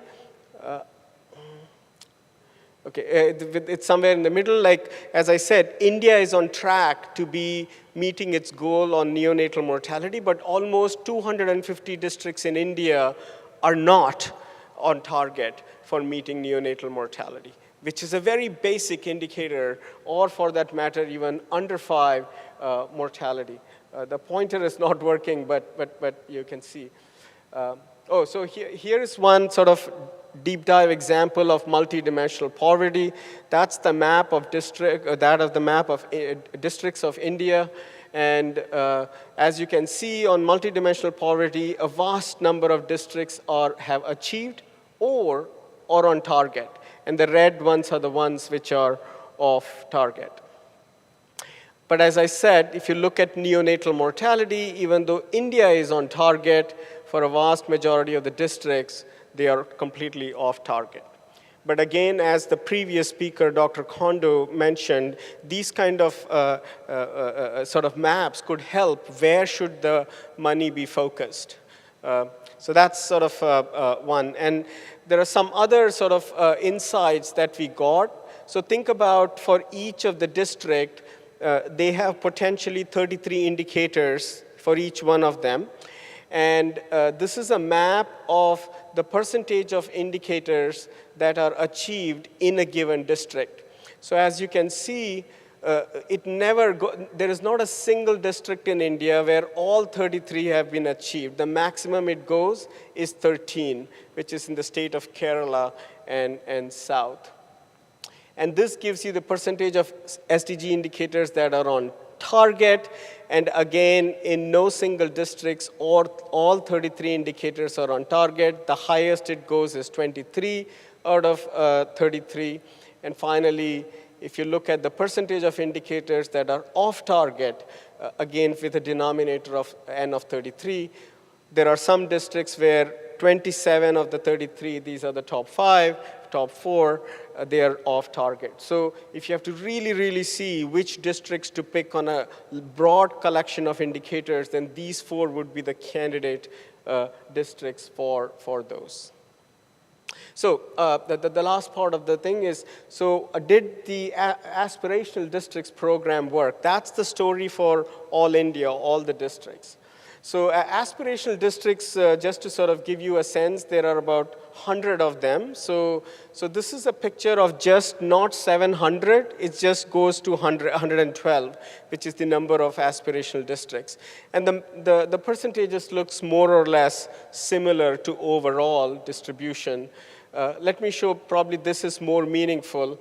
What's shown here on the column are again the 33 indicators. What's shown on the left panel, which says AAC aspirational districts, that's the annual change that happened in the last 5 years for aspirational districts and the annual change that happened for the other districts. As you can see, on any given indicator, there is a more or less a very similar change that we observe. Okay, with a wide distribution around them, suggesting that the rate of change was not any faster in the aspirational districts compared to the other districts. And these are the aspirational districts in terms of their location. In terms of neonatal mortality, as you can see, there are aspirational districts that are on target, but there are also aspirational districts that are off target. So you can see the variability in that. And I compare that aspirational districts to the other districts. So you can see that almost 50% of the aspirational districts are off target, while for the other, it is only 38. So the program does not seem to have made a huge difference to the aspirational districts. And this is on multidimensional poverty. Again, you can see that 16% of the districts are off target amongst aspirational districts, while only 4% are off target on the other districts. And here I have just shown for the multidimensional poverty, in part, that's the annualized change on the y-axis, how much they changed. And as you can see, in many aspirational districts, when it's negative, things became worse. So there are aspirational districts that became worse, and some became better, you can see. And the same thing, we find a much wider distribution for the other. This graph plot I'm showing, because these are 2 years, 2016, 2021. In 2016, the distribution for aspirational and other districts, and in 2021, the distribution for aspirational and other districts. And as you can see, at baseline, the aspirational districts were not worse off. Actually, it was very broad. It was almost like a representative sample of the districts rather than underdeveloped districts. So one point that I want to make is the choice where you do intervention really matters. It's like if you're doing a drug intervention on cholesterol and then you don't have patients who have high cholesterol, that does not make sense. It's usually done, so getting the right population or the right district or the selection of the districts is very critical. And this just shows for the aspirational districts, baseline multidimensional poverty in 2016 and change. And for the other districts, so districts with high rates in baseline experience bigger change, but the rate of change is pretty much the same for other and aspirational districts. So no very strong, compelling pattern that aspirational districts work. For some it worked, some it did not work. So there was a bit of a heterogeneity there. This is a paper under review, but we have a kind of a dashboard. We just put all the data that we have to visualize on this Power BI. So if people are interested, you can just look at it and explore any given variable that you might be interested in. Just final slide, some reflections. So I think like when we are thinking about selecting areas for intervention, whatever that might be, I think there has to be some thoughtful input on how to select these districts. And I think this has to be somewhat of a more involved exercise rather than just creating an index. Because it matters, because a lot of the resources are going to be pulled in. So how we select these districts for intervention becomes extremely critical. And that will also depend what you wish to show or what you wish to change. Number two, I didn't cover that point here. We also find in the data a lot of variation within districts. As I said, a district is a very large entity, about 1,000 villages on average, or about 1 million people. So there's a need for a high-frequency data, but you don't get that much data at sub-districts level or below districts. So I think if you want to do research, then just surveys that are done even annually or biannually is not enough in terms of, for operational research, you want very targeted surveys of just 20, 30 questions, but with a high granularity and high frequency. It's not meant for research, it's meant for operational research. While surveys serve, it's a one-size-fits-all. You can gain insights, but for policy purposes, I feel one needs to rethink about how should that be done? Maybe a triangulation of the administrative data and survey data, but survey alone, I feel, is not enough. By the time it's out and cleaned, it's already dated, and it can't help the policymaker in real terms. A third point I want to emphasize overall is that when we look at these indicators, I've seen presentations, many presentations over the years. Every time we focus on prevalence, percentage of this or percentage of that, whatever that our favorite risk factor might be. But again, I feel from an operational policy, that's a useless number. Because from an operational perspective, what you want is the head count, how many? Because if I have to treat somebody, let's say I have to send vaccines to a place, it does not matter whether it's 5% or 15%. I need to know how many kids needs the vaccine or how many elderly needs X, Y, Z. So I think even in terms of the metric, we need to move beyond this prevalence, and that's where looking beyond surveys are very important, because ultimately you want to identify the beneficiary. So the beneficiary is the key recipient of any policy, and for that's very critical. A fourth point I want to mention, this coming from the last 3 or 4 years of work that we've been doing with policy folks, when I go to Delhi or even state capitals, they're all very recipient to what we are talking about. The secretary level or the joint secretary level in India, these are very high-level positions. But I think the real support, R&D support on data analytics is required at the district administration level. They do have data, but Professor Subramanian, please, now that your time is over, could you quickly summarize? Sure, I'll just summarize. Yeah. So I think that's a point that I want to just emphasize. So I think I'm done. This is a paper that we have published if you want to see. Just a plug, we have currently we have just sort of wrapped up a big project called the India Policy Insights, where we have 150 plus indicators at 4 levels of geography: district, parliamentary constituency, assembly constituency, which are very small, and villages, about 500,000 of them.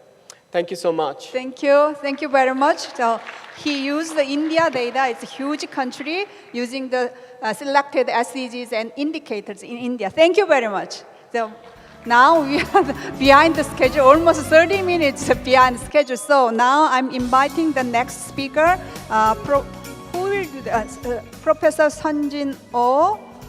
She's from Catholic University. She will make a presentation about community-level intervention model for addressing health issues in Korean local community. So you are given the 10 minutes, please.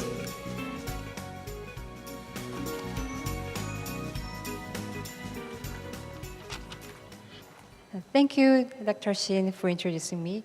Hello, everyone. I'm Sunjin Jo from Catholic University of Korea. I'm delighted to have an opportunity to share about my ongoing project with all of you. The topic is a community-based innovation model for addressing health issues in Korean local community as the NOMAD project as a case study.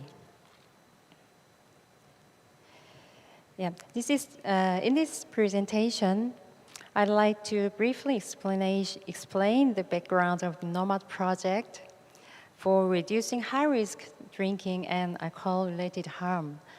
Next, I'll discuss the community-based environmental change intervention model adopted in the NOMAD project, and the strategies employed to implement the model. Finally, I'll present preliminary short-term impact evaluation results before concluding my presentation. Yeah, it's introduction. As you know, Seoul, the capital of South Korea, comprises 25 local autonomous districts, and Jungnam district is one of them, where the NOMAD project was implemented. The population of Jungnam is approximately 400,000, and its financial independence ranks 19th among the 25 districts in Seoul. Recently, Jungnam has faced challenges. For over 10 years, it's ranked among the top 3 in Seoul for the prevalence of high-risk drinking, along with high mortality rates related to alcohol-related diseases and so on.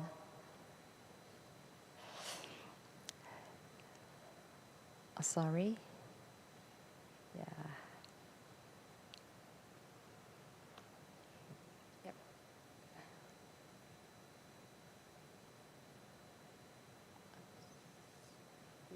Yeah.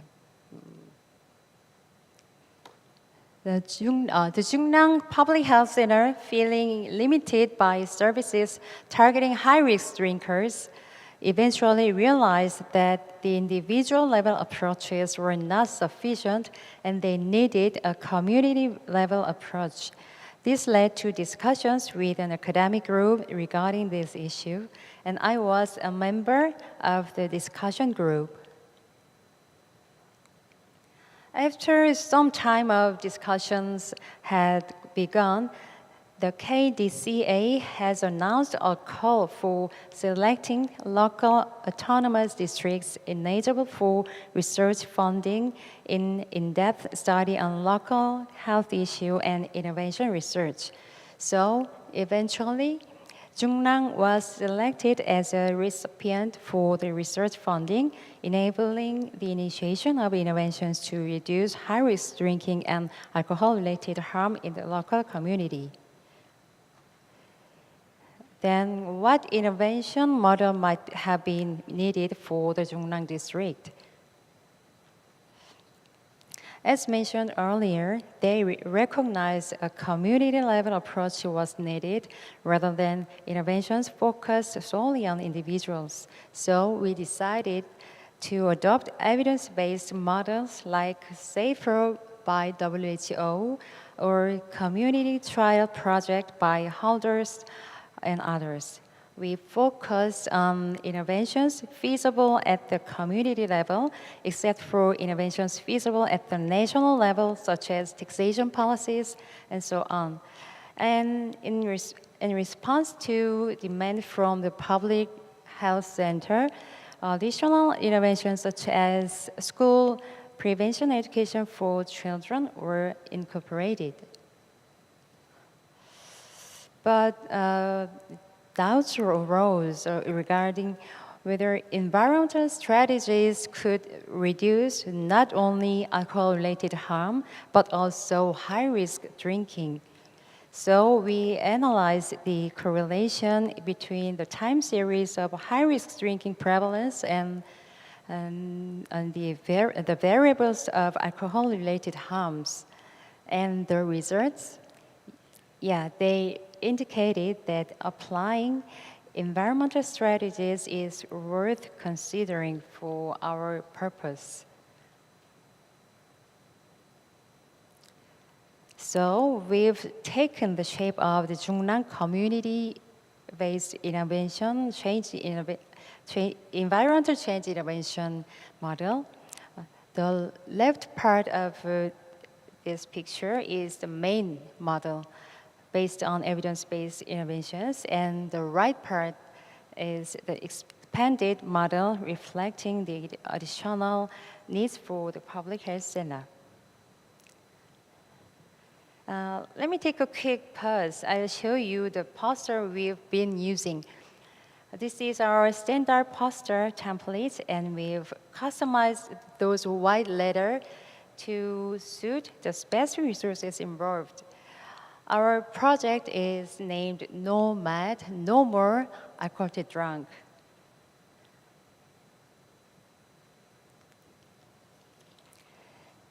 Returning to the main topic, the Jungnam community-based environmental change intervention model has been established like that. Now, how were various interventions implemented? This is where collaboration comes in. Collaboration among community resources, each possessing distinct originality like pieces of this puzzle, is crucial. We first identified public and private organizations or entities to implement each intervention. The next step was meeting with each community resources and convincing them that their action could make a difference in this area. Providing some evidence seemed crucial. When they asked, "Can this really work in our community?" Then offering evidence-based information was definitely helpful in persuading them. We ensured that each resource had a defined role reflecting their unique expertise.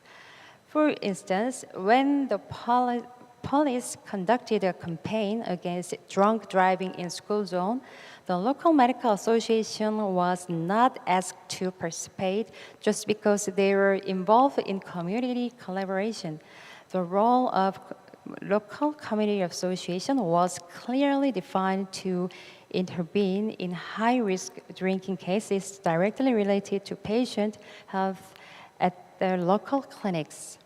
I believe this is one of the crucial attributes needed for sustainable collaboration in my country. Subsequently, memorandums of understanding were signed. This picture is one of the press articles reporting on the MOUs. Thus, the Jungnam Alcohol Use Environmental and Cultural Improvement Partnership was launched under leadership of the district mayor, involving public resources such as the council, police, or education office, and private resources like medical association and the Korean Food Industry Association, and so on. Afterward, operational team was designated within each resource, enabling discussions to work out the details of the interventions together, leading the implement of the interventions. This is a simplified example on how frequently we met the community resources. I just wanted to show you that the collaboration in Jungnam is not just in name, but the one that actually functions and operates. So far, we've briefly looked into the NOMAD project and the collaboration among resources within the local community. Now I'll show you the preliminary analysis results. Given that NOMAD projects kicked off in 2021, we would all agree that there is limitations in evaluating and interpreting its impact right now. So I'll show you just two outcomes as samples today. First, it's about the prevalence of high-risk drinking, the primary outcome. Based on the community health survey data from the KDCA, we observed a decline in high-risk drinking prevalence in the intervention group compared to the control group after the intervention. By calculating the change in each district as a percentage relative to period before the intervention, we found that while the control area experienced an average 7% increase, the intervention area showed an approximately 11% decrease. Secondly, this slide shows a result obtained from another data set collecting using this method described the left side.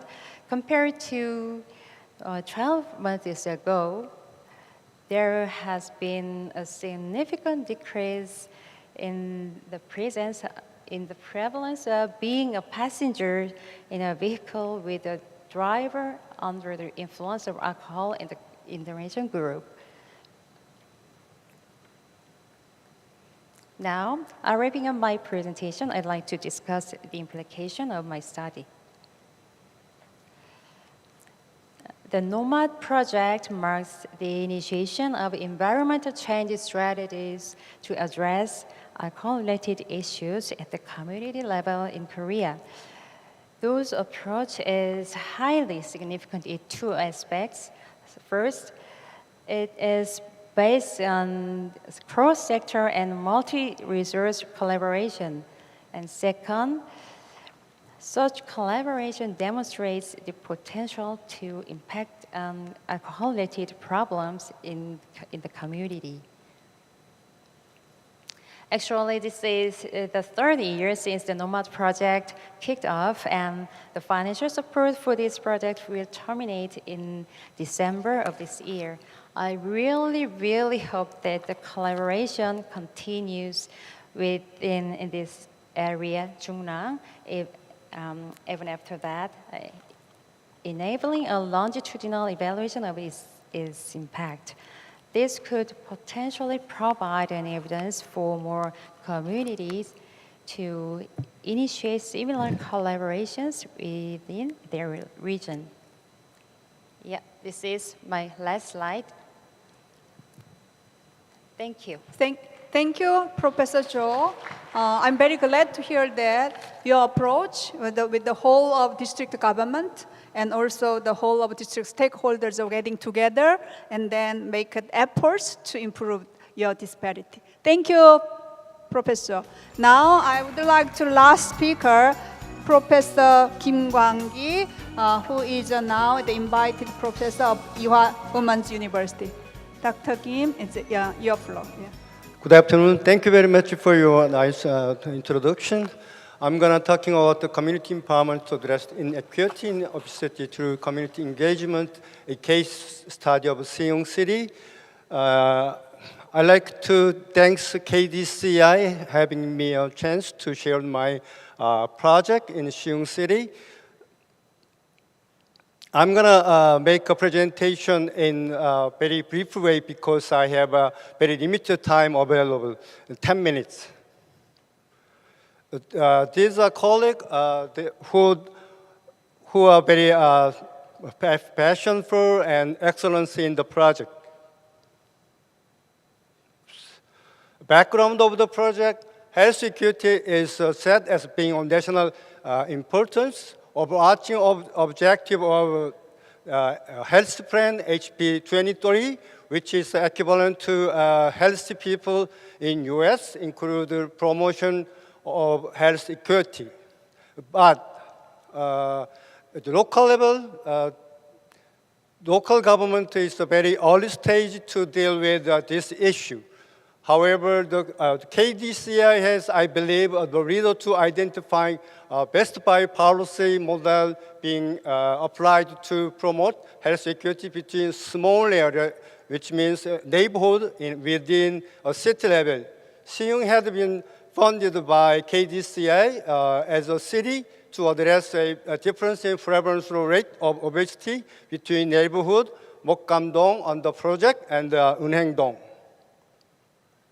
The Mokgamdong is a relatively new developed suburban bedtown neighborhood consisted of high-rise apartment complex and old-fashioned flat house with limited public transportation available. They are very young in terms of population structure. They are about 50% population is in age of 30 to 50. Population size is more than 40,000 residents and increasing trend in size. Seong Community Public Health Center has established a Reach Out Center and Mokgamdong so-called Jungbu Center to support for health lifestyle.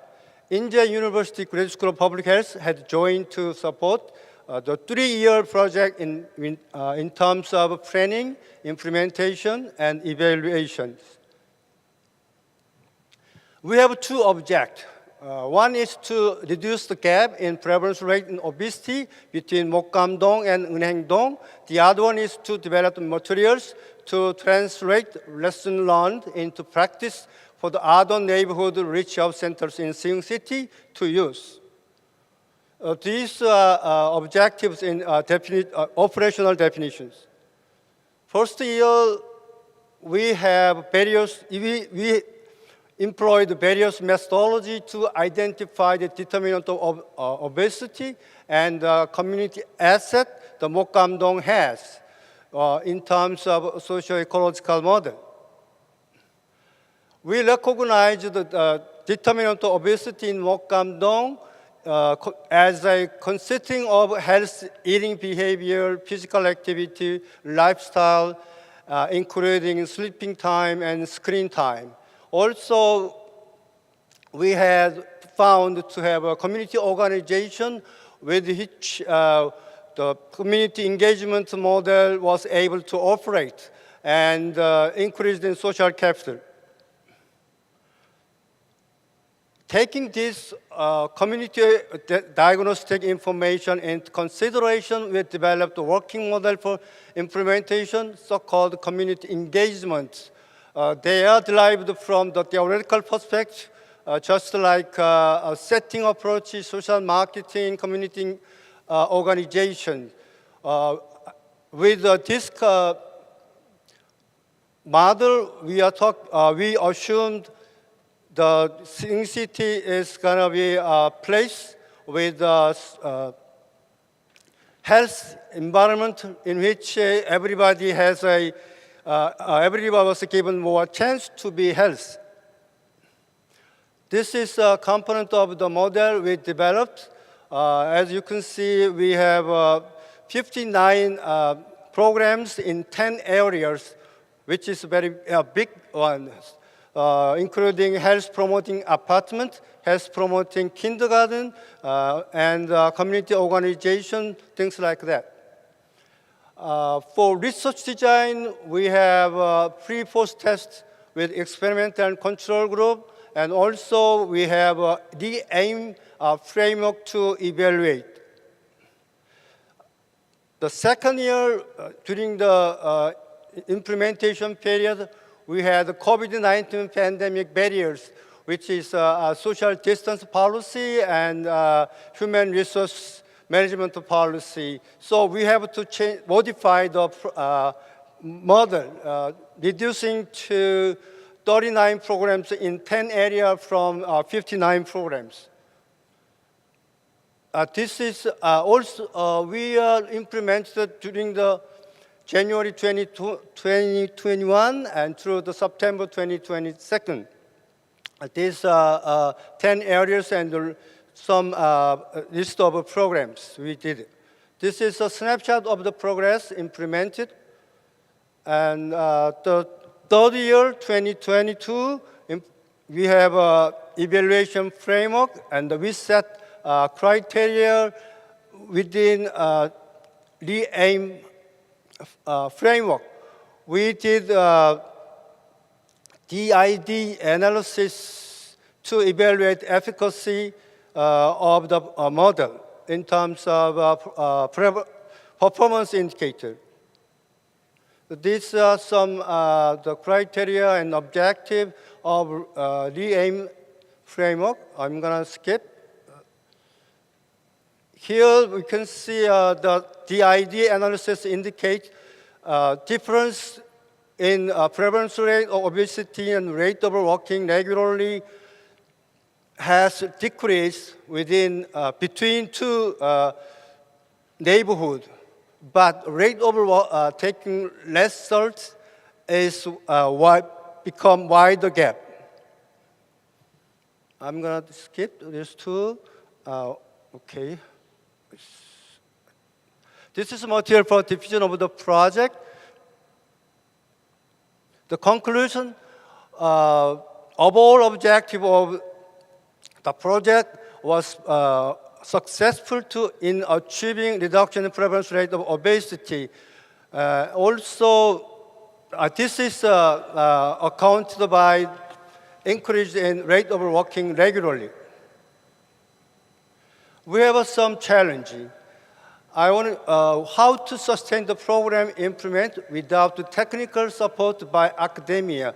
I'm not sure that it continue to operate without technical support from experts, because of workforce with being familiar with the biomedical model. Also, we have a human resource management policy on job circulation system in community public health centers. We have some lessons learned. Health inequality between neighborhood within a city would be reduced with intervention based on well-designed socio-ecological model, which is a community engagement in this case. Community public health centers should be supported by experts from academia to address health equity within a city. Informed workshop or training workshop are required for civic servants at centers and community leaders with biomedical model to understand community engagement model. Thank you. Thank you very much, Professor Kim. You just skipped several slides, but I think the main conclusion is that we really need technical support from academia as well as financial support and also empowerment of all our members, the STEM members. Thank you. So we now finished our speakers' presentation. Now we want to move to the panel discussion. We have two panelists. One is the Professor Lee Young-sung from the Chungbuk National University, and second panelist is Dr. Al-Kim Ali, and Head Office of WHO Asia Pacific Center for Environmental and Health, located in Seoul.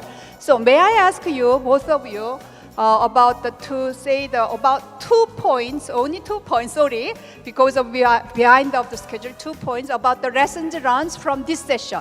So maybe we will have a chair here, or how we can operating of this panel session. Okay, in this regard, okay, can I ask, Professor Lee first, and then.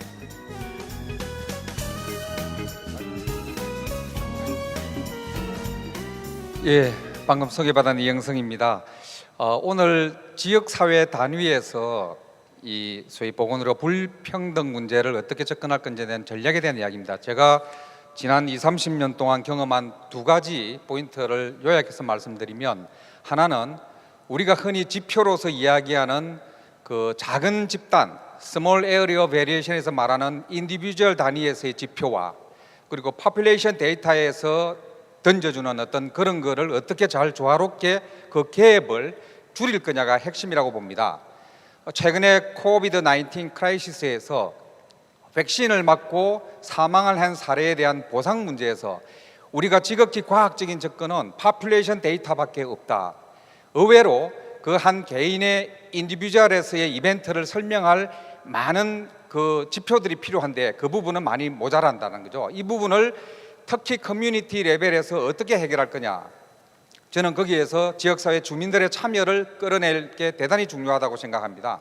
소위 커뮤니티 파티시페이션을 하기 위해서는 소위 지역 단위의 소위 컨텍스트를 읽어야 하는데, 아시다시피 대부분의 의료 영역에서의 많은 흐름은 메디컬 모델, 서양과 유럽과 북미 위주의 지표들로 구성된 집단의 어떤 데이터를 가지고 접근하는 게 한계가 있습니다. 이런 부분에서 저는 소위 커뮤니티 파티시페이션을 이루기 위한 접근 방법 중에 동양적인 접근이 대단히 중요하다.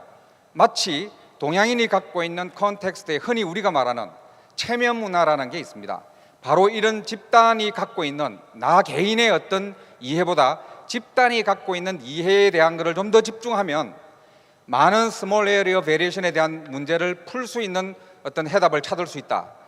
인도, 일본, 한국 다 이 아시아지만 그 아시아 속에는 나름대로의 문화의 차이가 있고 그거를 좀 해결해야 되겠다라는 게 첫 번째로 말씀드리고 싶은 포인트고요. 두 번째는 오늘 많은 분들이 언급을 하지 않고 계신데, 소위 디지털 또는 스마트 시티에서 우리가 데이터 드리븐 헬스 팔러시를 하기 위해서 꼭 짚고 넘어가야 할 부분이, 인디비주얼, 굉장히 민감한 개인의 정보를 가지고 만약 영리적인 회사나 영리적인 목적으로 접근할 때 그게 생길 수 있는 어떤 문제를 어떻게 우리가 극복할 것이냐, 이 부분이 대단히 중요합니다.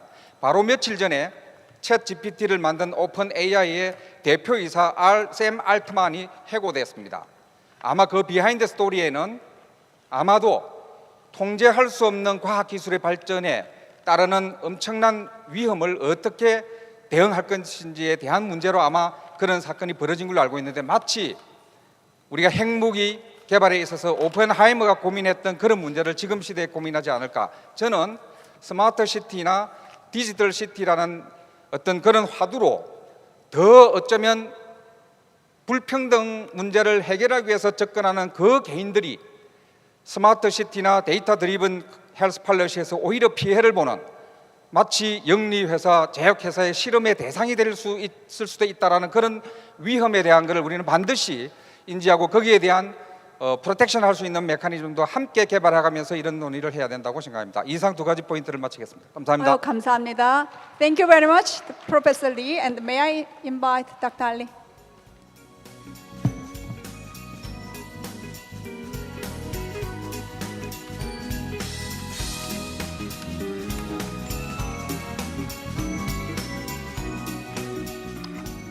Thank you very much for inviting me to join the discussion today. It's a very important subject that I could talk for days on.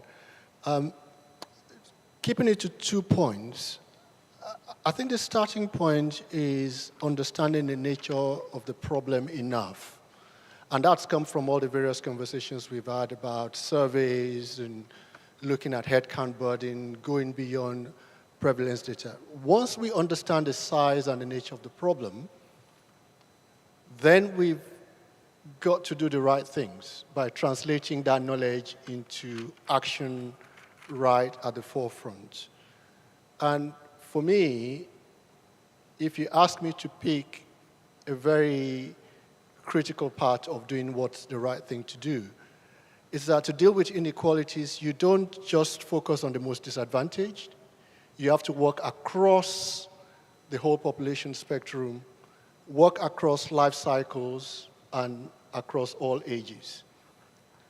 Nonetheless, if you're going to pick your best buy, I would say that you make sure that every child starts with the best opportunities in life.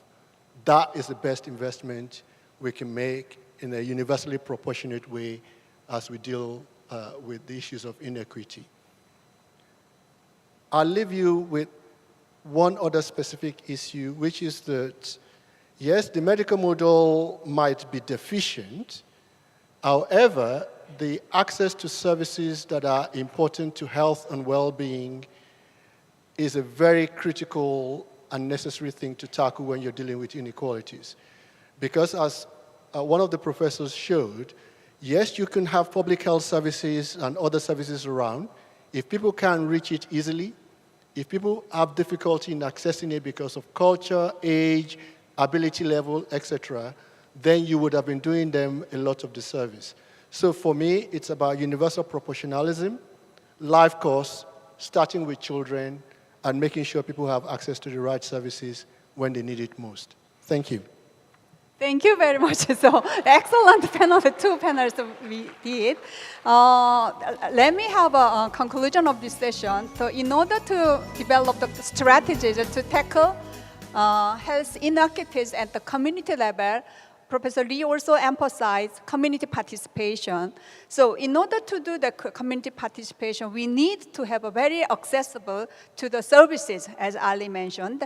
And then now we heard from the Japan, India, and Korea, but Japan case, as a highly aged population, you approached of something, the social model, population-based approaches. And India, you use the SDG, selected SDG goals and indicators.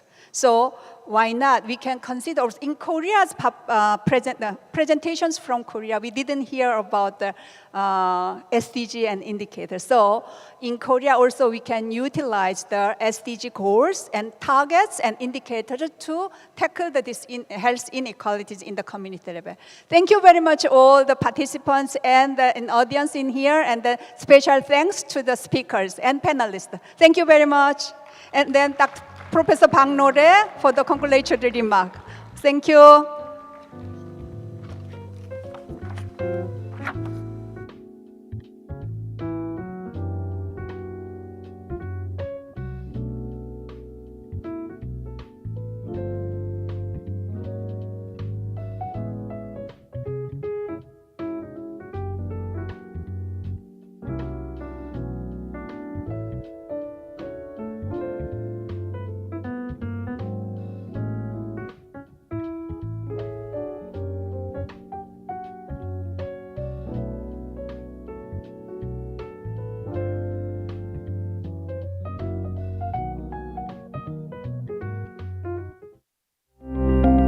Get closer. Experience something new.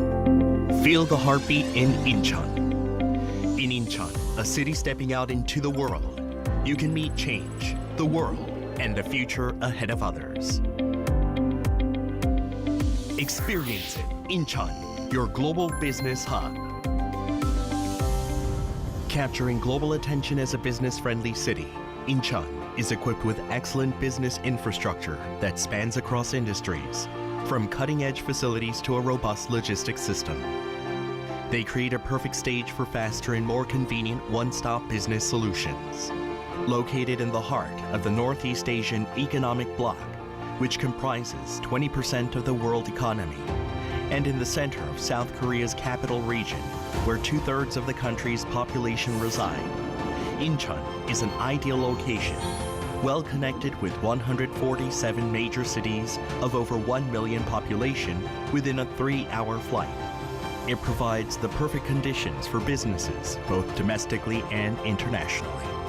Incheon, where all ways are connected through sky, sea, and land, offers a wide range of industrial logistics, encompassing domestic and global markets, as it serves as a hub for the infrastructures and logistics essential for businesses. Moreover, Incheon is the city that the world's renowned global companies and Korea's prominent businesses have chosen.